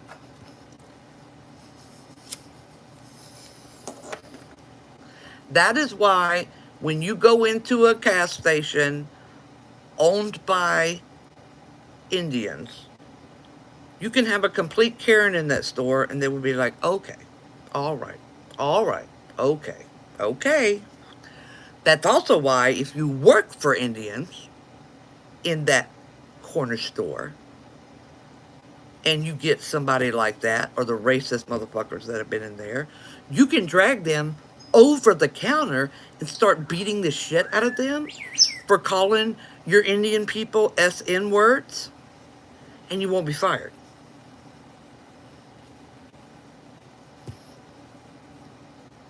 It's almost impossible to get fired by them.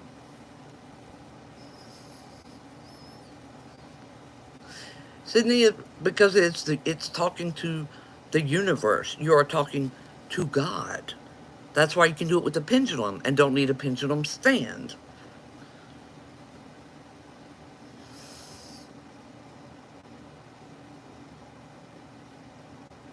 When I'm talking about the scaffolding of Hinduism, Hinduism has been through the same... You know how you have Christianity and you have all the different sects of Christianity? All the different sections of it? The same thing happened to Hinduism. So you have to go back to the most basic tenets. The oldest one. But they got some crazy people in their shit too. You just have to go back to the oldest one. No, you are talking to God. You're not talking to yourself. You're not talking to your higher self. You are talking to... Okay, let's put it in TikTok spirituality terms.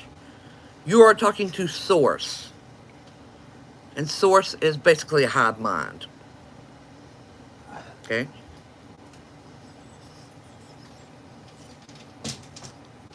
Find out what Lakshmi represents. Okay, so that's what I'm saying. Hinduism is the representation of like an opinion of the main pet. No. Hinduism, you could do very close to Hinduism if you had no religion at all. You know, some people are just spiritual, so they respect all the natural things around them. Same thing. It's the same thing. It's one of the oldest forms, and it's the baseline for most, I cannot speak on South American and Central American because I'm not educated in it, but most North American, Native Americans, the base scaffolding, each of their little religions were different, but the base scaffolding, everything has a spirit. Everything has energy. The Great One runs through everything. It's the oldest one. It's the oldest one.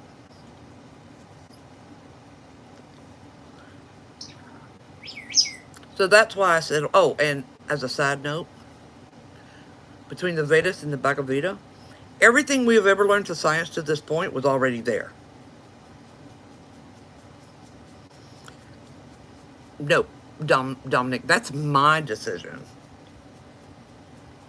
That's my decision. I have, through doing people's deity readings, I have met deities.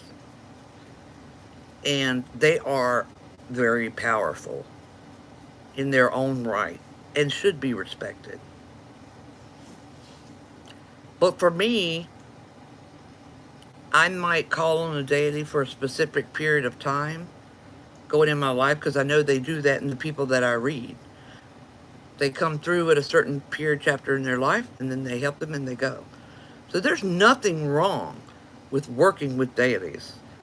The few that I've met have been miles above me, you know what I'm saying? There's a reason they're called deities.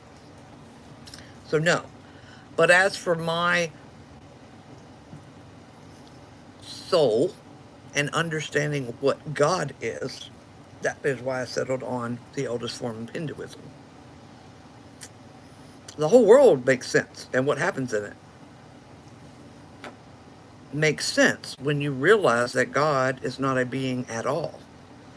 It's not something that looks over you, not at all. Everything that happens and the concepts of balance make sense once you realize that it's not a dude. It's not controlled by a dude. Everything else makes sense. Now, since I'm in a chatty mood, didn't somebody tell me that they wanted to get into Lilith? Because I love getting in this subject.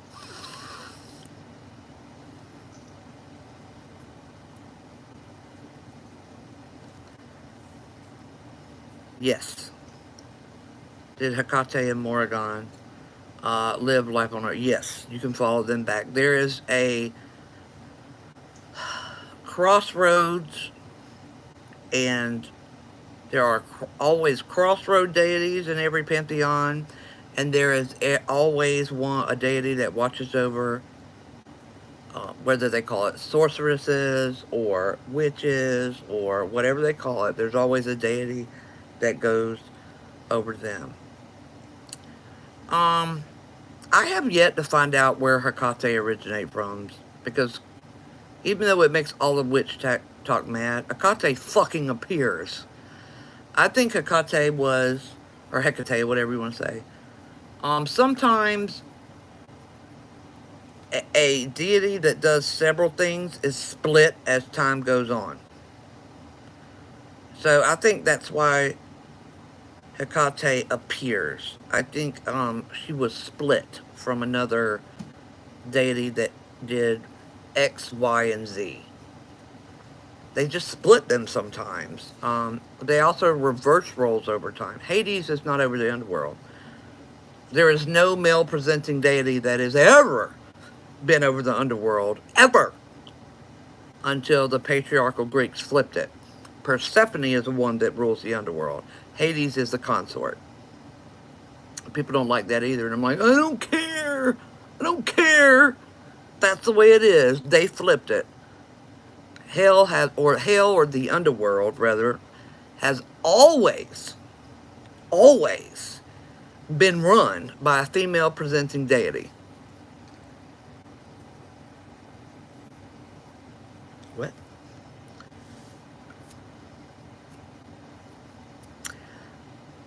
No, Aphrodite is Venus, is Inyana. And Inyana is absolutely not Lilith. So now we're going to get into Lilith. Okay?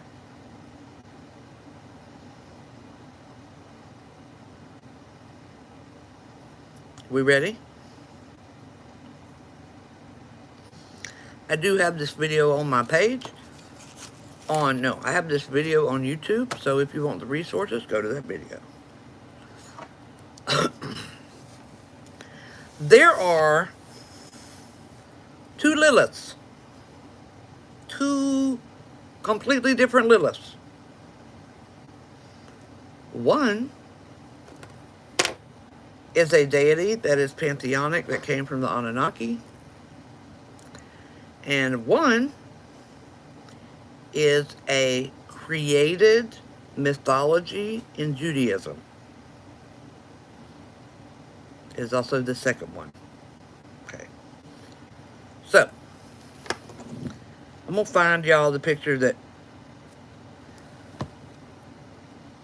started this whole trouble with who Lilith is. I'm going to find it right now. So, Lilith. Oh, the Bernie? Is it the Bernie relief? Bernie relief? Is that what it's called?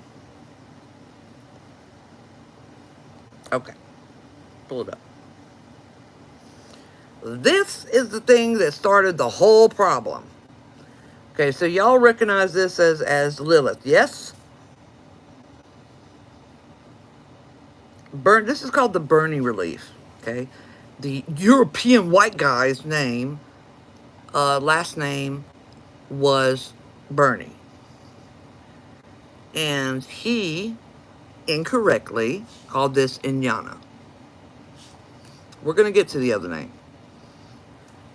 He incorrectly called this Inyana. That is not Inyana. That is a Reshkagal. Okay? It's not Inyana. That was the main problem that started this. Was that stupid European Bernie guy said that this was Inyana. Nope, it is not. Inyana, this is Reshkagal, and Inyana is Reshkagal's sister. Now, Ereshkigal was in charge of the underworld.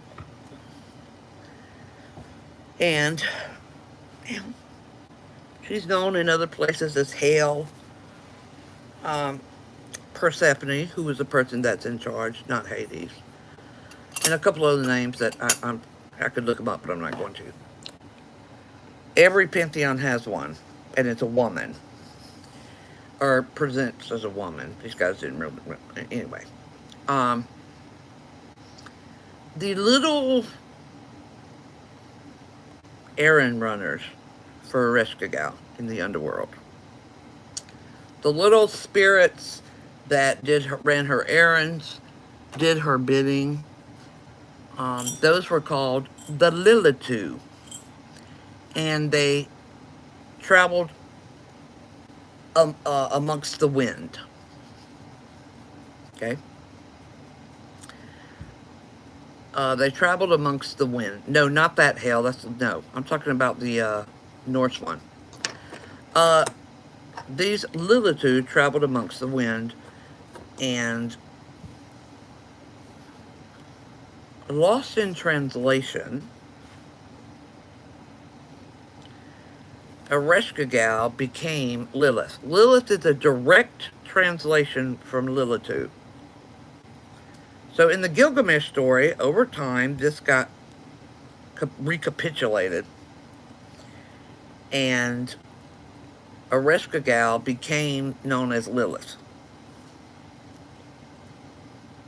I'm not getting into Pazuzu right now. I'm talking about where Lilith came from. And so that's how she shows up in Gilgamesh.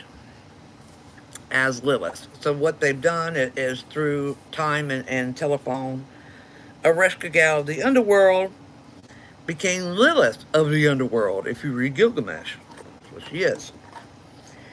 And from that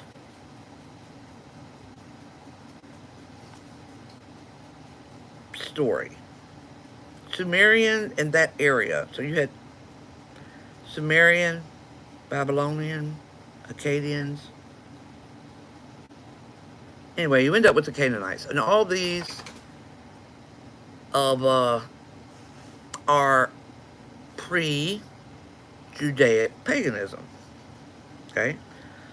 As time goes by, she maintains the name as Lilith as she passes through the Babylonians. And still in the underworld. She's not a demon yet. I mean, she's not a baby-killing demon yet, by the way. As you get closer to Judaism, this is over thousands of years, she gets brought into, not the Torah, it's the other Jewish book.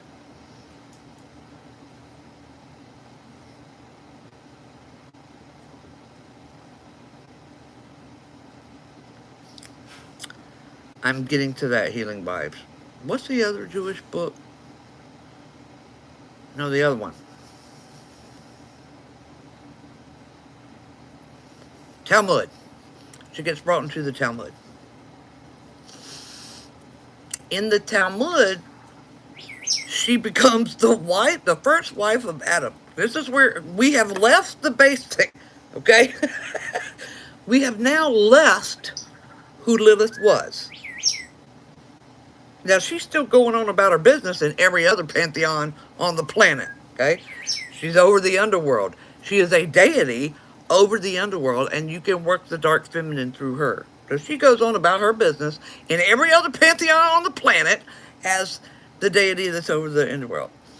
And as the Jews begin to form their Jewish faith, we have the second Lilith. And in order to remove, you got to remember the Jewish faith has nothing to do with deities. Okay? So we had to morph this figure somehow to make her bad. So Lilith became Adam's first wife, who was like, bitch, I ain't bending over for you. The fuck? She was made separately from the clay with Adam. And she was like, whatever. And so she bounced. And so God was like, fuck you. All right? She can sit down. He curses her, whatever. And now she's, part of hell and kills babies and everything under her are demons. Okay? And then God is like, now I'm going to make Eve out of your rib bone so this bitch will be submissive. Boom. Makes Eve. So that Lilith, the one that not all of you, but most of the pagans on this app are supposedly serving, is the made-up one. And it is a closed Jewish practice. And they don't like hearing that. And I'm like, boo-hoo. Get over it. Because you could use that same, she only represents the dark feminine. That's what y'all are drawn to. That can be found in Ereshkigal. Gal. It can be found in, what's her name? Medusa. And it can be found in, I can't think of it right now. The dark feminine already Hecate. The Morgan. I think it's the Morgan. Isn't that the one that would fuck people up? I think. So, there's no need for you to appropriate Lilith from the Jewish culture. If you are looking for that dark feminine, it exists in the deities. The Lilith that y'all see everybody working with does not exist. That is a character created. Everybody's like, oh, I made an egregore for it. No, you don't. It already existed. It's called the dark feminine. It's part of the divine feminine. You can access it through any other thing. Just like people think they're working with Kelly. No, you're not. You're working with the dark feminine. And so this is where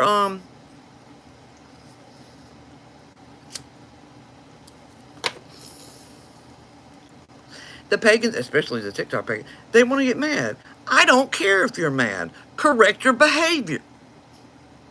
Correct your behavior. You're working, one, with the deity that does not exist. And two, it's one that you are appropriating from the Jewish faith. Period. The best person to work with the dark feminine with, in my experience, is Medusa. And let me tell you something. These women that use Medusa strictly because they're mad and they want to F men up are not going to get her strongest side. She has that side. She has that side. Well, they're working with the dark feminine is what they're working with, Brittany. She has that side. But those of y'all who ignore her story and who she was are not going to get the strongest side of her. You're out of luck. Not going to happen. If you don't know the full entire story of Medusa and where she evolved from,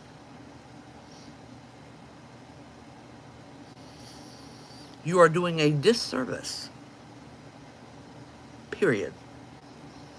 You will not see one ugly statue in my house of Medusa. You will see a powerful one and a beautiful one.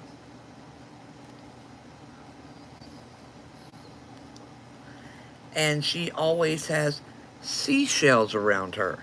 If you don't know why Medusa should have seashells around her, you don't need to be working with Medusa. Period. So either go cry about it or go find out who you're working with. It's that simple. Period. So, with the Lilith thing, you are working with something. You are working with the dark feminine. But you should not be working with what is the Jewish Lilith. If you see Lilith portrayed in any way as demonic or over demons, that is the Jewish Lilith. End of story. There's not no end of story. And if you are doing that, I'm not saying feel bad about it. I'm saying go find that dark feminine in a deity that already exists, or simply work with the dark feminine. That is an aspect that flows through certain deity. There is no deity that is strictly dark feminine. That is just like there's a dark masculine, and it's one of the primordial forces that flows. Why do you think intersex people were so highly regarded back then? Because they had both. So, you shouldn't feel bad. Well, you should feel bad because you asked it and researched properly, okay? But what I'm saying is, it's not that your practice has been a joke. You didn't imagine what happened. You were just working with the dark feminine, which you can continue to do without appropriating. Like, it's that simple. Because the original Lilith, Areska gal, she doesn't have man problems. She's not a man hater. She runs the underworld. She's a businesswoman. She's a CEO. She's a boss bitch.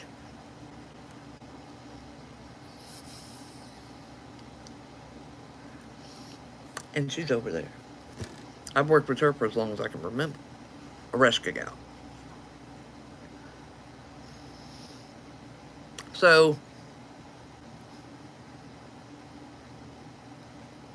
it's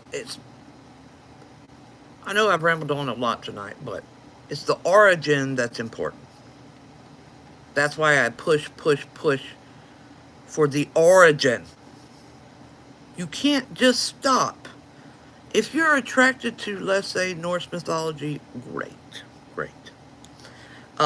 Do not stop there before you decide, well, I'm going to start working with Odin. No, you need to find out where Odin came from. Where did that come from? And then where did that come from? And go all the way back.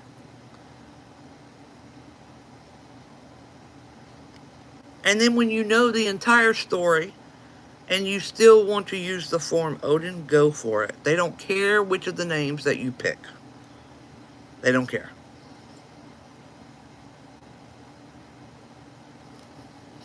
But just remember that these lead figures, the Zeus, the Odin, the Jupiter, you are working with the same thing that Christians work with every day.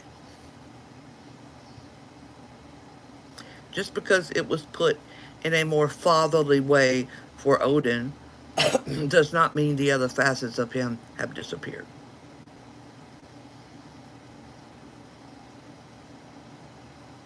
It's still the same dude. If you want to call him 80 names, you can. Still the same deity. Doesn't matter. It doesn't matter if you call him Aphrodite, Venus, Inanna, and any other love goddess from any other culture. Same dude. Same chick. Whatever.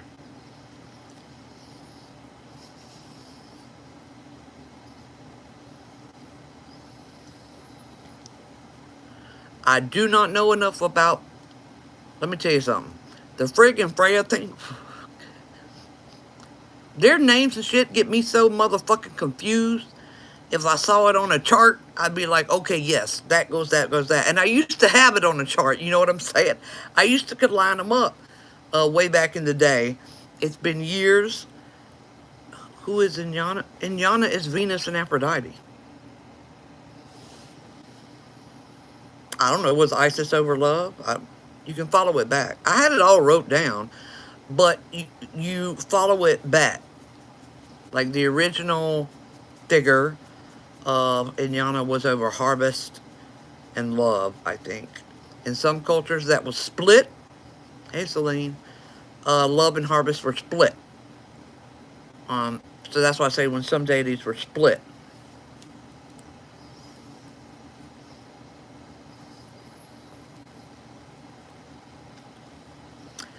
Celine, I know I went over that on my post. I cannot, off the top of my head, remember how to go find... That story exists in several different cultures, where it was a group of brothers that were the kings of the earth. It runs through several different cultures. And quite... What? Wait, means Lady and Frigg. What's her name? Frigg was married to Odin and Freya. Oh, okay. So then, yeah. Which would also be the equivalent to Hera and Juno. And what is it? Ashtara? Is that the one that was the Christian god's wifey?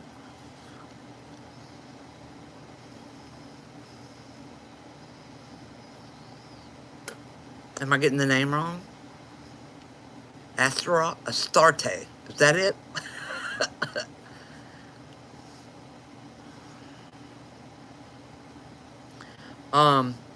Somebody just asked me something, I don't remember.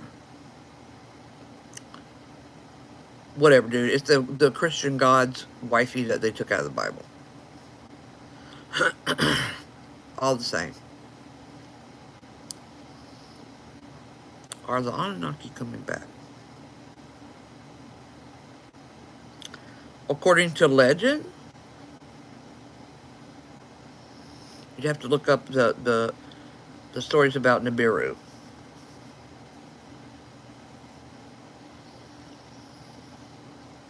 The legend says they're going to come back, but it's already been a really long time, so I don't know.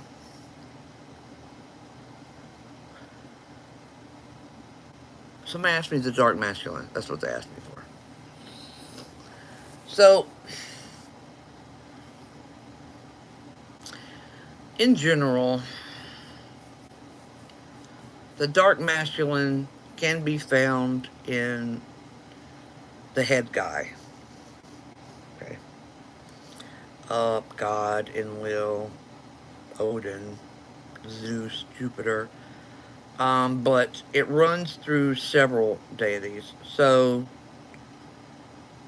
let me be really specific when I say this about the dark masculine, because men did this to themselves. All right, so no man back in the day would admit when they had been violated, or when they actually got their heart destroyed by a woman. You're not going to admit that. The fuck? So it was smashed down out of the pantheon. They're like, we don't know who that is. I don't know who that is. What? No. Mm-mm. Mm-mm. So the best way to find the dark feminine, masculine is going to be for you to fucking dig. You need to dig through the minor gods. So these were often the children of two gods together. Why does who have seashells? You need to dig through different pantheons and look for the stories, the mythologies of what happened to a particular deity. So you could search like male deity that got his heart broke. You can look that up. They're less squished in East Asian mythologies. So think Japan, Polynesian Islands. They're less frowned upon then. Not a lot of toxic masculinity in those early practices. So, look for that.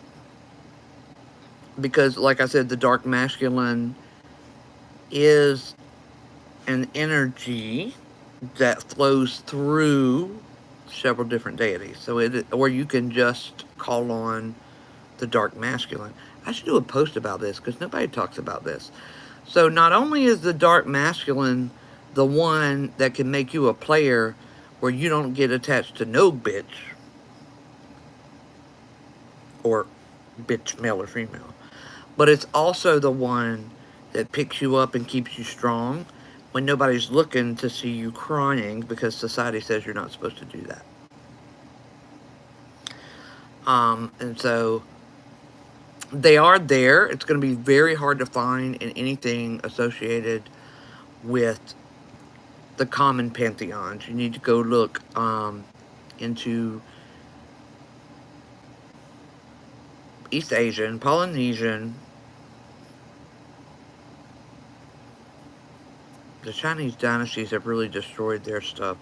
You can also look for the aspect of it in Hinduism.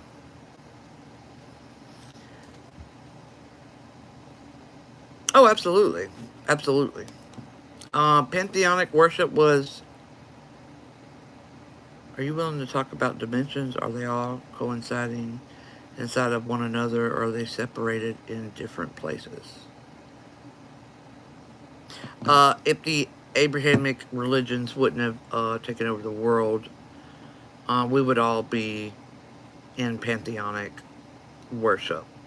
Well, not solely. So the indigenous peoples would still be doing the original, like Native Americans, their baseline, or the Hinduism, the animism, energy flows through everything type thing. Are you willing to talk about dimensions? Are they all coinciding inside of one another, or are they separate in different places? Both. But let me explain why. Okay. So the math says, the math. Okay. So in this respect, I'm going to be talking about mathematical dimensions. So if any other kind of dimensions are to exist, the math first has to say that dimensions exist, period. Okay? So currently, the math says that there are 11. Now, when I explain this, I am talking about the dimensions that you are able to experience within the human body. Okay? We have 3. All right? So that's us. The fourth one is time, but sometimes it's included with space. So in other words, one dimension is just a fucking dimension. 2 dimensions is like on a sheet of paper. You got a drawing, anything, writing, whatever. It's on a sheet of paper. And 3 dimensions is what we see. So we see in 3 dimensions. But we can only see in 3 dimensions because our eyes are only set up to see in 3 dimensions. Okay? Some of this concept is kind of hard for some people to understand. So if the human eye is only set up to see in 3 dimensions, a 4th dimension, a 5th dimension could be laying right on top of this one, and we will never know that it's there. We will never see it. Never. And this is what's hard for people to understand. And we're not getting into quantum entanglement right now. This doesn't involve quantum entanglement. So if you had eyes that were able to see in 4, 5, 6 dimensions, you would be able to see them where they are at all times. But we are only able to see in 3. The math tells us that there is mathematically 11. Those are different dimensions than what we are talking about with realms and dimensions. Okay? And this is when we're going to get really... You got to stay with me on this, okay? So, if the math says we have 11, then that means that we know that multiple ones can exist, period, because the groundwork, the 11, the framework is there. And the math proves it. Math is the universal language. It's the only one. So if the math says that there is a framework for dimensions, then we know there are multiple dimensions. And they can be more than 11 because the framework is always less than the end product. Okay? Think about the framework of a house. It's always less than the end product, the whole entire house. Okay. So. Okay.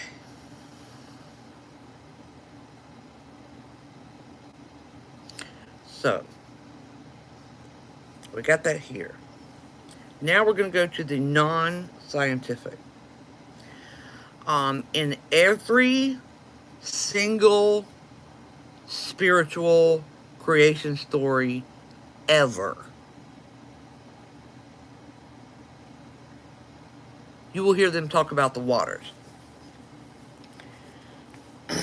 In Christianity, it's mistranslated. It says the waters were separated from the waters.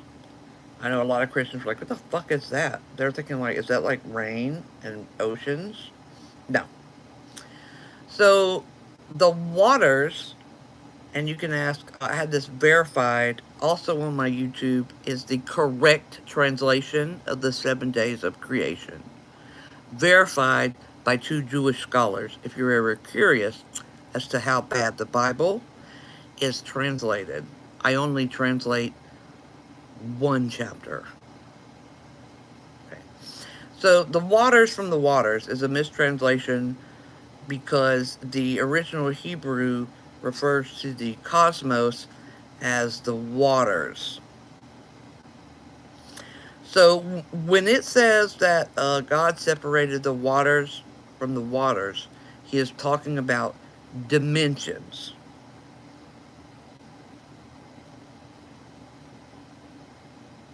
Okay? Any educated scholastic Jew will tell you that. And that same thing is said in every creation story. No matter how far back you go, it's shortly after we had nothing. You know, in the beginning there was nothing. And then, separated the waters from the waters. So that is referring to the separation of the dimensions. No one ever tells us how many. We never know how many. They just let it know that it was done first.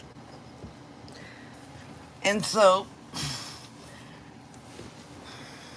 now we know that dimensions can be anything from parallel dimensions, which, when you think of dimensions, I want you to, when you think of parallel dimensions, I need you to also understand that timelines and parallel dimensions are together. Okay? So when you think about parallel dimensions, it's also parallel timelines, your various timelines. Okay? So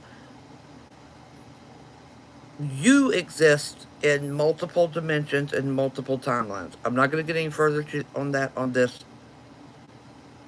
conversation. They work together.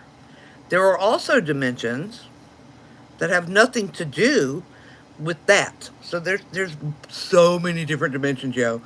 All right. So you have a dimension that has to do with spirits.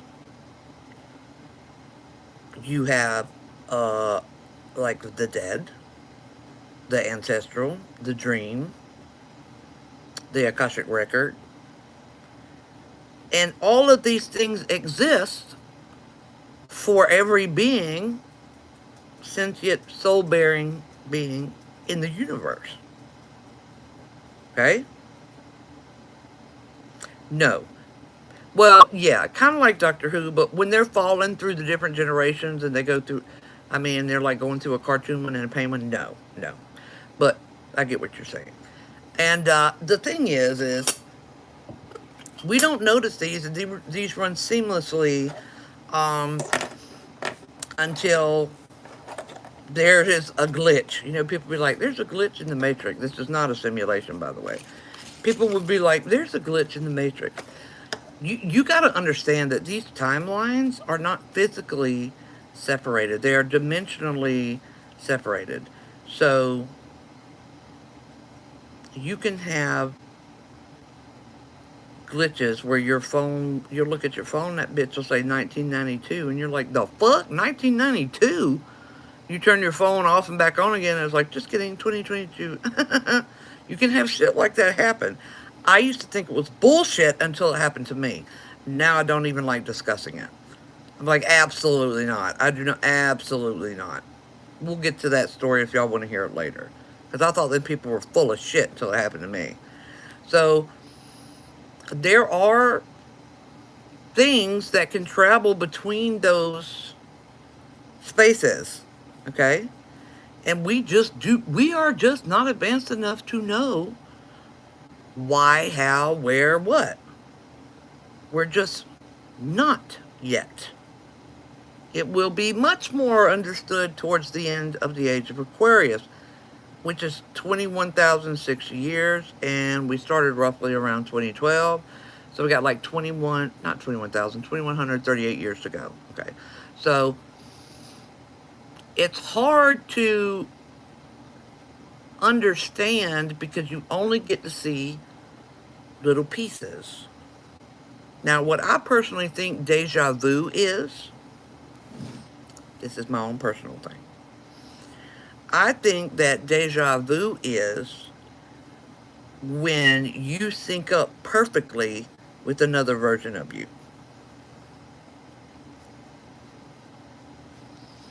Hold on, Tom. I'll address that in a minute.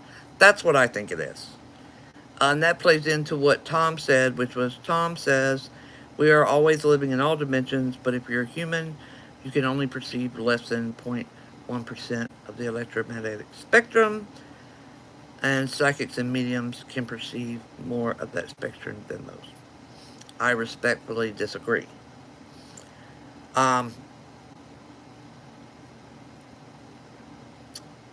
And how about this? I disagree in my case. Okay? Does each choice create a new dimension? No. The future is malleable. Okay? So your destiny is not prescribed, and you don't invent a new timeline depending on your decision. That is malleable. Otherwise, what would be the point?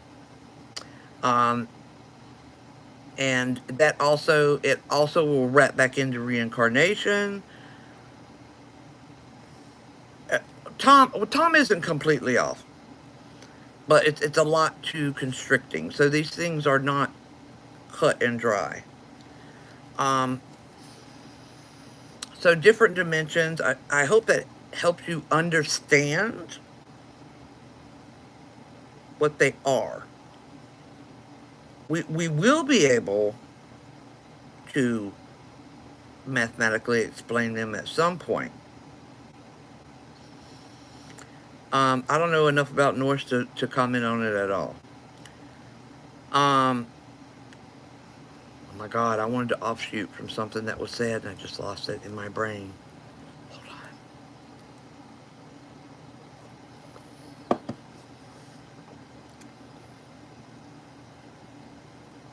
Fuck.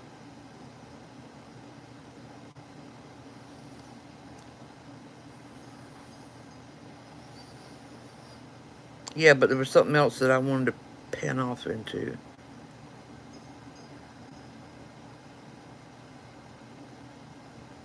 Oh, before I get to the glitches, block time. I needed to parlay into block time because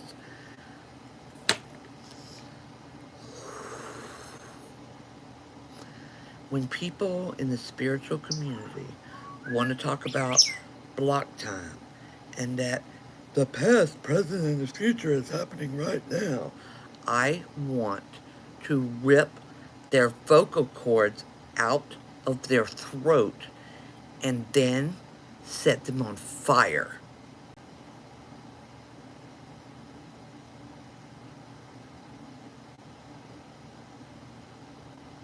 Because you have no fucking idea what the scientific concept of block time is. And that is what infuriates me. You'll have to remind me of that question in a minute, Celine. Oh, I'm good. That infuriates me. Okay. All time is not now. Okay. I gotta calm down before I try to just explain this concept in layman's terms, because that's y'all. Okay, really? Please tell me in what way all time is now would work. I'll wait. Tell me how that would work. I'm just gonna wait here.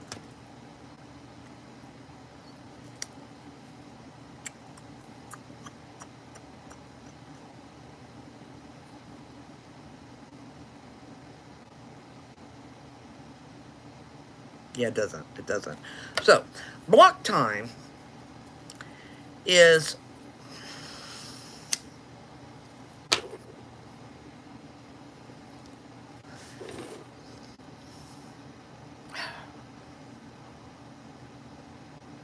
let me find a block. Okay. This is why I'm going to tell you why they get it wrong and why that people who are not educated in this should not speak on it. And no, I do not mean college educated. I mean you can take these classes for free from MIT on YouTube. So, got some block time hanging out here, okay? Here it is. Block time. Okay? What block time means is if you're standing here and you're looking this way, you can see all the way, all this time. But then what if you went 45 degrees to that side? There's another time. If you look from this angle, another time. If you move over here, another time. If you look down, another time. If you're back here, you got another time. You see what I'm saying? It's not that all time is happening at once.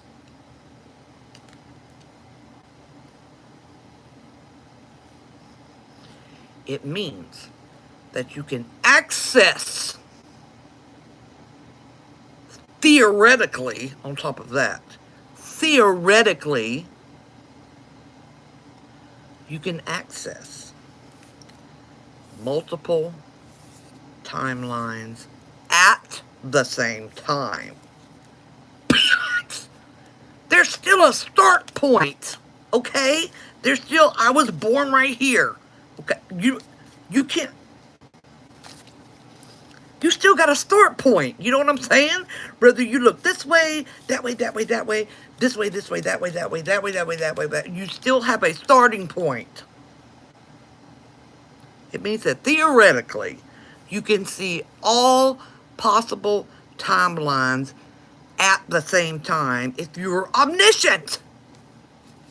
Well, let me see it. Let me look at all my timelines at the same time. It does not mean that the past, the present, and the future is at the same time. My blood pressure just went up. I get so bent out of shape when spiritual talk does that shit. Shut up!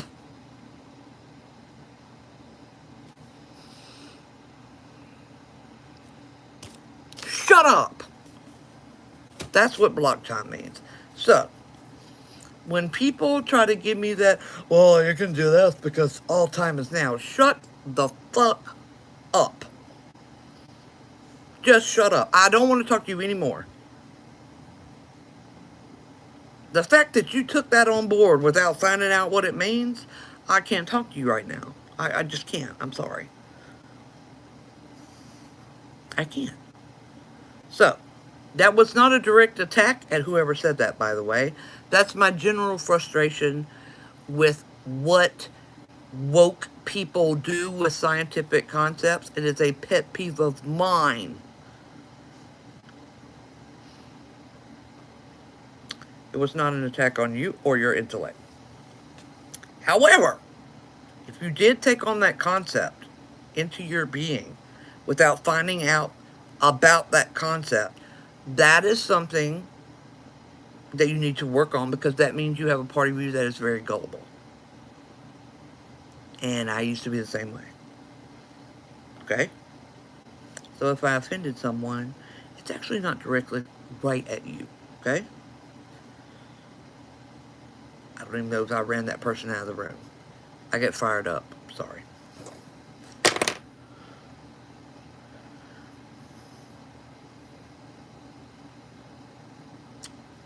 Through new theoretical math. Theoretical math. It's nothing that's proven. You know, like when it's theoretical. So the math says probably. And, you know, theories mean that the math is pointing to yes. Such as gravity is a theory. And those that don't believe it are more welcome to test it off of a 5-story building if they don't believe it. So mathematical theory means that at our current understanding, the math says that that exists. So math can tell you if something you exists before you ever have the technology to look at it. People knew the earth was round and the circumference back in during the days of ancient Greece. Had no way to know that, but the math told them that, and they were right. You know what I'm saying? So math allows you to see stuff and tell you that it's right without you having the technology to actually experience it. Hey, Grant. Now, are y'all still with me? You still want to do time glitches that I thought was bullshit until it happened to me?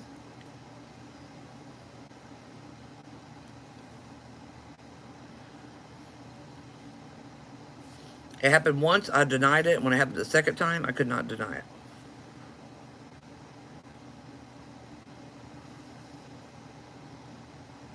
Okay. So, whenever I would hear these stories, like, keep in mind I was born in 1976, and as I came up, you would hear different stories. They've been repeated for you guys.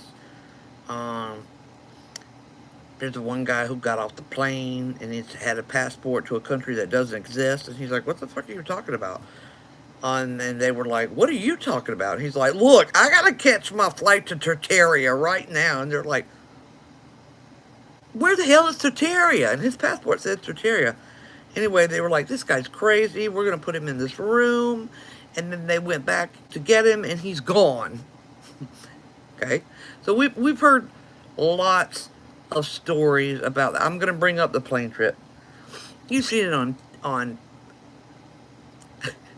you've seen it on TV shows. People say it all the time. I was here, and then suddenly I wasn't here, and I'm like, yeah, okay. You know, because your mind will play tricks on you all the time. And I'm like, yeah, okay, buddy. You just smoked a little bit too much ganja that day. This will also play into the Mandela effect.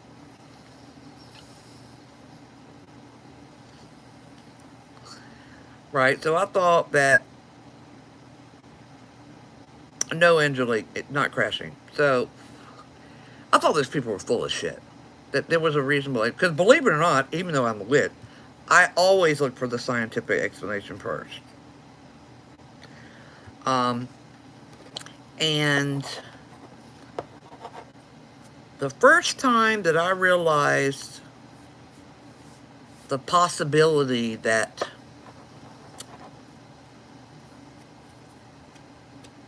you can cross up in real life with an alternate timeline. So follow me. I'd heard that before, that you can physically cross up with an alternate timeline of your own. Okay? There have been cases of this where a person woke up and they were in a house they don't really recognize. There's no pictures of their husband around. They go to work, but they don't work in the department that they thought they worked in. They go to look for their husband who doesn't exist. And these people are stuck here. Okay? So there's been rare cases, recorded cases, these people weren't crazy, where the you that was there woke up in the other one. But they were, in that case, they were stuck. There's a couple of cases of that. But I had also heard of people, it happening temporarily. So, for instance, you know, they just thought they were imagining it. You know, like they would get up and they would go to their sink, the bathroom. And when they looked in the mirror, like their hair was suddenly short. And they were like, what the fuck? You know what I'm saying? Their hair is short. And then they would like look around. They're like, I don't have those towels here. And they go back to their bed and, you know, rub their eyes and check them. When they open their eyes again, their hair is long. Those kind of things. And so now I'm going to tell you the exact moment that me and my mother realized that that shit is not a joke. But first I'm going to get a cup of coffee. Royalty free. Hold on. Realms are the same as dimensions. Hold on. Let me get some coffee. I'll be right back. Get over on the bed. Why are you even over here? That's a $60 orthopedic dog bed.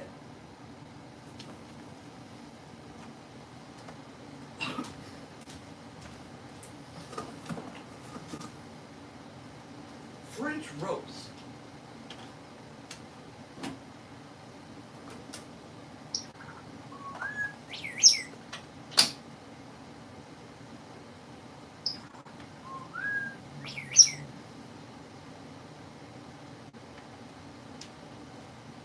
What are you doing in here? Chicken. Go to bed, chicken.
So,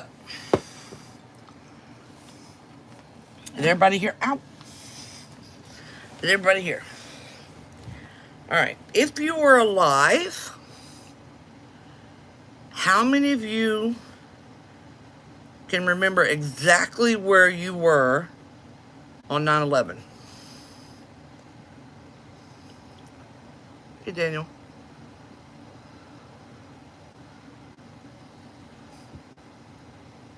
Right? You know exactly where you were. You know exactly what you were doing.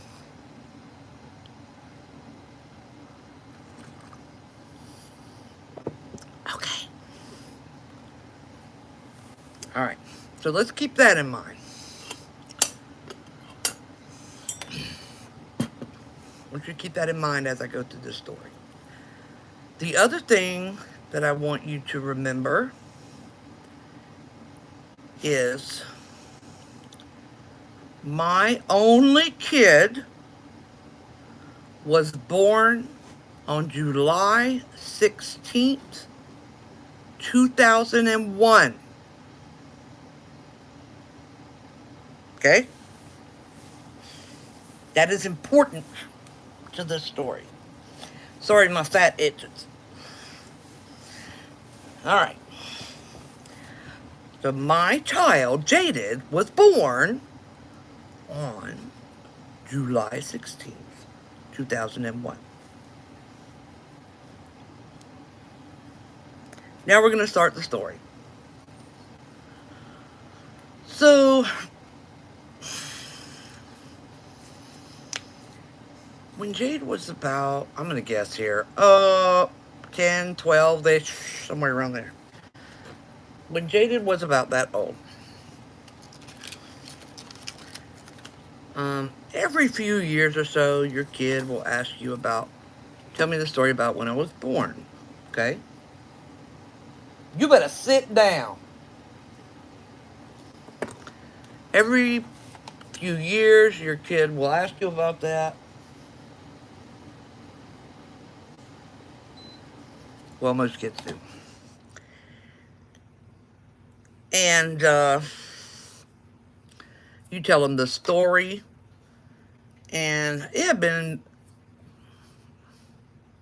enough years in between where before the last time they heard the story, they didn't really pay attention to detail. And now they have a higher comprehension. And my mom by now is living with us. And we were all somewhere in the kitchen somewhere. And Jada said, Mom, tell the story of when I was born. And I said, oh, okay. I love this story. So, no, let me back this up.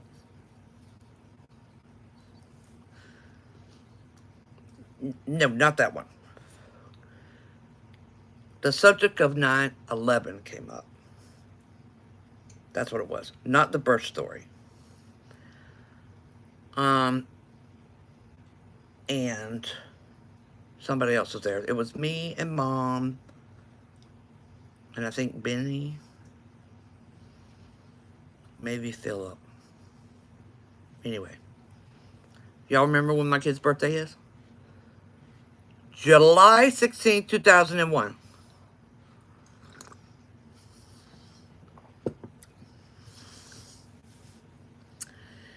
And we're talking about where we were when 9/11 happened. And I said, man, I remember this. I was standing in line at the cafeteria at work. And I was wearing my black maternity outfit that had little white flowers on it. And I had to go to the cafeteria a lot because I threw up a lot of my food because I was so heavily pregnant. And I remember waiting in line like this, and I looked up to see the second plane hit, and I thought they were watching a movie.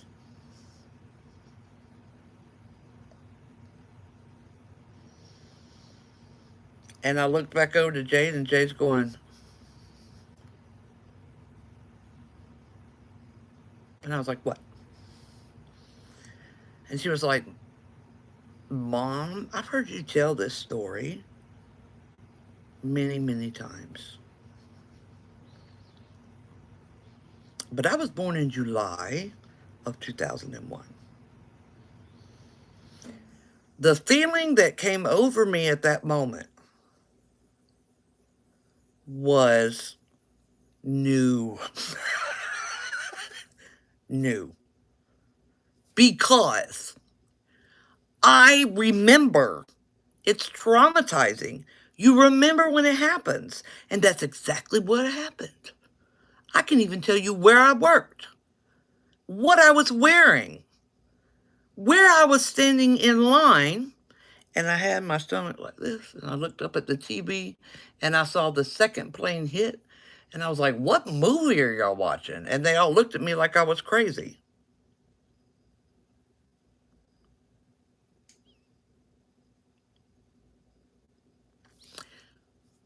We were evacuated from that building because Charlotte is also a financial center. I went home early that day. Do y'all hear me? Do y'all hear what I'm saying? Is anybody there?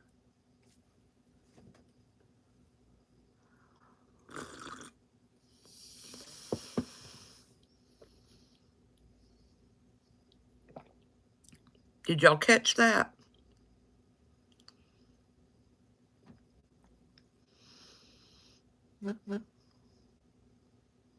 That is impossible.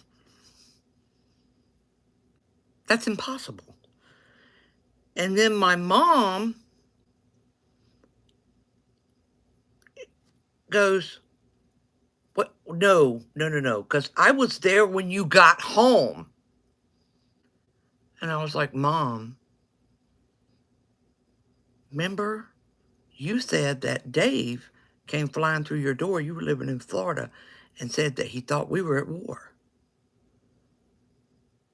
And she goes, but I was here. So we just stood there. Hey, baby. We just stood there. And the thing is I have always, even though I was there when my child was born, I have always said that her birthday was on June 17th, not July 16th, June 17th. They will still remind me to this day.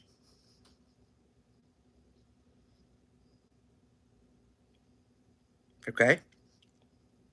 I was determined that her birthday was June 17th. So, unsettling is not even close to the word. It's not even close. Because I have no other memory. My mom has two. She has the one of being at my house when I came home from work, which I don't have. And she has the one of when she was in Florida. I have no other memory of that happening. That's the memory that I have. But it's not possible. Because Jaded was born 2 months prior to 9/11. So,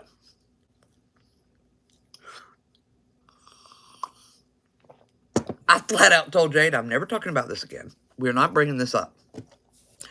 I can't deal with that, okay? I was like, cannot deal. I cannot deal with that. This is insane. All right? And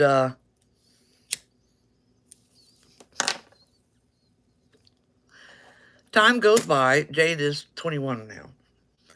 Time goes by. No more problems.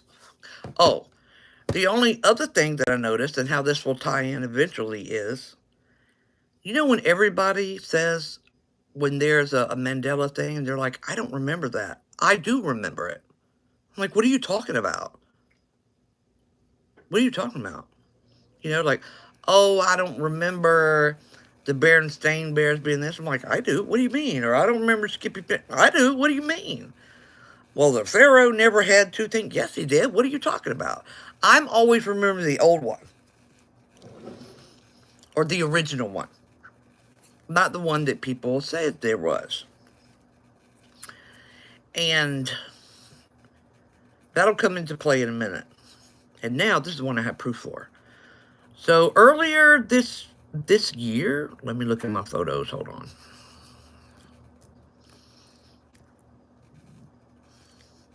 Ah, yes. Making sure I still have the photos. All right. So, earlier this year, I got proof of this one.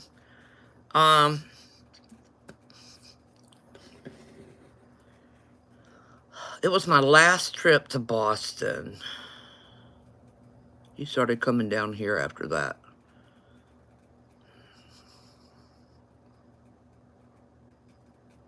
I'm going to say May. May of this year. Flew to Boston. Everything was fine. Spent my time there. Had a night flight back to Charlotte. And I never sleep on airplanes. We're flying, cruising along. Everything's fine. And then I'm looking out the window, and according to the little, the screen in front, at least on JetBlue, there's a screen in front of you that can tell you your progress and your speed and your altitude.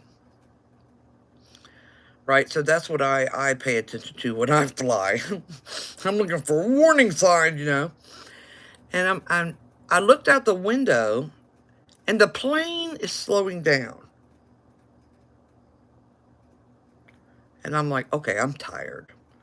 That's what it is. I'm tired. Because I look at the gauges, and the gauges say that we're doing like almost 500 miles an hour or whatever, 40,000 feet. But when you look outside, the plane is slowing down, okay? And I was like, I am too tired. So I went to look out the window, and what I saw was, I think I still have a picture of that. No? That picture got 8? Okay. So what I saw was, we're like at 50 fucking thousand feet, so we are way above the clouds.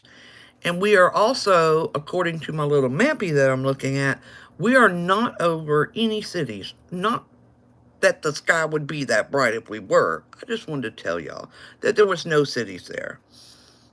No, I don't eat edibles. I wasn't on anything. I look out the window, and there is an area of the top of the cloud. So we're at 50,000 feet. That is lit up, and it is, I'm guesstimating from 50,000 feet.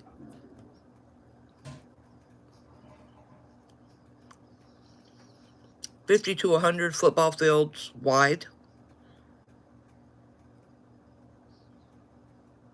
It's just lit up like it's a spotlight, but it's the clouds. And we're at 50,000 feet.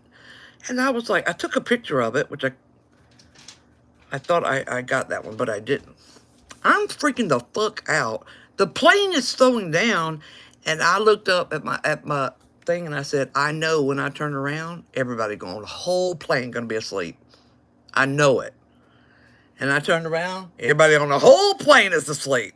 No one has their windows open, only me. And then the plane stops. It stops.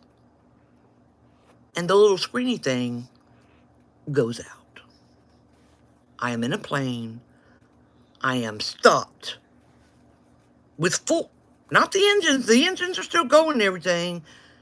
And the plane is not moving, right?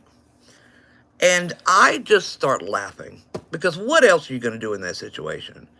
You're experiencing something that is a delusion that crazy people have when they have lost touch with reality. And I started texting Cat and Boots and Captain Kate. And I was like, I went to grab my phone. My phone says it is April the 26th, 2002.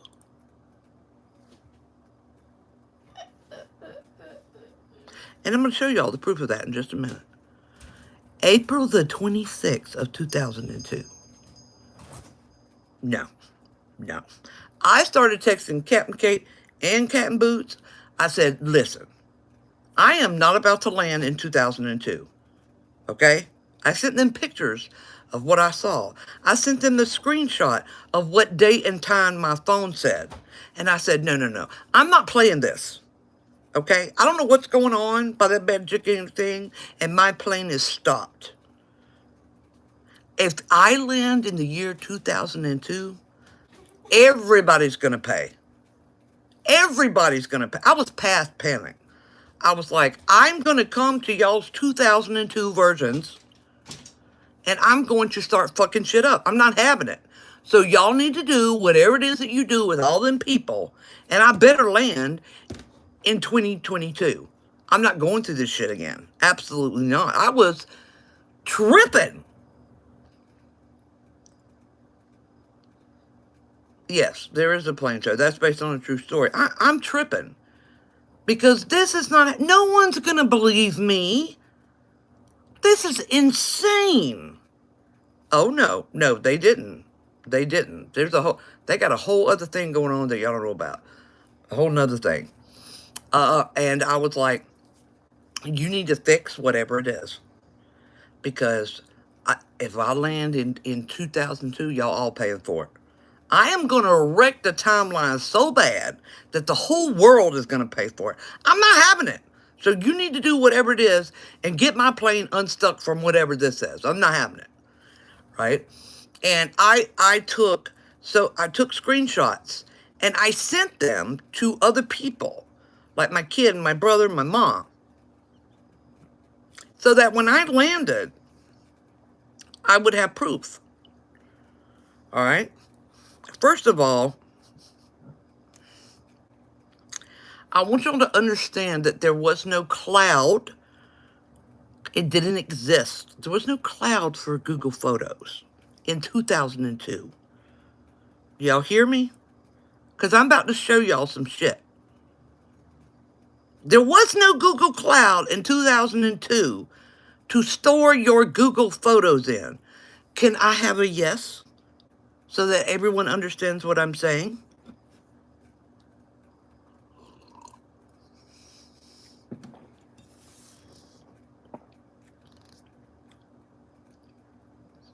Okay. Now I'm going to turn my phone around. Make sure there's no porn on there. What does that say? What does that say? Look at it. Look. Do you see this? And I sent screenshots. This is me texting Captain Boots and Kate. Ah! I went through time. My clock is behind. Let me see if it'll pull it up. Right here is where I circled what time it actually was. That was the first one. Because I'm tripping now. Okay? And then, I'm trying, if I bring up porn, sorry. Here it is. My phone kept, when I came out of the time loop, my phone was wanting me to fix it.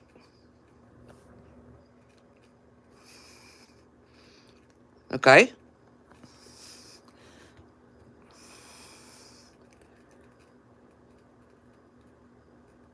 This is later.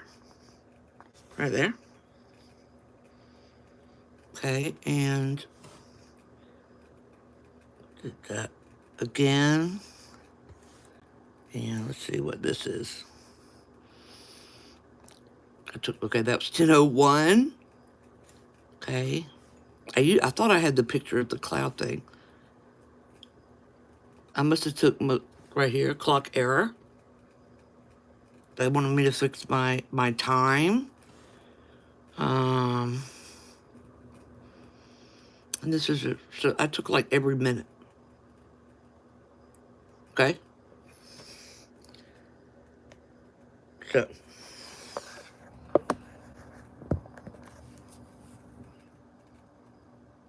I turned my phone off. The plane started going forward again. The light under it was gone. And we landed at about 10:15 in Charlotte. No, wait a minute, Mystic. We landed about 10:15 in Charlotte. I turned my phone back on. It said it was 2022. And we landed 45 minutes early.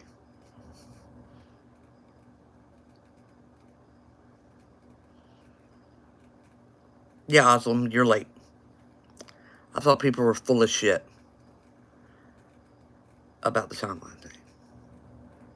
45 minutes early. So we magically got from Boston, from Logan International in Boston to Charlotte, North Carolina. 45 minutes early. Do you know how fast the plane would have to be going to get there 45 minutes early? So when I got off the plane and I saw those pictures were saved, when I tell you I was so glad to know that I was not fucking crazy.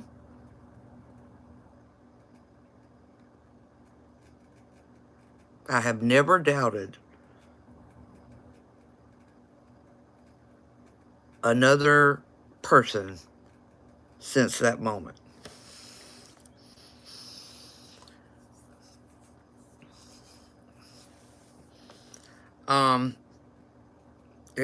It was, this goes against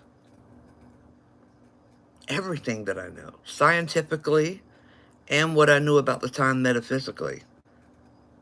How the fuck did I get back into...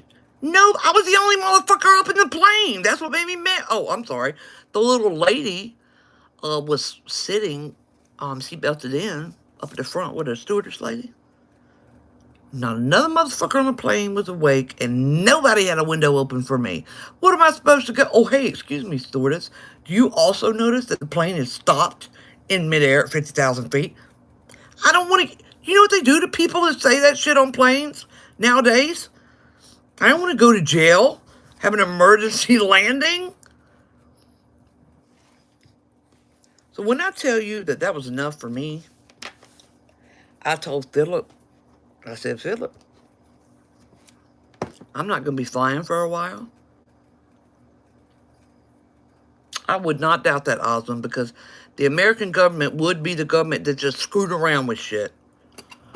I said, I will not be flying for a while, and you're going to think I'm lying.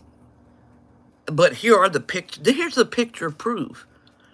And he was like, I don't think you're lying. And I was like, I'm not going to be flying again for a while, bro. No. Can you imagine taking off in the year 2022? Your plane is going to disappear somewhere over the Atlantic, never to be found again. And your ass lands in the year 2002?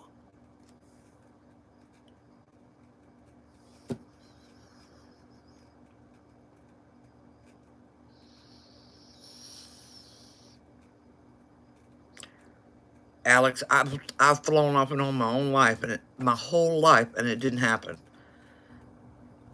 And I wasn't worried about wrecking or anything, but I was like, you know how when something is so ridiculous, you just start laughing? That's the point I was at. That's the point that I was at.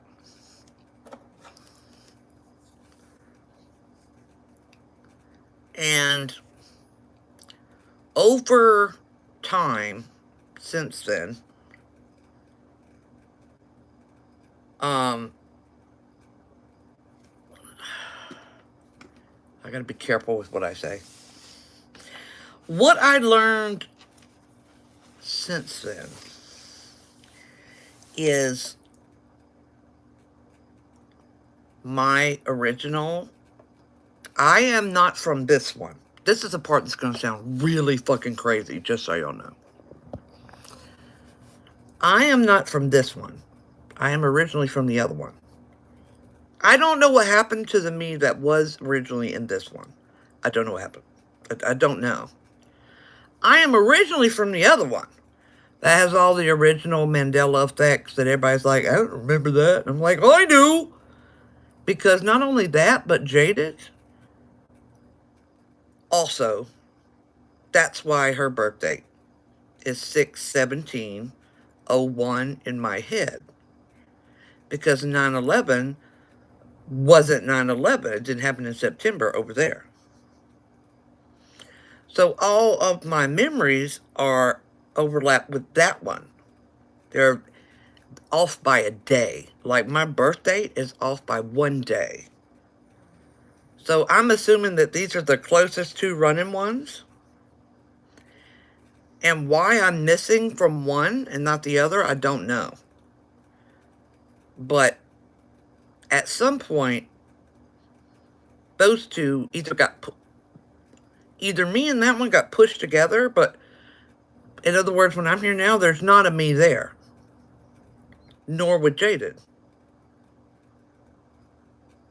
And so I was like, I don't want to go any further into this. I don't want to know why. I don't get paid enough for this. I don't want to know why. Ignorance is bliss right now. I don't, most Gen X have this. No, I didn't, but I wouldn't doubt it. I don't want to know why. I don't want to know why. Period. And I'm assuming that that's why the whole plane was asleep. Because those are like regular people. You know what I'm saying? So I'm sure the light had something to do with what was going on.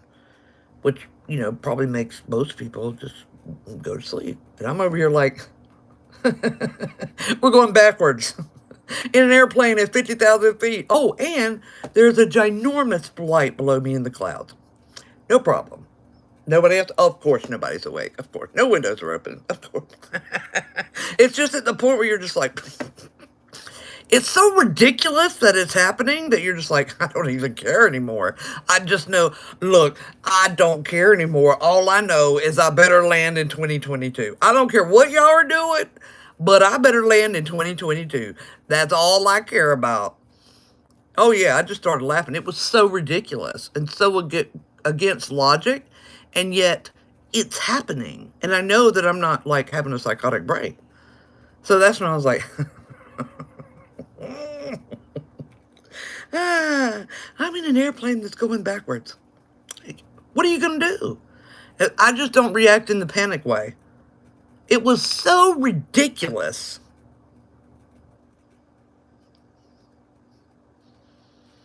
To reality. Me and Captain Boost don't talk about this. Okay. Me and Captain Boost don't talk about this publicly.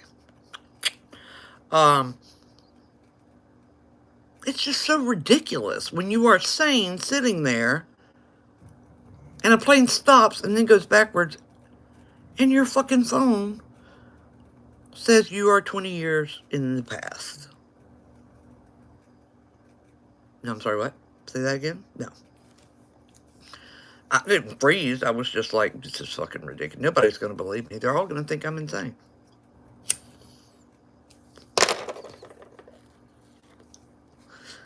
Yeah, I was not having it. I was just like, y'all better get this shit fixed. Whatever's going on, you need to tap into your people and let them know that I am in this plane.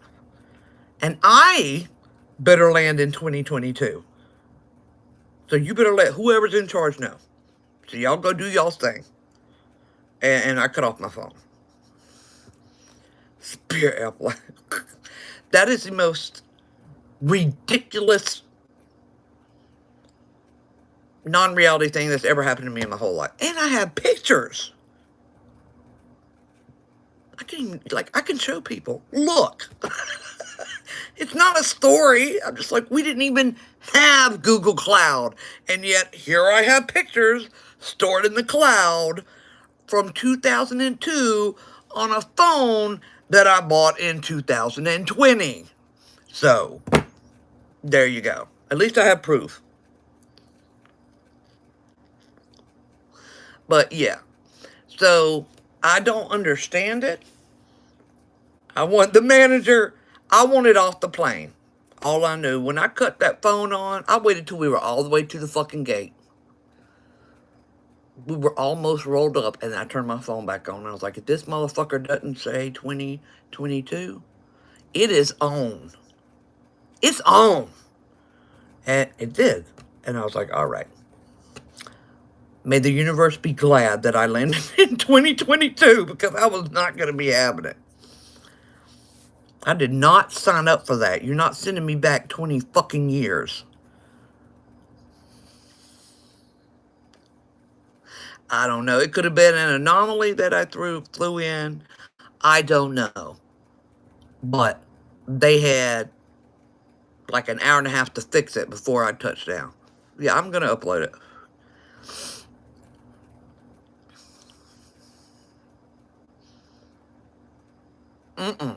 I wasn't talking to no damn body. I sounded insane.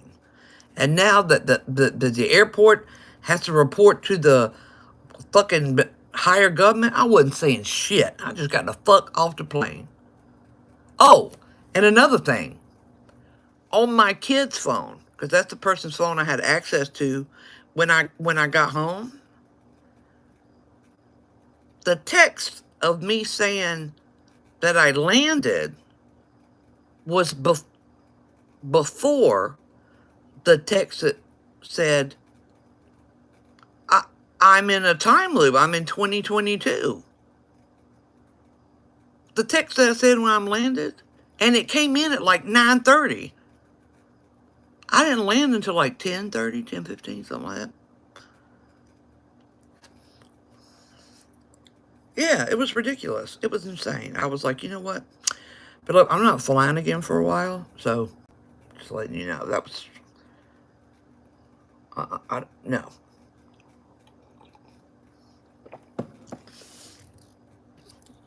So that's fucked up, dude. So, that cured me of having any doubt about parallel timelines. Or parallel universes. Whatever the fuck you want to call it.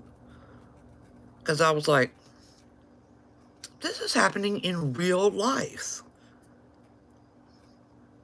It was insanity. And I was like, you know what? I don't know what to tell you. So, I think I'm out of stories.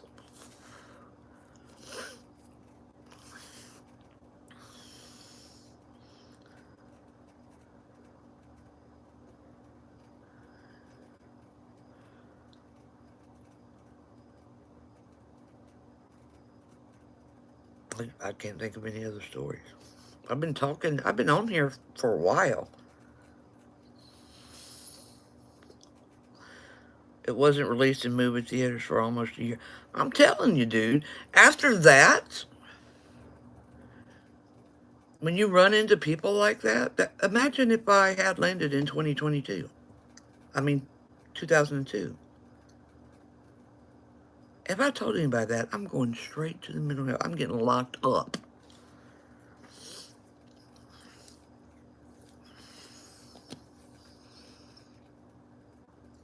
No, it was always Sex in the City. See what I'm saying? RP, I did, and I don't know. That was an intuition spell that I had never done a spell like that before. They said 13, that's what I put.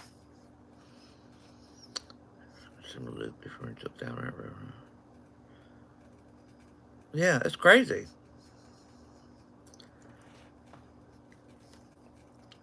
So, now I'm thinking about all the people and stories I heard, and I'm like, them people did take their medication. I'm over here eating crow. Got a picture from 2002, from April 26th.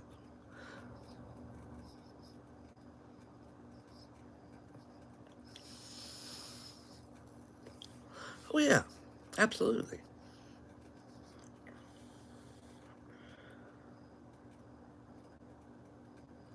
I could have went my whole life without it. could have went my whole life without having these two time incidents. I really could. It would not have affected me in any way whatsoever. I'd have been just fine.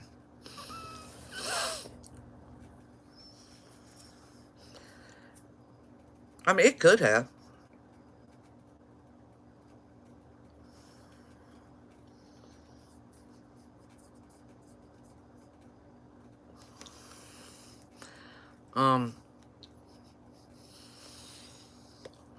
Most of the time, that's not the situation. But yeah, I could have went my whole life without that experience. Thanks. And the one thing about me is that my life, for me to have come out of Rock Hill, South Carolina, you know, on a true time jumping for people. No, because it wasn't the event that triggered the jump.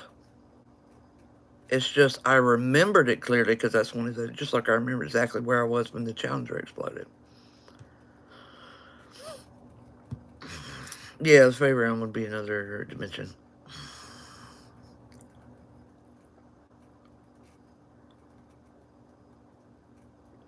Yeah, I could have went my whole life without experiencing that, and I'd been just fine. Just fine. I don't find any of those to be a rewarding experience. I don't work with that shit, though. I had no reason to experience that. But in my life, to come out of Rock Hill, South Carolina, and Rock Hill, if you look it up, it's kind of, it's a humongous compared to what it was, okay? It was very, very tiny when I came up here. The shit that I have found myself in don't make no damn sense. Like, I need to write it down and only release it upon my death. Because it makes no sense how I end up in the situations that I end up with. That was a good fart. I have just found myself in some stuff. And the one thing is some of the stuff, situations and stuff I found out in my, between the ages of, I graduated early, hold on, 19 and 22.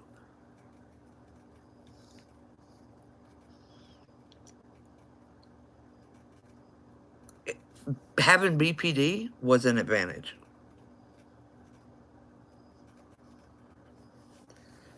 I would have never been privy to end up in those situations and know the things that I now know had I had a regular no, I don't get to nope. Nope, I didn't even go to the piece of property that my granny owned because she said don't go on that property because it has Native American something in it. It was our own property. We never stepped. I do not mess. No, I don't mess with those people.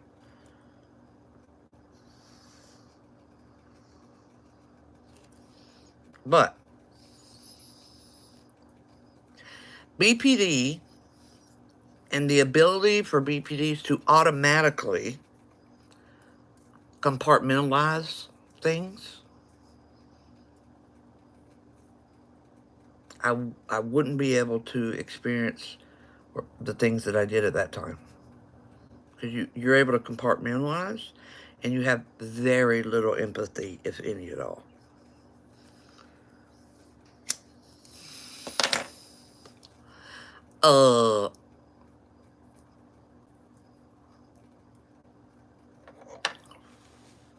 I want to be dead when some of that stuff comes out. I don't want them to come get me. Because when some of that stuff comes out, I don't want to be here.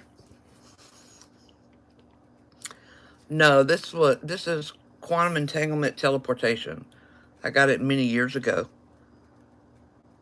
I'm serious. I really think they would come and I don't need to be alive when it comes out. Because there's some stuff that I tell y'all, and you hear me, I just will not tell you how I know. Like, there's only one other person on the planet that I have told the whole deal to. And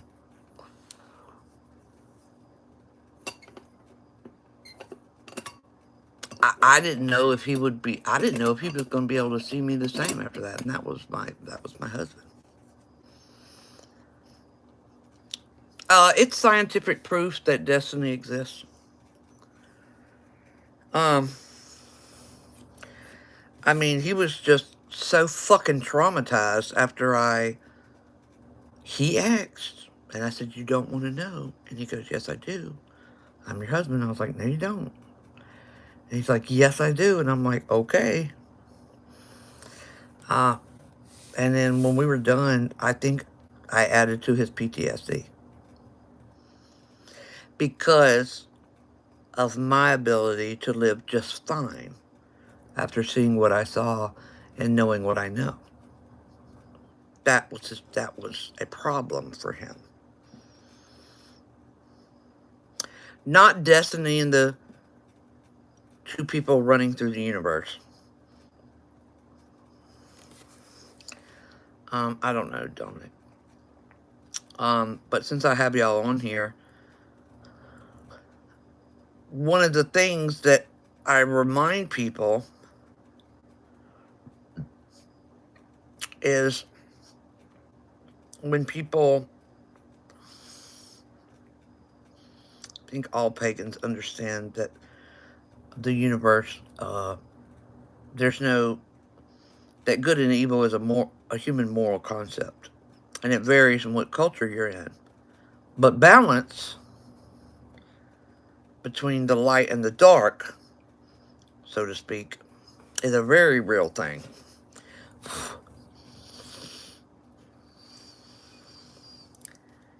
And I always describe the light as feathers and the dark as bricks.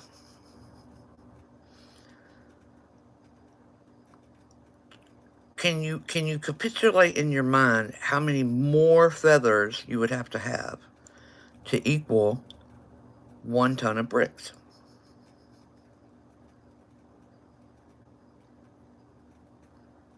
Y'all get that? The physical space, the amount of feathers it would take to equal 1 ton of bricks. Okay? You have to have a lot more light to balance out dark. And people in theoretical concept, they're like, yeah, we know. Yeah, light and dark. Gotta have balance. And then I'm like, but that isn't all things. And they're like, yeah, I know, yeah. And I'm like, no.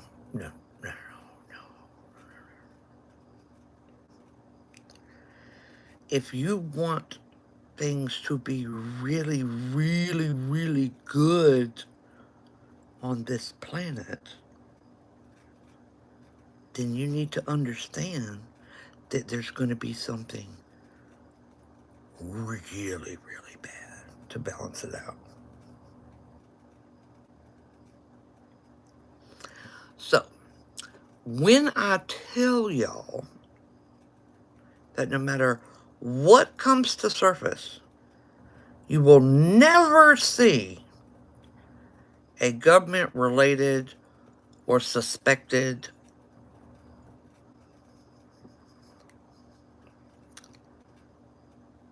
child, you know what ring, the cabal, you will never see that go anywhere. You will never, ever see that go anywhere. That's what people don't like.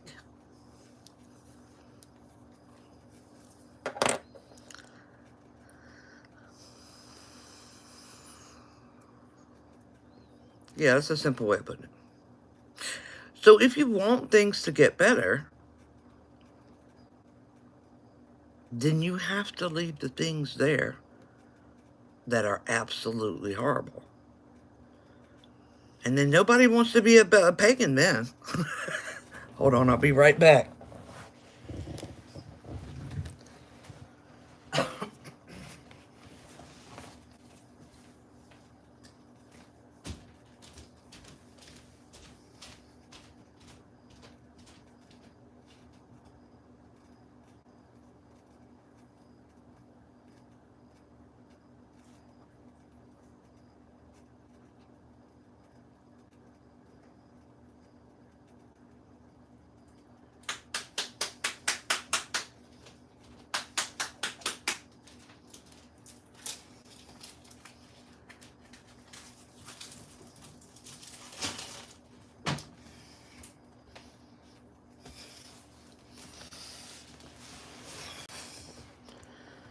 So,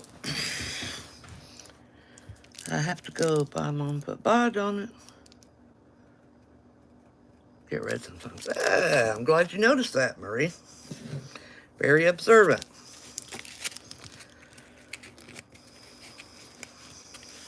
Yes. There's no good versus evil. There's only balance.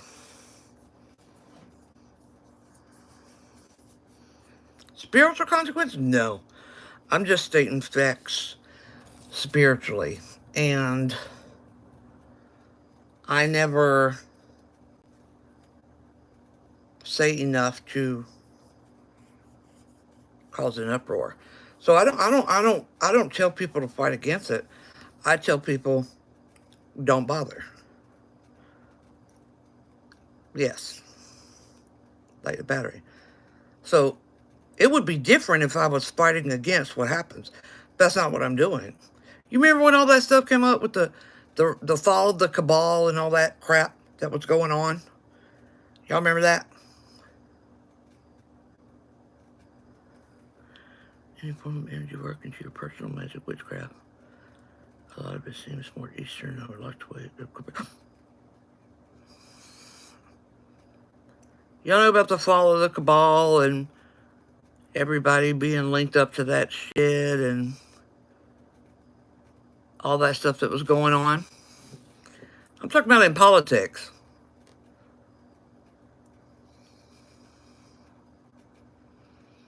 Y'all remember that? And then y'all asked me my opinion, and I said, you're wasting your time. You're wasting your time. You're wasting your time. I don't care if you have audio recording. I don't care if you have video proof. You're wasting your time. And people as a whole cannot accept that in order to maintain balance, these things go on.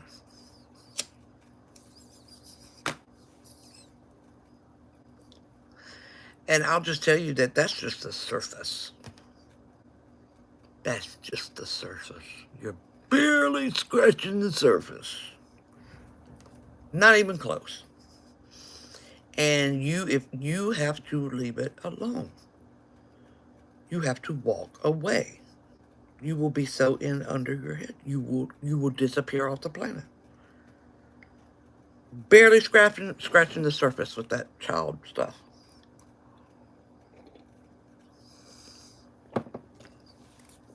That's the polite side of it. How about that?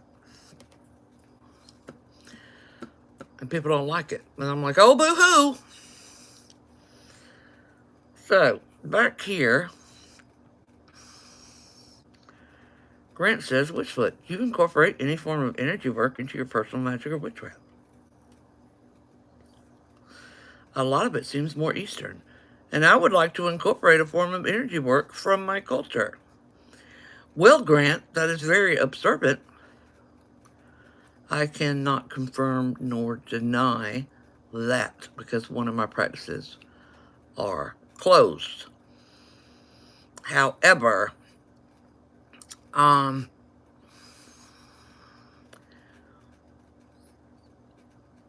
do it, but not in what I teach. Okay?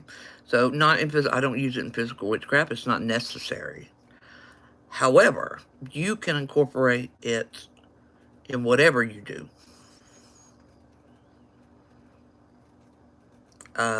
There's no rule that says you cannot. So how does the balance relate to a religion like Zoroastrianism? Because Zoroastrianism is actually, in the grand scheme of things, a late religion. And man is what created good from evil. Man. Mankind didn't exist before then as a overarching archetype. Didn't exist. That was one of the first constructs. Dionysus cult. Willow Ryan, what corner of the craft piques your interest the most?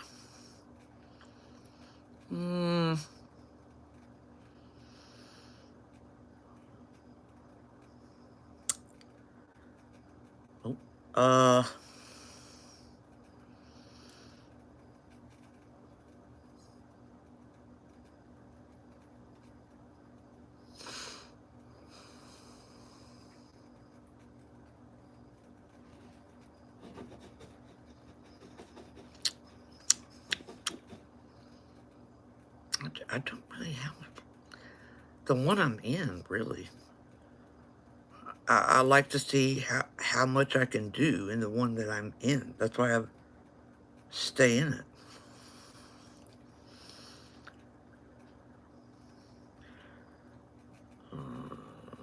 Like Cabin in the Woods.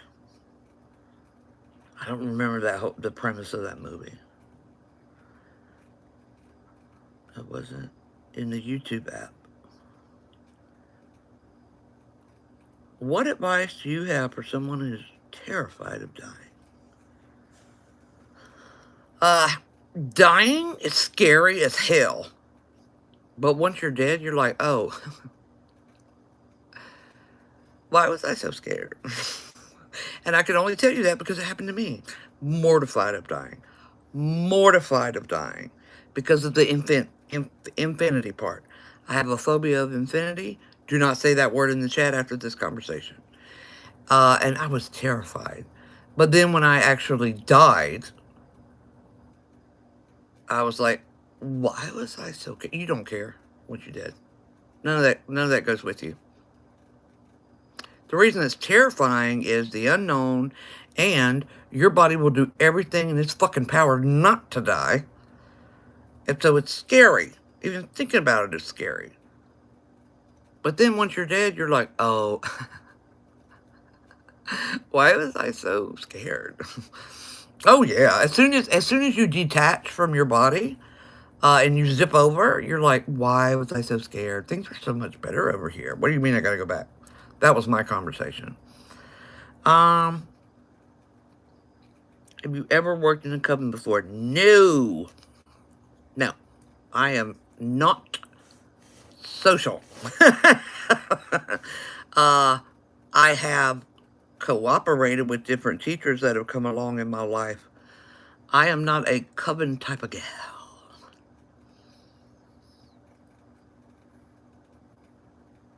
Oh, wait, things are going too fast. I have a question. How did you find out about witchcraft, and how did you learn? That is a huge... Shit, stop. That's a huge question. George Sukas. Hold on.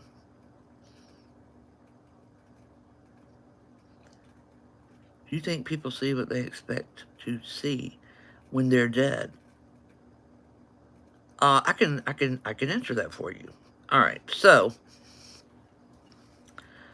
I've worked at, what do you call those people where people go to die?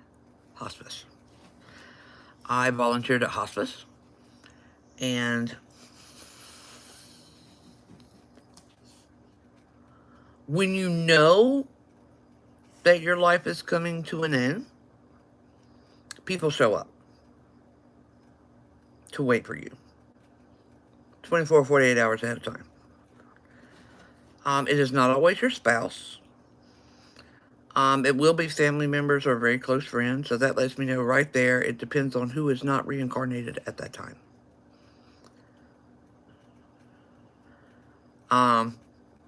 But when you know you're going to die, people show up. And apparently, their appearance takes away any lingering fear you have about dying.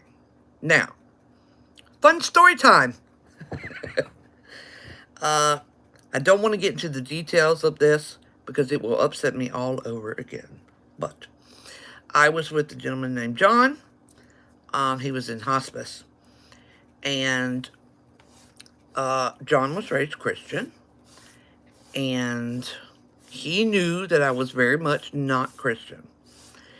And I was originally asked to go see John because their sibling could not see them as much. And his family didn't visit him as much. And I don't know why. A lot of times, children have extremely legitimate reasons. That's not what I was there for. I worked with him as long as I could as he deteriorated.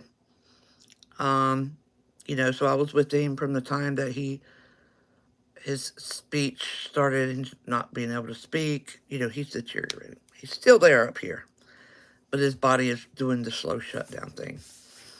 And we got really close because I realized that even though this was a southern, white, probably racist family I was dealing with, and John was like fucking 87 years old or something. And John would communicate at this point by squeezing my hand once for yes and twice for no.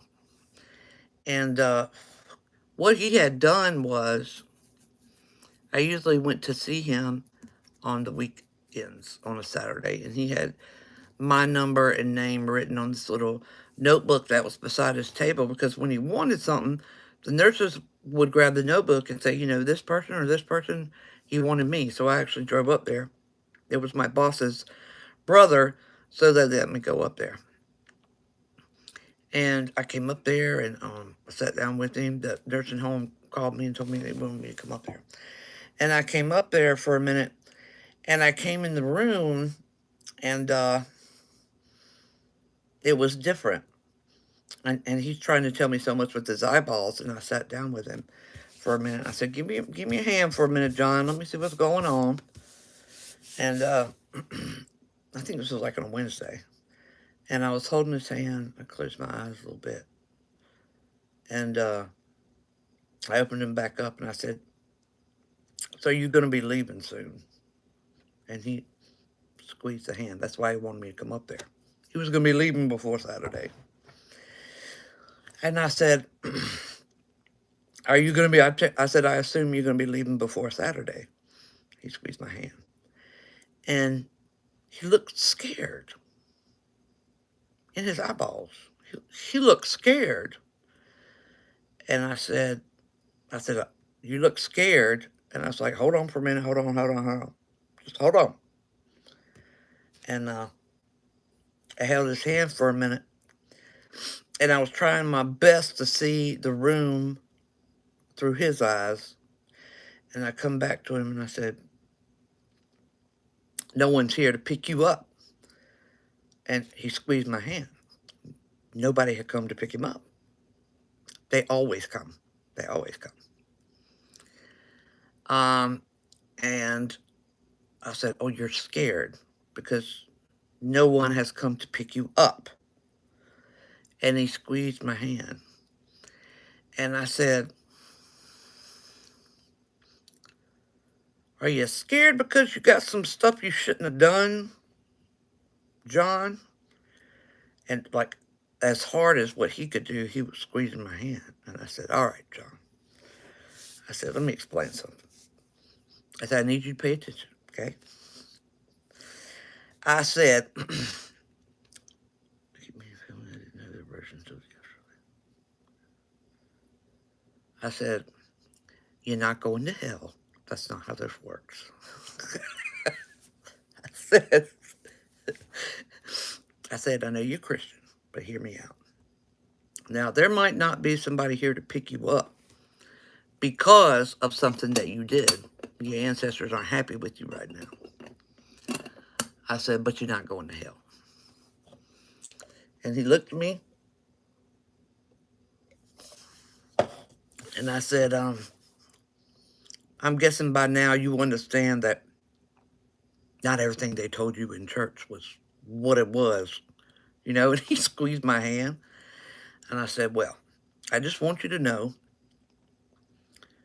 that you're not going to go to hell.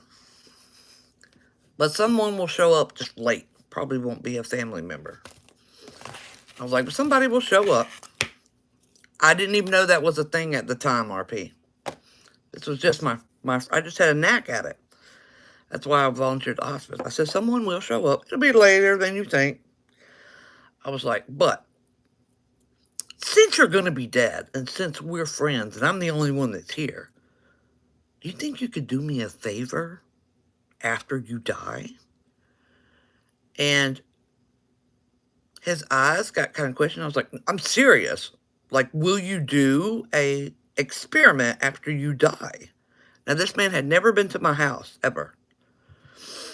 And he squeezed my hand, yes. I said, okay.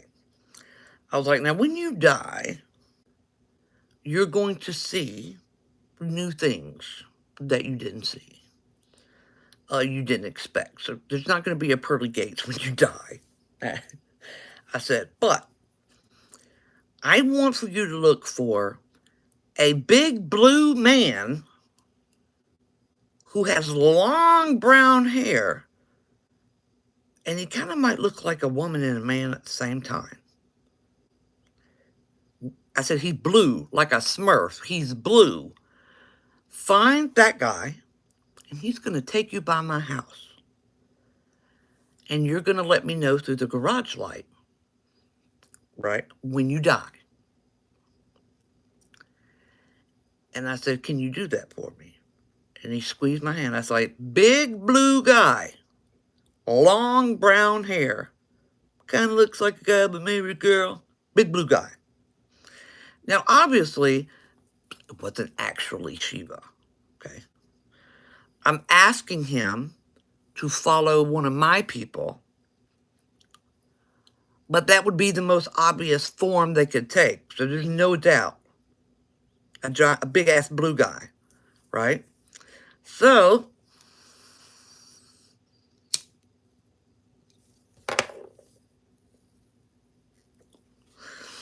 I sat with him, and when it got towards the end of the night, you know, I said, John, you need to trust me. You're not going to hell. There's not a hell, actually. But I was like, whatever you did do wrong, I said, you pay for it later. I know you know what reincarnation is. I was like, so in one of your next lives, what you did will be revisited upon you in some way. That's how this works. I said, and when you learn all of the lessons that you need to learn, then you go up to whatever heaven is. We really don't know. I said, so the fear out of his face had went away. So I was like, so you're not going to a burning pit of hell. But it'll be really confusing when you go because you're a diehard Christian. And I was like, so remember, look for the blue guy.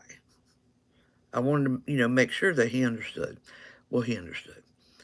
I called, I left, and I called the nursing home the next evening. John was fine. Then the evening after that, me and Jada was in my bed at the time. My window upstairs we had a separated garage, and it had a very old light on it that you could talk to spirits to. And I got woke up for no good goddamn reason, and the that garage bulb is going crazy. Going crazy. And I told Jade about these things. I smacked Jade. I said, Jade, I was like, look out the door. Look out the window. It's going crazy. And I slid that window open. And I said, John, is that you? And the light goes, meh. I was like, yeah, but okay. Could you flash the bulb twice? Is that you? And the bulb flashes twice. And I was like, are you with that big blue guy? And the bulb flashed twice. And I said, I told you would be okay. I said, all right, John, go on. And it flashed twice, and then it didn't flash anymore. And so I was able to confirm from the other side what I knew instinctively and had learned. It's very overwhelming. When he left, I allowed myself to feel the emotion. But I called up the hospice, because they're there 24/7. And I said, is John blank dead? And that lady, she was like, they're not supposed to tell you that. And I was like, look, this is Jennifer, the volunteer that comes there and helps y'all, even though it's totally illegal, but y'all are underhanded. And she goes,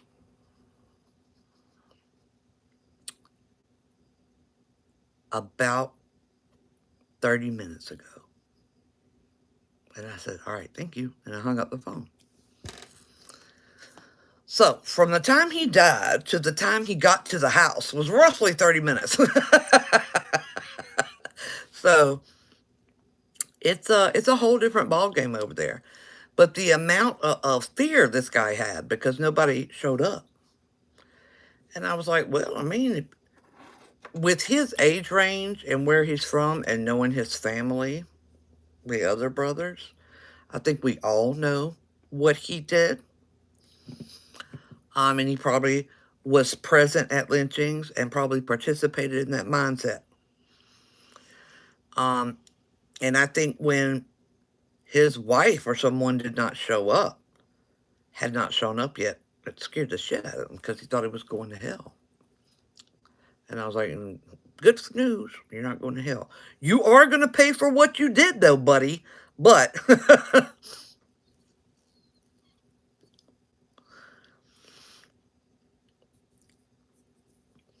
yes, so people call me a death doula. I did not know that's what I was doing at the time. I went to hospice because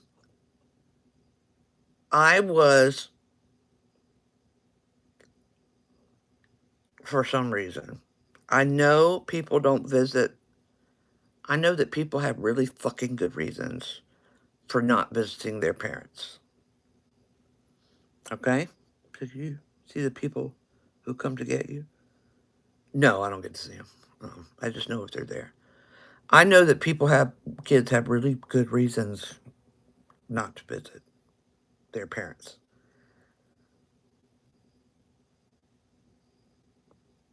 Oh, yeah? But there were so many people that no one came to see, and I would come to see them. Even like 5-10 minutes. A couple of them were absolutely insane. We had one guy that yelled like this, 24/7 until I came to visit. When I visited him, he communicated the best that he could. There were some completely gone dementia patients. One lady had a baby doll, and I would always view her baby doll as valuable as hers did. Some were so old, they were kind of waiting to die, so they couldn't really communicate like John. Some were catatonic, but I would say hey and tuck them in. And the hospice that I worked in was short-handed. And volunteers are not supposed to do anything like feed them, anything like that. Now, I didn't mess with the medical equipment, like those pee bags or anything. But I would feed them. I would turn them. I would treat their bed sores with the salve that I made. Totally illegal. But the nurses looked the other way because they were so shorthanded. They didn't want to give these people subpar care. So they knew that every Saturday I would help. And they would let me know. I knew the ones that never had a visitor. And I would come see them for about 10 minutes each day. And for no other reason than I was called to do it. I don't have a reason. And it doesn't affect me in a negative way. I was really good at knowing when they were going to pass away. I guess maybe 10 passed away over the 2 years. No, more than that. Probably 10 a year. I was pretty good at telling them. But it was mostly if the patient was able to be cognizant, the disposition of the patient would change, or the entire vibe of the room would change, and that's when you know that they're there.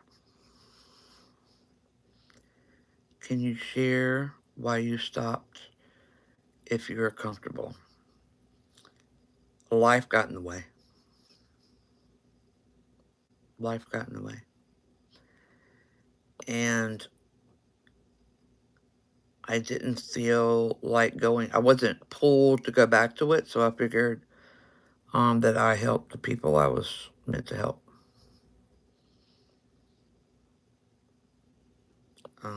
Yeah. I've never had a problem with people that die. Some people have died when I was there. It doesn't really affect me when people die, because they're the very first person that I saw dead. I didn't realize it then. Yeah, especially old light bulbs, they're easier to manipulate. I didn't realize it then, but my grandmother was the first person I saw dead. And she went to the hospital alive. And then the next time I saw her was at the funeral home. And they did a really good job. She didn't look dead. She didn't look dead at all. And seeing her did not faze me, because I was 10 when she died. And that was my mother. We don't want to go down that path. But it was just an empty shell. And I remember. I remember I touched her finger, because there was zero attachment between me and that body. Zero. And at the time, I did not understand. I was just a kid. Zero attachment to that body. That body, I felt I did not miss it. It wasn't my grandma. They could have put it in a meat grinder, and I'd be like, none. And that's when, of course, when you're that young, you don't understand why. You don't know that you have the gift to know when someone is there or not. I was baffled at the whole situation. I was just like everybody else, it's their mom and stuff, and they're like, and I'm like, I don't understand. Am I wrong? Is there something wrong with me that I have zero attachment to this body? I didn't understand. I do now, but I didn't understand then. Literally, I have zero attachment.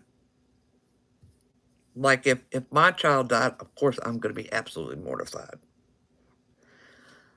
But I would not be the mother that held the dead body of the kid. Because once they're gone, they're gone. There's nothing you can do. It's empty. It's like an empty can of Pringles. Everything good is gone. You're just left with the can. And it's and that's happened because of my experiences that have happened since then. I've seen way more dead people than I should. Way more. That's why okay, when I say this, I want you to keep in mind that I now understand why other people feel this way. So other people will get really emotionally hurt and offended if a corpse is mishandled. They get really, really upset about that. I don't care. It's that useless.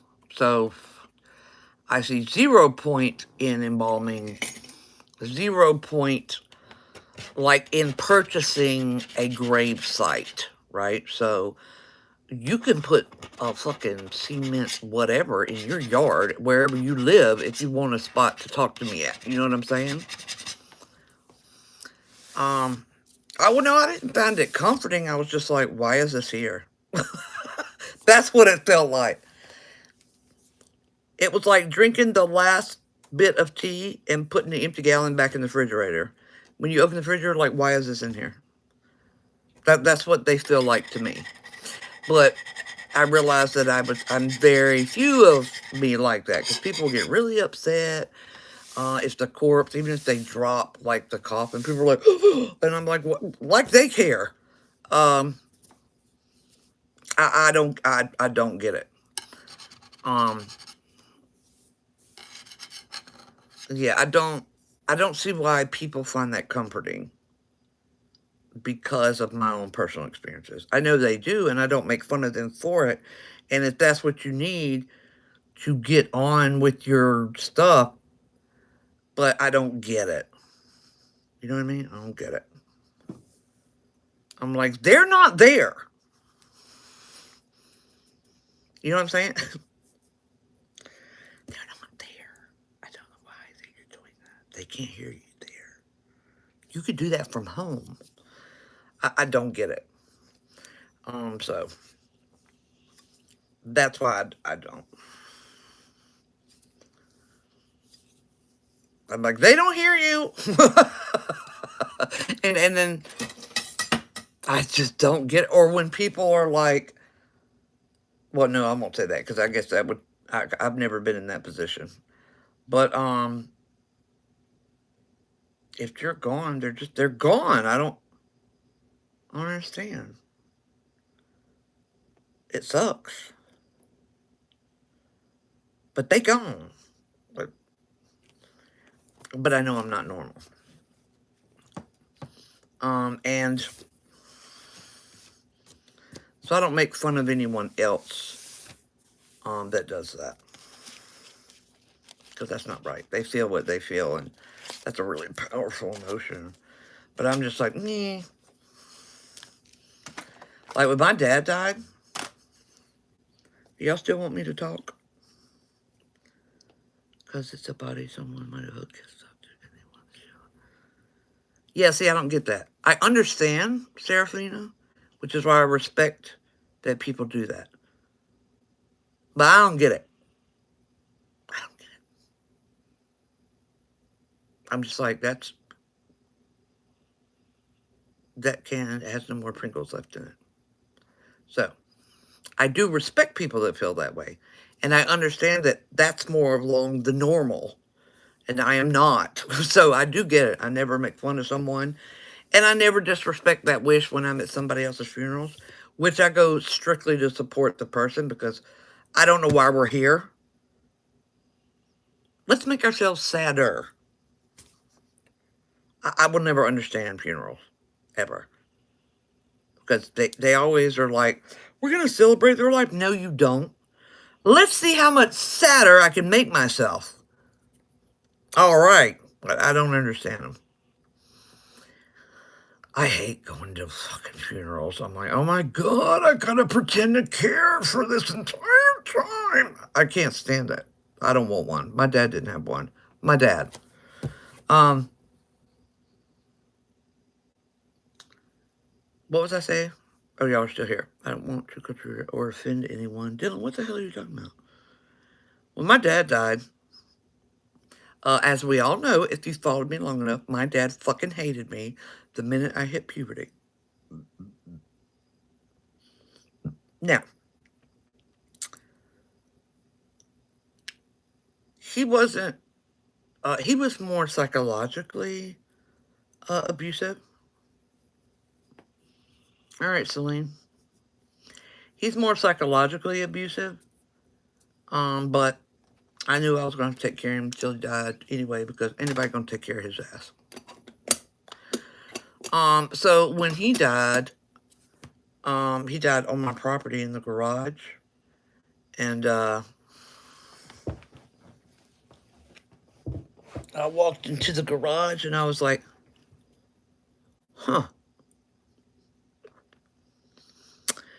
Well, I've been telling people for the past 2 weeks, Dad's going to die, and nobody listened to me. Even though he hated me, I was the only one that kept up with his health and his vibe. I knew he was going to die. And everybody ignored me. I was like, you need to talk to Dad if you got anything going on, because he's going to die soon. No, we won't. I'm like, okay. So when I walked in the garage and he was dead, I was like, huh, you're dead. Okay, then. Anyway, I called 911. And at this time, I'm living in Chester County. Chester is even smaller than Rock Hill ever was. And 911, what's your emergency? And I'm like, yeah, my dad died. I need to send somebody out here. Well, have you tried CPR? I was like, lady, he's stiff. Never going to breathe again. And she was like, okay.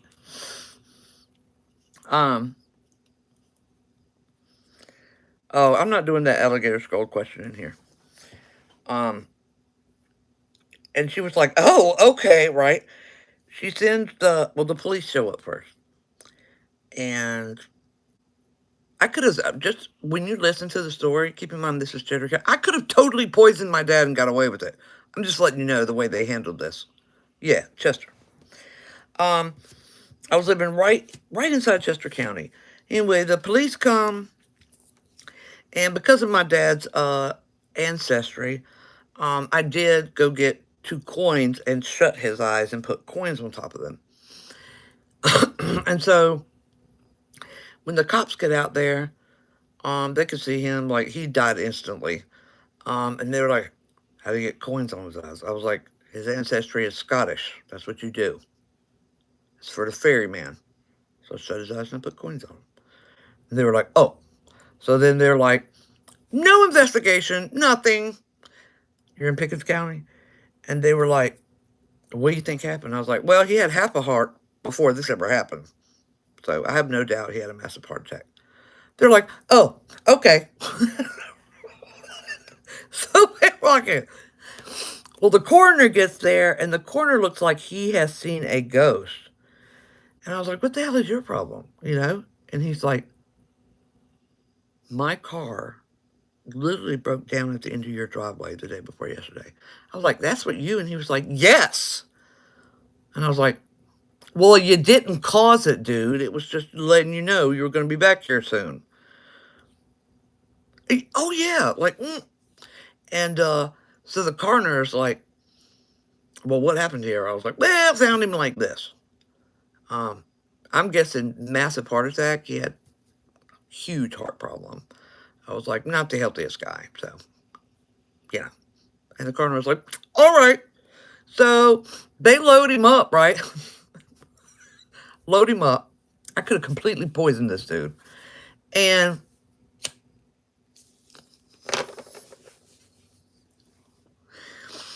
they called me the next day from the funeral home. They took my dad straight to the funeral home. No autopsy. They looked at his medical records. They were like, yeah, heart attack. That's it. Not even toxic, not nothing. Because this is Chester. So they sent him straight to the funeral home after they pulled up his medical records. So I could have killed my dad, and I would have got away with it. Anyway, they were like, blah, blah, blah. We sent him over to blah, blah, blah. And I was like, okay, great. I was like, now what do I do? And because my family was like, oh my God, Dad's dead. I'm like, bitch, I told you that was going to happen. So I didn't have any patience for them. Nobody was going to handle this but me. And I was like, all right, well, now what do I do? And they're like, they'll call you tomorrow. And I was like, okay. So the next day, I'm not going to disclose the name of the funeral home, but there's only like 3 in Chester for the whole county. And so they're like, Mrs. Sands, blah, blah, blah, your dad, blah, blah, blah. I was like, look here. I was like, we're not doing a viewing. We're not doing a funeral. That's not the kind of family we are. But is there any way that you could remove the lividity from like the shoulders up? Because my mom, I wouldn't let her in the garage. I didn't want her last memory of my dad to be what he looked like on the garage floor. And they were like, yeah, we'll do his face, and we'll just have him in the refrigerator room long enough for your mom to come see him. And I was like, okay, bet.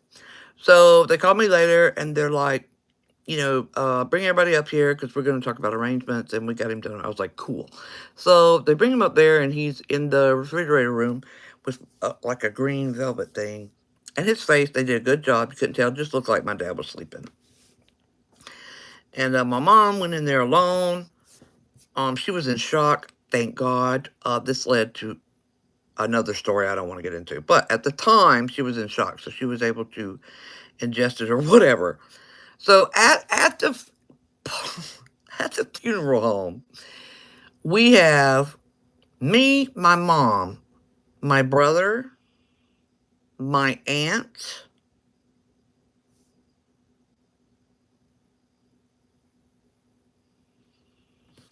and right, what other family member? There was some other family member there I can't think of.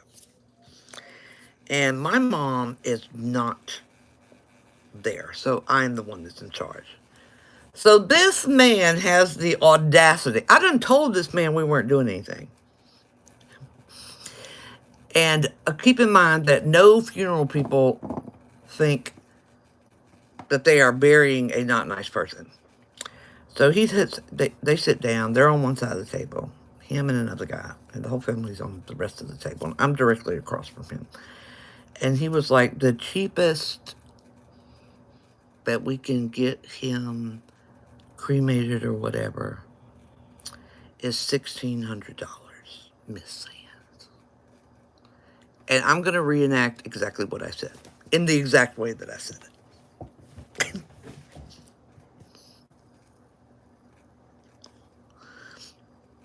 I said, 1,600. He said, yes. I said, I don't think you understand. I will leave this man here. Do you understand me? I have no problem. I will leave this man here for you to worry about. And everybody else in the room that was my family was like, because what could they say? They had all witnessed my treatment. And that dude's face was like, I was like, not only are we so poor that I don't have a pot to piss in, but I don't even like this man. And I will leave him here. And he can be a ward of the state. There is no way on this earth that I am paying you anywhere close to $1,600.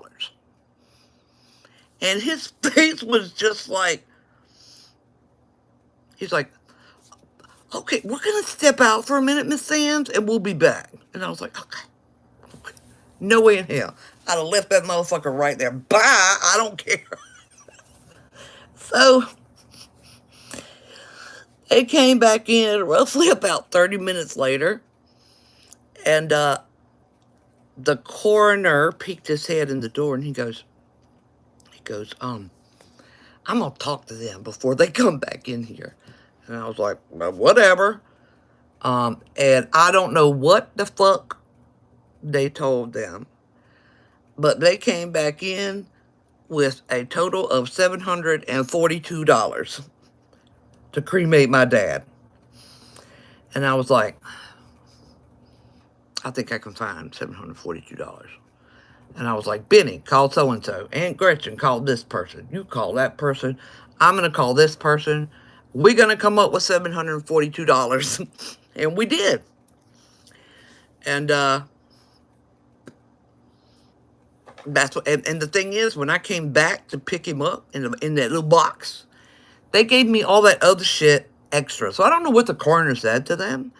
But I mean, I got like the book and the pictures and all this other shit. And I was like, thanks. Okay, bye. I threw him in the backseat floorboard and went home.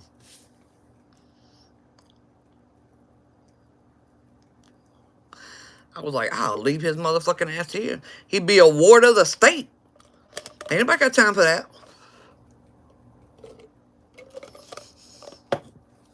And that's the story of how we got my dad's ashes. I was like, absolutely not. I do not care. Does it look like I care? Oh yeah, I put him in the backseat floorboard. Like, absolutely not. You're crazy. No. Bye. Not today. I was like, I'll leave him here. I guess they could tell that I was not bluffing. I have no problem going home. I will put up a fake urn I had people come to the house to say their goodbyes. I was like, I will put a fucking fake box in my house with his picture in front of it. I don't care. Don't mean shit to me. So, that's well, my dad was a little bit psychologically abusive. Had he been sexually abusive or ridiculous, I'd have been like, I don't want him back. You know what I'm saying? So I've been like, nah, I don't want him back. I don't care what you do with it. I'm out. Yeah, no, I would have. Where's he at now? He lives in Jaded's room. Hold on. Okay, so he lives in Jaded's room. And apparently he's still around. But he's not allowed to come out Jada's room. I don't give a damn. I don't care how dead you are. I ain't forgiving you. I don't care if you've had an epiphany. I don't even want to hear it. No excuse for it. None. So he's not allowed to come out into my areas at all. When he showed back up, I was like, nope, don't even think about it. Nope. La la la la la la. Nope. You're not coming in. But Jaded, oh, he already knows. But the thing is he sucked as a dad. But he was a phenomenal grandfather. And I would have literally went through what I went through with him again if I knew that they would have their experience with him. Of course, I hated it, and I was jealous of it. I was like, what the fuck, you being nice to them? One is the other, RP, from what I understand. Wonderful grandfather. Her first and longest 100% positive male role model was my dad. Yeah, safe to thaw. He's probably already been put back in to another body. And I knew that. And I never said how much I hated my dad when she was young. She was too young to understand the concept that people can be two different people at the same time. That is a big reason why I am not. I am not. The same person you get on here is the same person you get in real life. It's just in real life, I'm a lot quieter. You come on TikTok to talk and stuff, so I'm a lot quieter in real life until I get started, like right now. I am the same, whether I'm in public, whether I'm talking to a friend, versus a family member. I made that an effort because I had to, of what my dad was. And I chose to bite my tongue during the viewing we had at the house, just out of respect for my mom, because everybody was saying what a good friend he was. I really love Max. He was so awesome. And I'm like, whatever. But I was just like, I played my role. I was like, y'all knew Max, you didn't know Dad.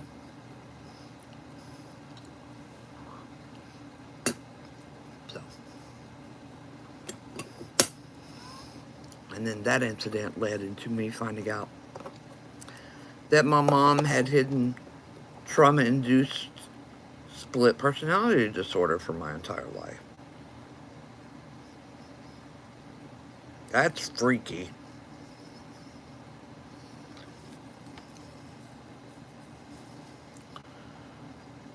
That's freaky to live through.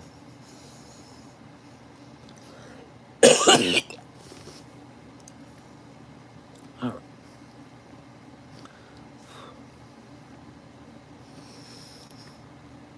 They don't give a shit about funerals. They're not even there. They're not there. I don't want nobody to spend money on me. None. I'm hoping I can have property in a state where you can be buried on it. I said, if not, burn me to dust. Can we hear about what?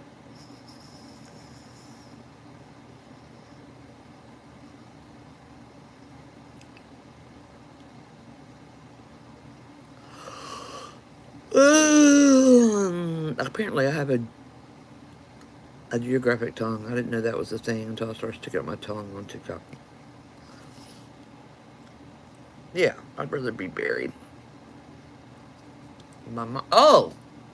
Yeah, I'll tell you. I'm going to tell you the really short version. This is what got me in a fight with the DID community.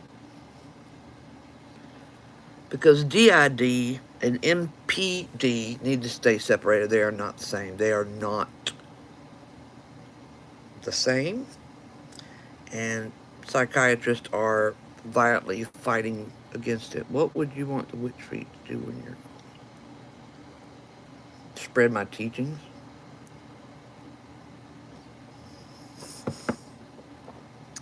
So, when my mom died... Oh, by the way, and this will play into this later. My mom had called me. I was at work, and I knew my dad... Like I told you, I knew my dad was going to be dying soon. And my mom called me from work, and she's like, you know if your dad planned on going anywhere today? And I was like, I don't know. I was like, why are you asking? And she's like, well, his shirt and his cigarettes are at the table, but he's gone. And the minute she said that, I was like, oh, he's dead. He's dead. And I was like, oh, you know what? He probably went with Bobby Mangrum. You know, Bobby will swing by and pick him up for something important. And he'll be back shortly. And she was like, oh, okay. I was like, yeah, don't worry about it. I'll try to call out. I'll try to reach out to Bobby Mangrum. And instead, I hung up the phone and I went to my boss and I was like, I'm pretty sure that my dad is dead somewhere on my property, on the farm. I need to go. And my boss was like, go? Right? So I went home, and when I got home, I acted like it was no big deal. I made up some reason as to why I was home early. And the part that is important here, without going through the story I just told you, was Mom was like, well, I checked here and I checked there, but I couldn't get the garage door open. It was locked. And I was like, the fuck? It was locked. I was like, all right, Mom. So it was the walk-in door, the regular door, that was locked. So you can, if you have the strength, you could open the big part. And it was July, It was like 8,000 degrees outside. There's no way that my dad would have locked the door if he was in there. And I had Jaded with me. And I flung open that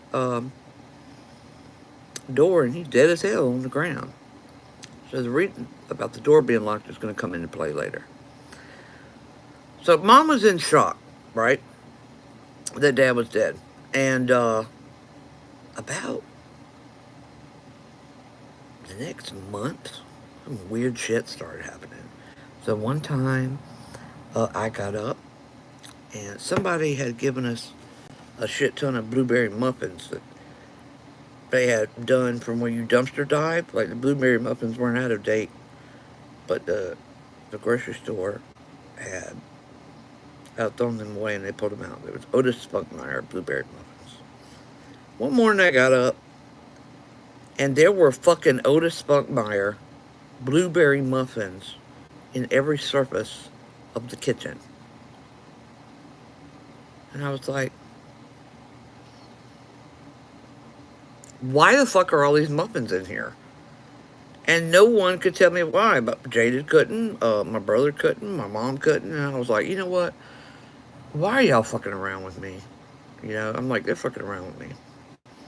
Really long story short. My mom has trauma-induced split personality. I did not know that at the time. Nobody told me about that. I didn't know about that. And what happened is she started acting really weird. And when I say weird, I mean just not my mom. And time she was like humming while she was washing dishes. I mean, I came downstairs and I was like, Mom, Lou. Right? She's still not turning around. And finally I was like, Margaret. That head whipped around and looked at me. And it was somebody else. It looked like my mom. But it was not my mom. And it gave me the most stink-ass, die-in-hell look. I just kind of froze for a minute because I was like, did that just happen? Whipped their head around, went back to humming, whatever. And I was like, what the fuck is this? So what happened is it developed over a month. And Mom would sleepwalk. And when she sleepwalk, I'd do the same thing. Mom, Lou, Margaret. And when Margaret snapped around, I was like, we have a problem. So what I did was, I knew that when my dad had went to prison, I was too young to remember. I knew when he went to prison, and I knew my mom couldn't take it. She had a breakdown, and she was at Bull Street in Columbia. But they just said she had a breakdown. You know, my mom was a weak woman, generally. And that's all I was ever told. So anyway, long story short, I lied on the submission form, and I paid to have those records pulled. And, well, that's when I learned that my mom had trauma-induced split personality. So this is not common. Most people have a multiple personality disorder. They have more than one alternate, and they have it their whole life. But apparently there's something called trauma-based split personality. And I knew about my mom's childhood, so she had plenty of reasons to have one. And this happened, and she was diagnosed, I was 3, so 1980. Somewhere around there. And I was like, oh my God. And I'm reading the records, and back then, boy, they used some heavy shit to basically smush those two back together. And so I went through the records, and basically what they did was drugged her so much that it suppressed and pushed Margaret back into my mom. My mom's name is Margaret Louise Sands, for those who are wondering. And my mom is a weak woman. I love her. She's weak. And so apparently the stuff that happened in her childhood, because she'd always tell me that she didn't remember a lot of it, but hell, who would want to? I thought she blocked it out or whatever. No, that's when Margaret was made. So now I am living in a house with my mom and this psychotic, violent bitch named Margaret, who is also my mom. And I started recording because I was like, they're never going to believe me. This is so rare, they're never going to believe me. So I would record secretly the difference. Margaret would become very violent. She was very violently protective over Lou. And she was a see you next Tuesday. And anyway, long story short, when I had plenty of video evidence, I confronted Lou. And I said, Mom, I'm going to ask you something. And I wanted to look at her face. And I was like, I need to see your face. And I need to see what happens when I ask you this. She was like, okay. I hadn't shown her the video yet. I said, Mom, did Margaret lock the garage door? And when I tell you it looked like two people struggling for the same face, and she sat back up like this, and she was like, and I was like, okay, did you get the feeling in your chest like you were almost, like you were in trouble? Like you just got busted for something? And she was like, yes. And I was like, all right, Mom. She's like, what are you talking about? Why did that happen? And I started playing the video, and my poor mom was so upset. And she was raised in an era where what happened in Bull Street is not supposed to be talked about. And then she felt bad, and she was crying because she had never told me, because she never thought it was going to happen again, blah, blah, blah. And then I was like, I got to take you to the mental health thing. I said, and she's like, no, don't lock me up. I was like, that's not what I said. I said I was going to take you to the mental health thing. So basically, when you have Medicaid in South Carolina, there's 3 disorders that they will not treat. I'm serious. They say, sucks for you, get out. Multiple personality disorder, borderline personality disorder, and schizophrenia.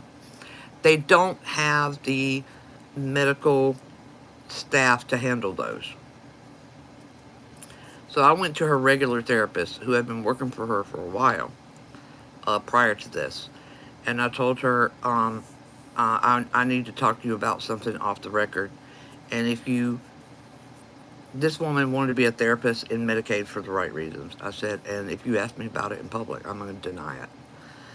And I showed her the videos. And she looked at me and I was like, yeah, the most difficult ones. She looked at me and I was like, don't say it out loud. Don't say it out loud. And basically, we worked together to create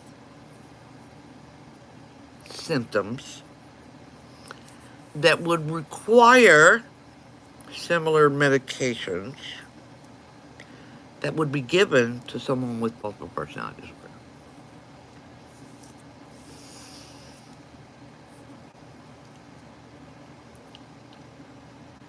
And boy, it came at a high cost to me. And we literally lied our way into the medication that we needed, because she would give the symptoms that would require certain medication combinations. And basically,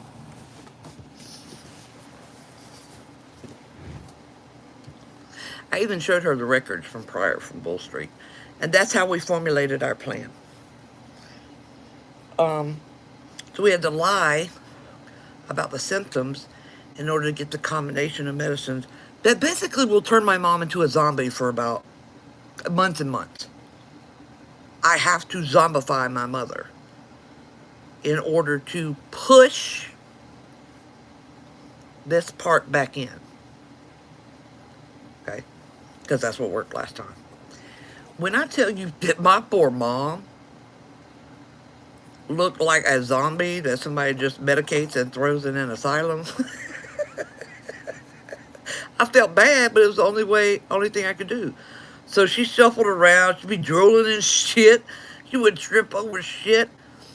And I had to keep her out of it far enough so that she wouldn't resist taking the medication. Okay?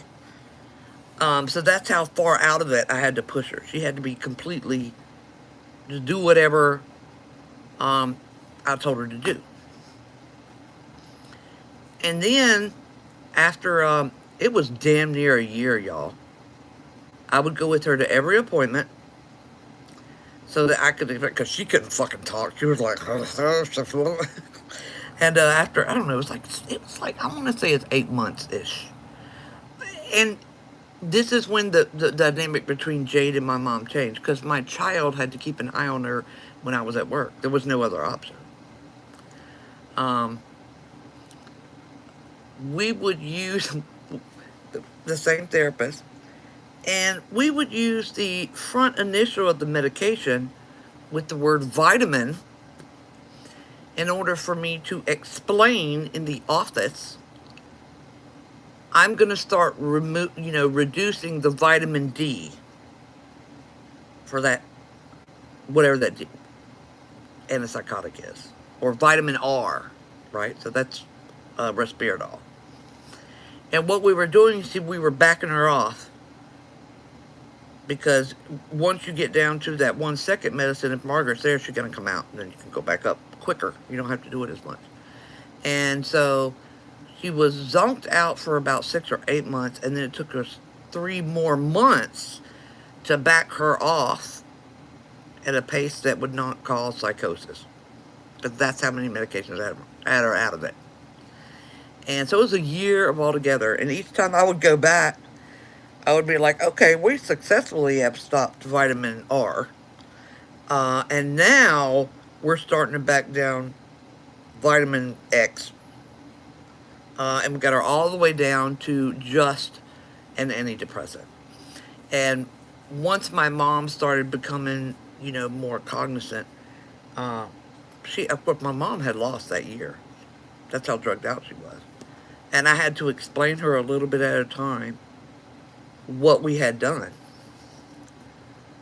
And because otherwise, South Carolina will kick you out of the program. And we got Margaret pushed back in. It took a year of daily caring from me and my child to do it. Because it's South Carolina. Seriously. They don't give shit, it's a poor state. We backed her all the way down, and we got her back to normal.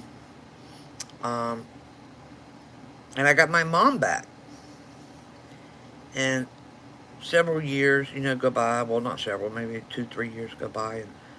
And now my mom was fully filled in on the whole year she had missed and everything that had happened. I had to let her know that I cannot do this again. I cannot do this again. The only thing my mom's ever wanted is don't throw her away. Don't lock her up, don't throw her away. And I said, I cannot and will not do this again. So, the next time that I tell you that someone close to you has passed away or is dying, like I did with Dad, you're going to deal with it. Because I will not do this again. What? Loki just gave me a motherfucking heart attack. What? An entire entire giant ass daddy long leg fell off of the fucking ceiling onto my head.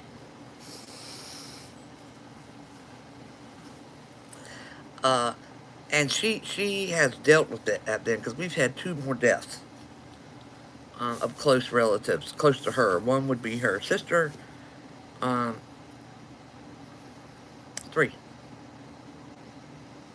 One was really close. It was her sister that was dying of cancer, and I told her, I was like, she's gonna die soon, and I can't do this.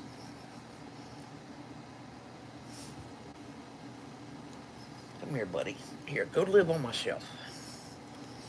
That wasn't a daddy long legs. That was a spider. That's a daddy long leg. No, that's a spider. Spider. Oh, great. So Loki was trying to kill me. My favorite. No, those kind don't really bite you. My favorite. But they knew, she understood that I just can't, and she dealt with it. The fear of being alone made her stop. She would just deny, and that's what caused the problem. And I was like, I can't do it. And ever since we went through that, she hasn't denied. She's dealt with it.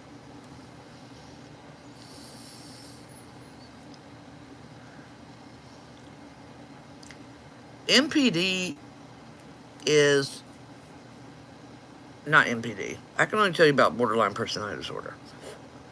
Borderline personality disorder isn't known enough. They still getting the therapies wrong, which is why I started that TikTok to show people how to recover as much as humanly possible from borderline personality disorder. Because there's nothing out there that works. And I just happened by sheer... Can I have some tea? Happened by sheer coincidence to get a psychiatrist.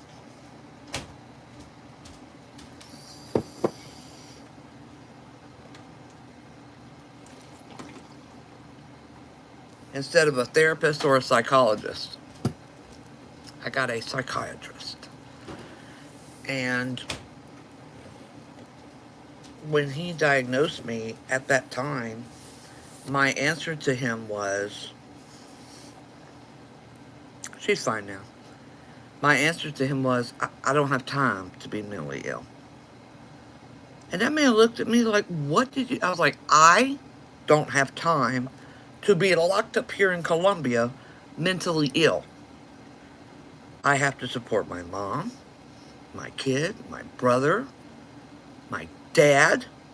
I cannot be here. And then my dad had passed away. I was like, I don't have time for this. As an 8-year-old, Mom said she went up and away to get To get my brain worked on. brain surgery. Yeah. I was like, oh, okay. And I told him, I was like, I have no one to pay my bills, raise my kid, or do any of that. So I can't afford to be mentally ill. So you need to tell me what I have to do in order to not be this. Because I was the homicidal kind. I wasn't quiet. I wanted you to die, to not exist anymore. And I guess he recognized my intellectual level, and he gave me the bare bones, and I looked at that man, I was like, are you serious? Are you fucking serious? This?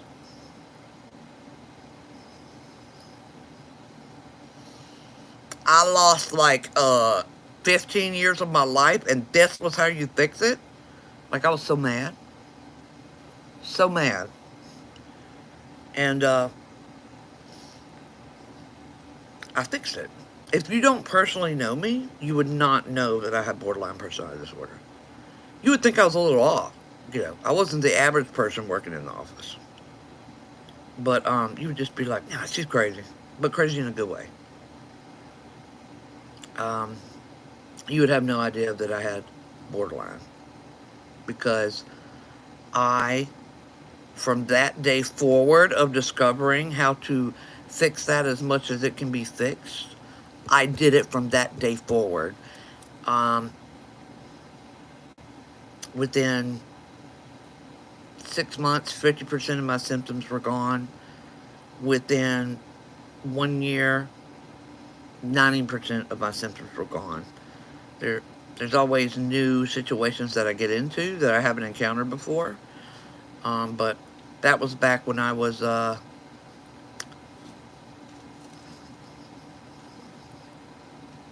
28, 30, somewhere around there. So now you would never know that I had it. And the reason I'm doing the series is because if you look online, if you got borderline personality disorder, that shit will just make you're just doomed. You are doomed to be a victim to your mind for the rest of your life. And I was just like, why? I looked everywhere and they just don't cover it. And I'm like, man, the field of psychology, psychiatry, y'all really don't talk to each other at all. And I waited several years and nothing changed.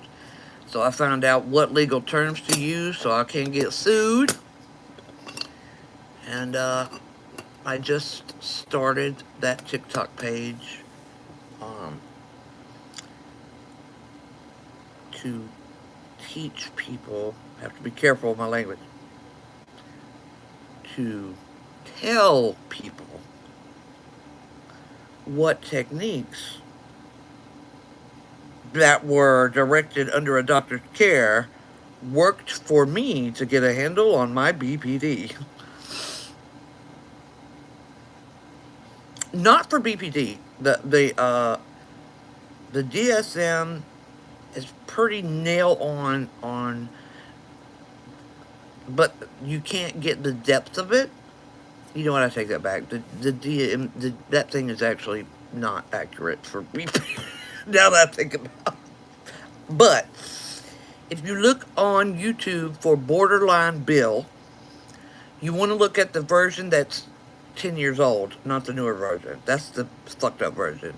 If you looked at the version that's 10 years old, it's a cartoon. His name's Borderline Bill. That is accurate. That video is accurate. I was like, oh my God.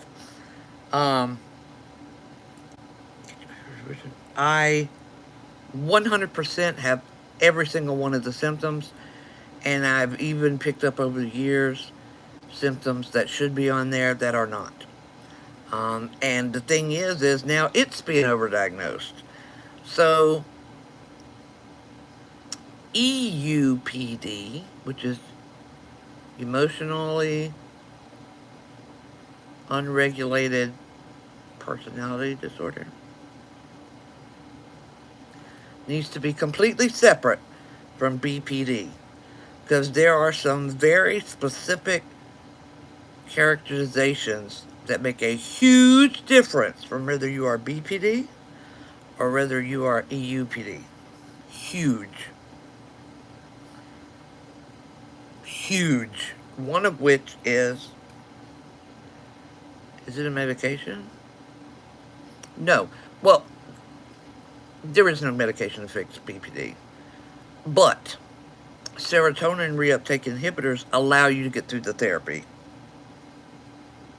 So there are two big, huge differences between people with BPD and people with EUPD, which they are trying to conglomerate these and make everything EUPD. And I'm like, absolutely not. No.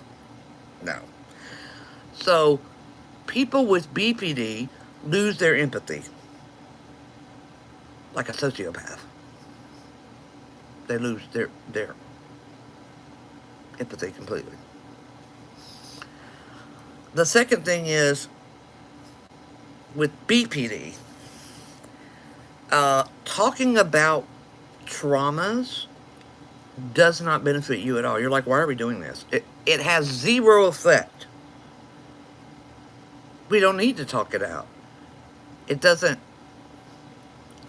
affect us the way other people. In other words, when I got, I'm not on TikTok. When I got raped, I was like, oh, well, that sucks. Yeah, that was it. That was it. I wasn't afraid of men. I wasn't hesitant for the next sexual partner. I was like, well, That sucked. Okay, well, anybody want to go out tonight? There's not, you do not interpret trauma the same as other people. Period. Period. So when people are like, well, how do you feel about that rape? I don't. I got raped. It sucked. The end. Mm-mm. No, Holly, that's the difference. You can compartmentalize in order to avoid dealing with. No, we filed it because it's not useful. So that's the difference. So a lot of people will compartmentalize it so they don't have to deal with it. No. We will literally tell people with BPD will literally can tell you play by play what happened. They don't have a loss of memory because of a traumatic event. We can tell you play by play what happened. And they'll be like, well, how did you feel? Well, how the fuck you think I felt? I felt violated. That guy needs to die. And they're like, okay, but how did I was like, no, that's it. That's it. It doesn't affect me to the next guy. You don't have any problem with having sex. It does not have, the trauma does not affect you the way it affects normal people. And it's not, it's gone. You lose it. So there is no reason. In other words, a true BPD person talking about our past is just going to bore us. It doesn't help us at all. We don't care. When you don't have a self, which is what you're missing in true BPD, and people that have a self don't understand this. When you have no self, there is no part of your mind that can contain the trauma. I'm going to get to that, Marie.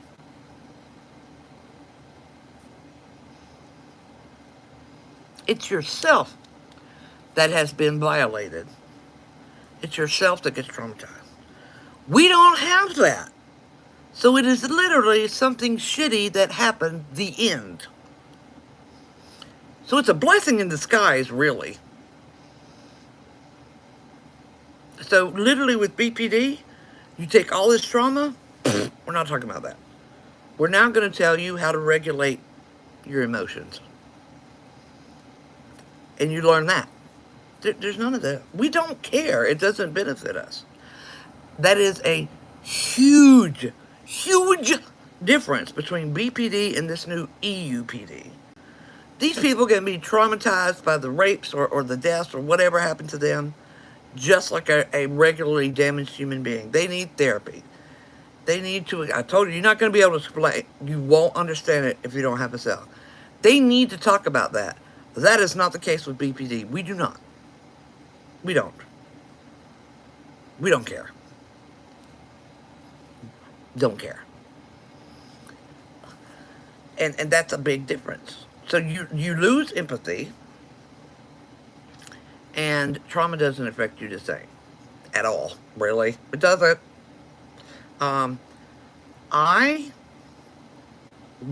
You can get empathy back.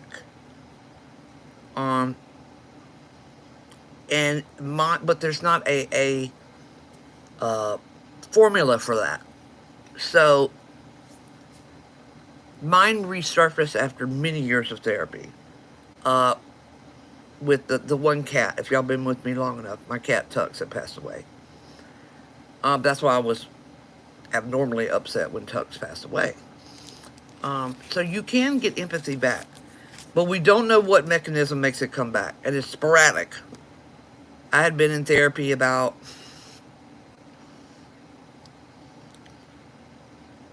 4 or 5 years before empathy came back, and it came back because of a cat, a sick cat.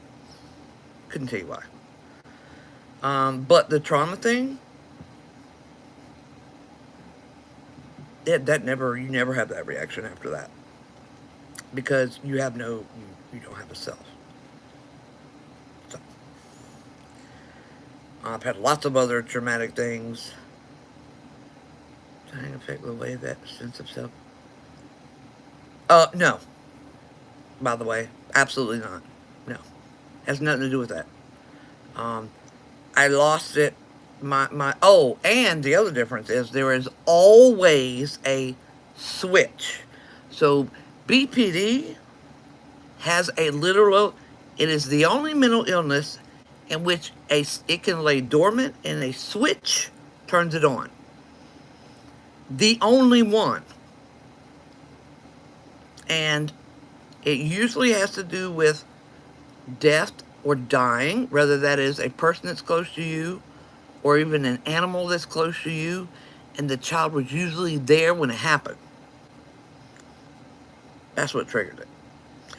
And it's a switch. You're fine. The event happens. The switch turns on.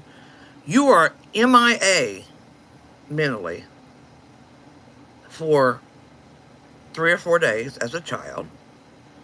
And then it seems to the parent like you come back and you're okay. You're not. During that time, your self gets deleted. It's gone. It's deleted. EUPD does not. They're unrelated. They don't even know what I'm talking about. And so there's a huge difference between the two. And no, it's a survival mechanism malfunction. That's what it is, a malfunction of that. Because once that switch turns on, anything that has to do with the self, we don't have. Self-esteem, I don't know what that is. Kill myself? What? What am I killing? What? Self-preservation? Nope. I don't know what that is either. So, a lot of times you will see somebody seem to put themselves in danger to help someone else. No, we just don't have any self-preservation. We calculate. So you may throw that kid out of the way of being hit by like a car that's going 35 miles an hour. It's going to kill that little toddler. Not going to kill you though. So it's not that you're saving the toddler because poor kid. You calculate the odds. If I can get to that kid in time, I can stop them from dying. I'll get a bad bruise. Maybe break something. But it's not because you like some random ass child on the street. That's not it.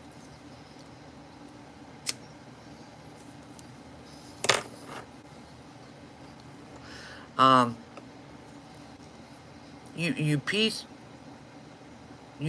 together your personality from people, fiction and nonfiction, known or only known as an actor or a character in a book. You piece together your personality from the stuff about them that you like.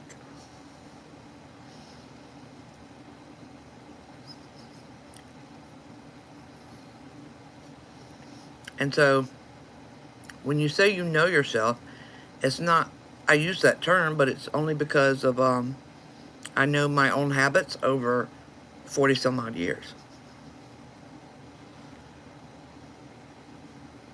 Now, once I was able to, once you go through therapy, you're better able to regulate and you're able to overcome that. But you got to understand, we have no idea what we're missing. You understand what I'm saying? We don't know what, we've never experienced within memory what we're missing. So for us, we're normal. Building your personality up from other people, being a chameleon. We are the best chameleons in any social situation. That's normal for us. You can't miss something that you don't remember having. It's like asking a blind person what the color of something is. How can they miss it when they've never seen it? Yeah. So people who aren't BPD have a really hard time understanding BPD because of that, and it comes to an impasse.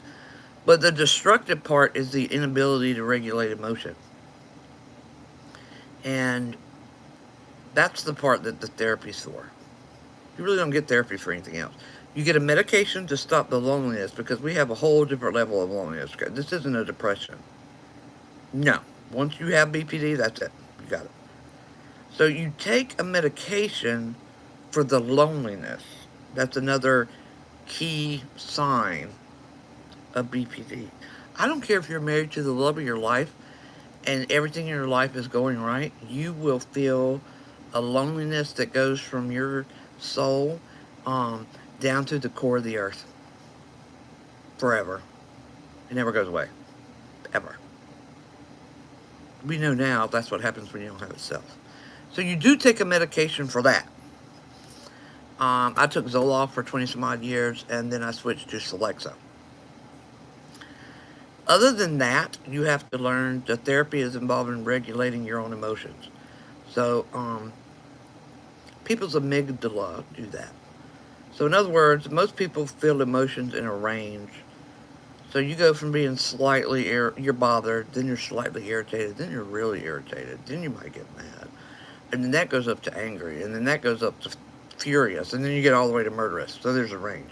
Nope, we have one gear, and that is rage. Now in quiet BPDs, instead of rage, they have sadness. So we're either extremely happy or you gotta die. So now I'm gonna give you the metaphor. So your amygdala is what regulates your brain, and that's what does not work in us. All right, so think of your amygdala as an interstate. Most interstates have hundreds of exits off, in both on-ramps and off-ramps. Hundreds of exits. But if you have BPD, you have like 4. And that's it. And your therapy that you do is actually a neuroplasticity therapy where you literally build more on-ramps and off-ramps. Like literally, like neuroplasticity. You grow the neurons in.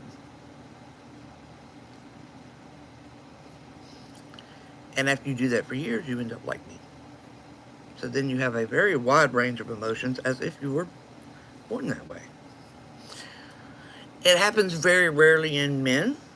It's usually women. I'll give you a man that definitely has BPD, and that is the Iceman. If you don't know who the Iceman is, look him up and watch those interviews. I understand the Iceman completely. Not officially, but the skill you carry, yes, through on your life. When you approach a new situation you've never been in, you have to go back to that same therapy technique. I don't know if y'all know who the Iceman is, but if you want to see an extreme version,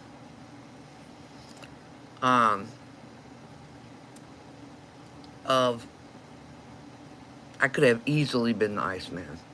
It's only circumstance I didn't end up like that.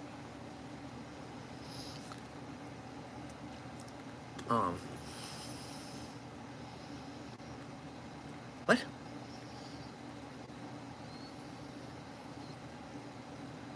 No. What's the Iceman's name? He's got like a Polish name.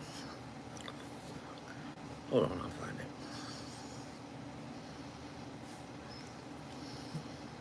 Who is the Iceman? Richard Kuklinski. Now, if you go to YouTube and you watch the interviews of Richard Kuklinski, they're free. They're on there.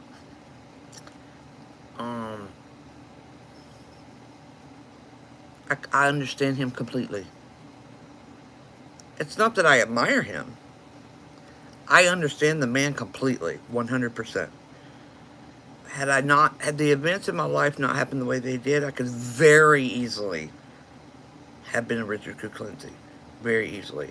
There's another, there's a woman that when psychiatrists look back, and that's Lorraine Warnes. That's a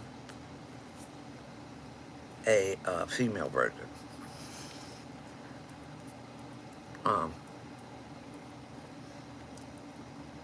But Richard Kuklinski, I'm much more Richard Kuklinski than Lorraine Warner. Lorraine was very, when she was mad, she was very vocal and very oh, Aileen Wuornos was very female type of anger.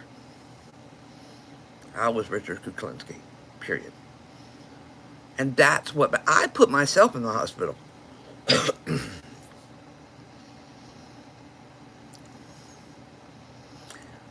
It's called ABC therapy, and from what this is why I'm doing. I started the page on TikTok because it's just not done. It's not done. They try to get BPD people to talk about their emotions, and we're like, what motherfucking emotions are you talking about? So I started that page where I'm going to go over it so that other people can do it too.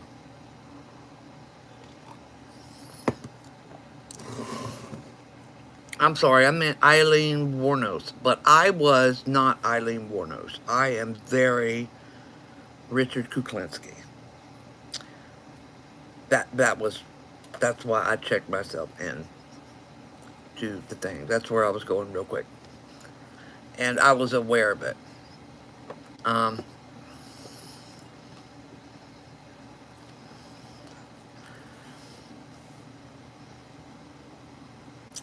You have to be on Celexa for a while. I don't know what it starts this month. I haven't looked. And that Celexa may have been too strong, so you might need to go down. But those medications, that's why people won't stay on their fucking medications. They don't want to wait for it to work. Zoloft is a great medication. It takes like 3.5 weeks to get into your system. And then people won't wait for it to work. They want an instant fix. And I'm like, that's why your ass is still the way it is. You want an instant fix. You don't want to wait. You don't want to work. And that's the bottom line, period. You don't want to wait. It's not a fucking Tylenol. It doesn't work in 20 minutes. And so they're like, so I took my medicine. You didn't give yourself a chance to be on the medicine. And I'm saying in general. I don't know your specific case.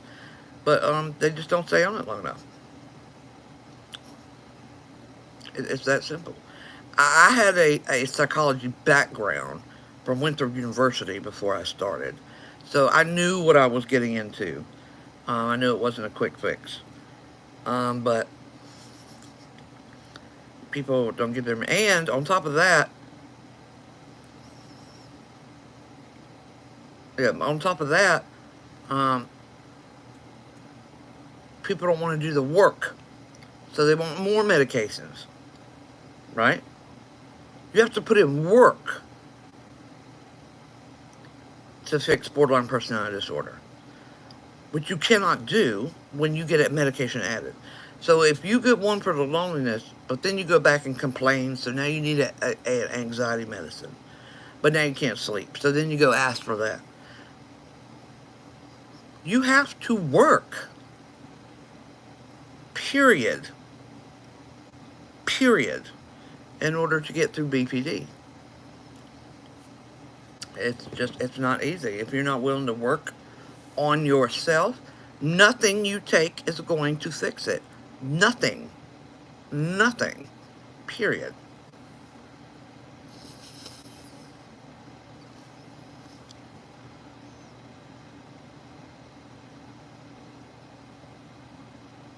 You know? For me, it was not an option. I did not have an option to be mentally ill. So I was like, oh, no, we're not doing this. No. I was the only person my people had. But, yeah, people don't want to put in the work.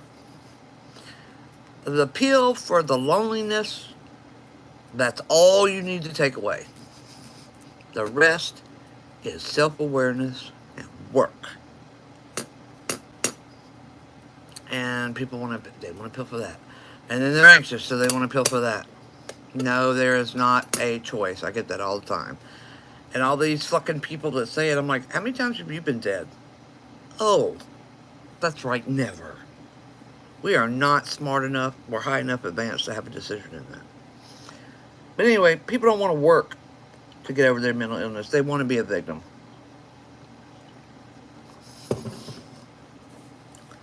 I suffer from BPD. Let me tell you what my triggers are.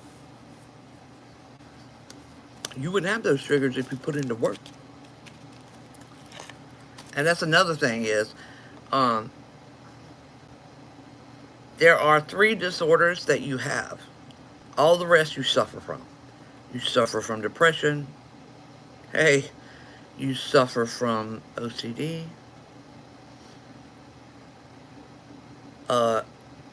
You are schizophrenic. You are multiple personality. And you are BPD. You don't suffer from it. You are. Period. Period. That's what you are. And a lot of these New Age folk are like, yeah, but oh, BPD is stigmatized. Have you ever been in a relationship with yourself? Untreated? In the case of people with BPD, it's not stigmatized. We are abusive. We can be very dangerous. You should not be in a relationship with anyone if you are an untreated borderline personality disorder.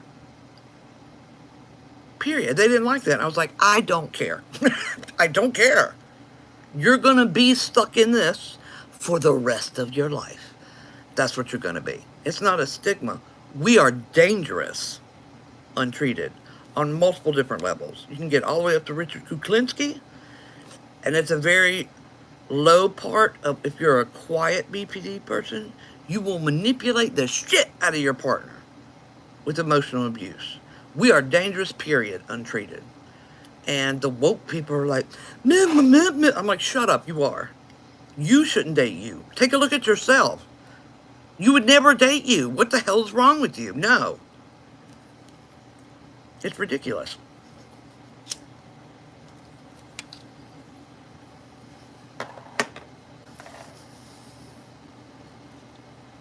She was thought to, but I don't think, according to the DSM, like, she doesn't really fit that.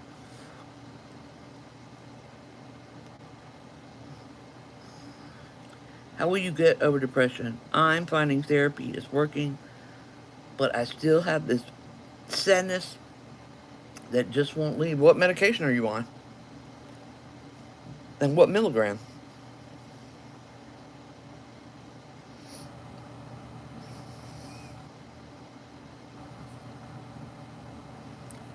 My best friend kidnapped me and has tried to stab me. Yeah, we're very abusive and dangerous. Dominic, what medication are you on and how many milligrams?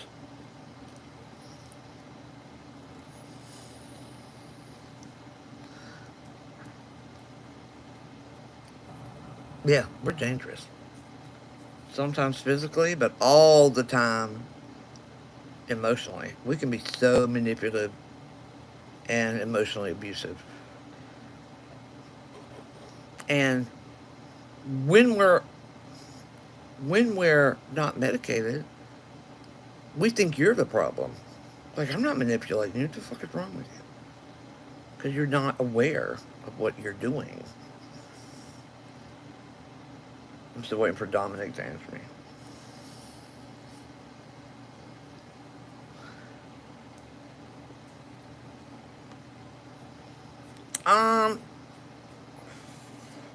It's extremely rare in men. Extremely rare. And it's very over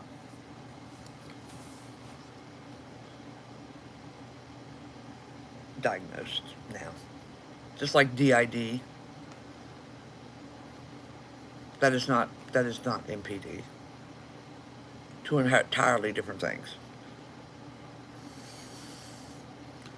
Luxolate. Let's see what Luxolate is. Oh, please.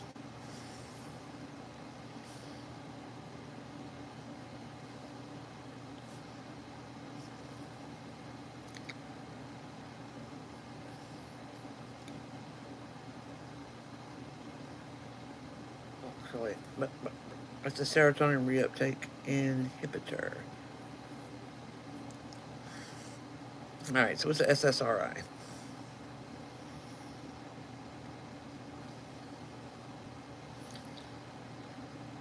Alright, so if you're still going through therapy and you still have enough depression that makes you not want to get the fuck out of bed, it's interfering with your daily life, then you need to raise the medication or try a different SSRI. Yeah. So, but you have to advocate yourself. These people don't care. So you have to advocate for yourself in order to get medication. Raised is always your first thing. It might be that you just don't have enough in your system. And then after you raise it, after a month, if there's no difference, you may need to switch medicine. And even though they can be in the same family, one can work on you better than the other because everybody's body chemistry is different. So,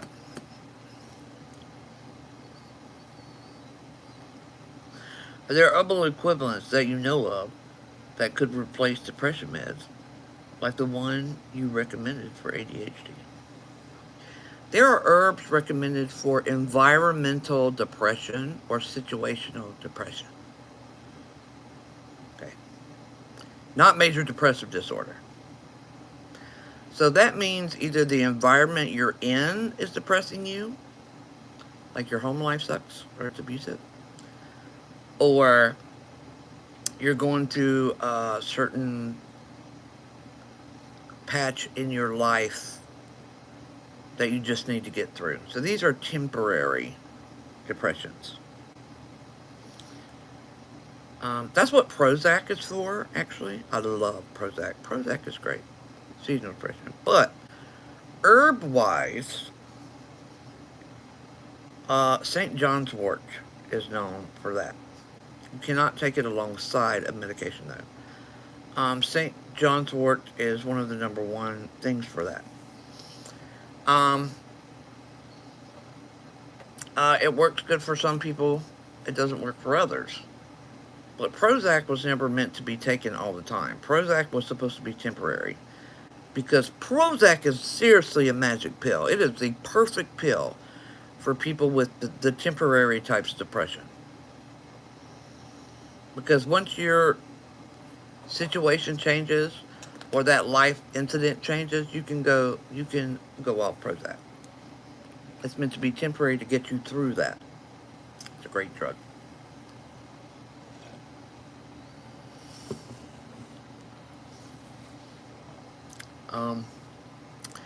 But I would look under herbs for depression, for seasonal depression, because there's more than St. John's wort. There's more than St. John's wort out there. No, those herbs are better to be taken as whole.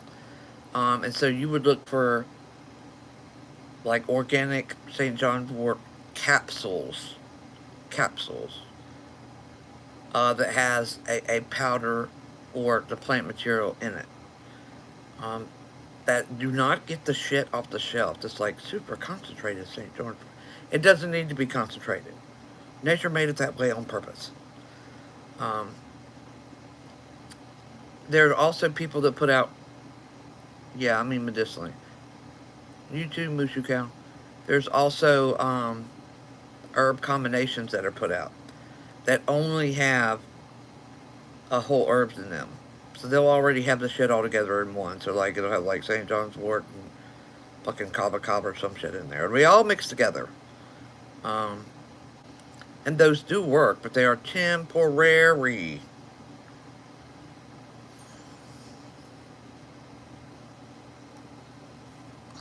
Yeah, I got going, I just say. But I'm fixing to go after this. So. I didn't plan on it. I did a lot of work, and then we started conversating, and then we went to story time, and it just went ridiculous. So, yeah. Miss Deb. Is there anything that could work? How many milligrams of Zoloft do you take? And are you taking it for depression? Let me help this Zoloft person and then I'm going to go.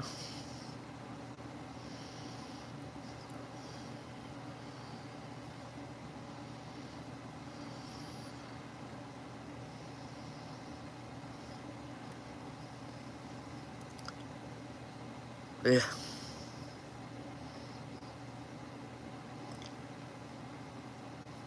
You're going to take the wrong dose if you do it that way.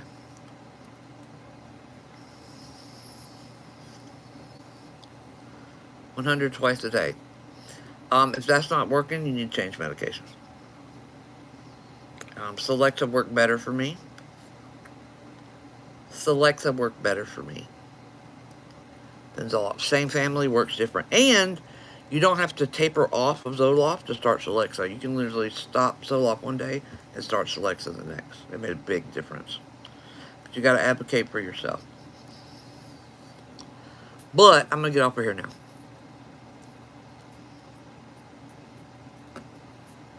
Yeah. I'm going to go to bed. Every time I don't plan on being on here long, it's 8 hours later. All right? Bye-bye.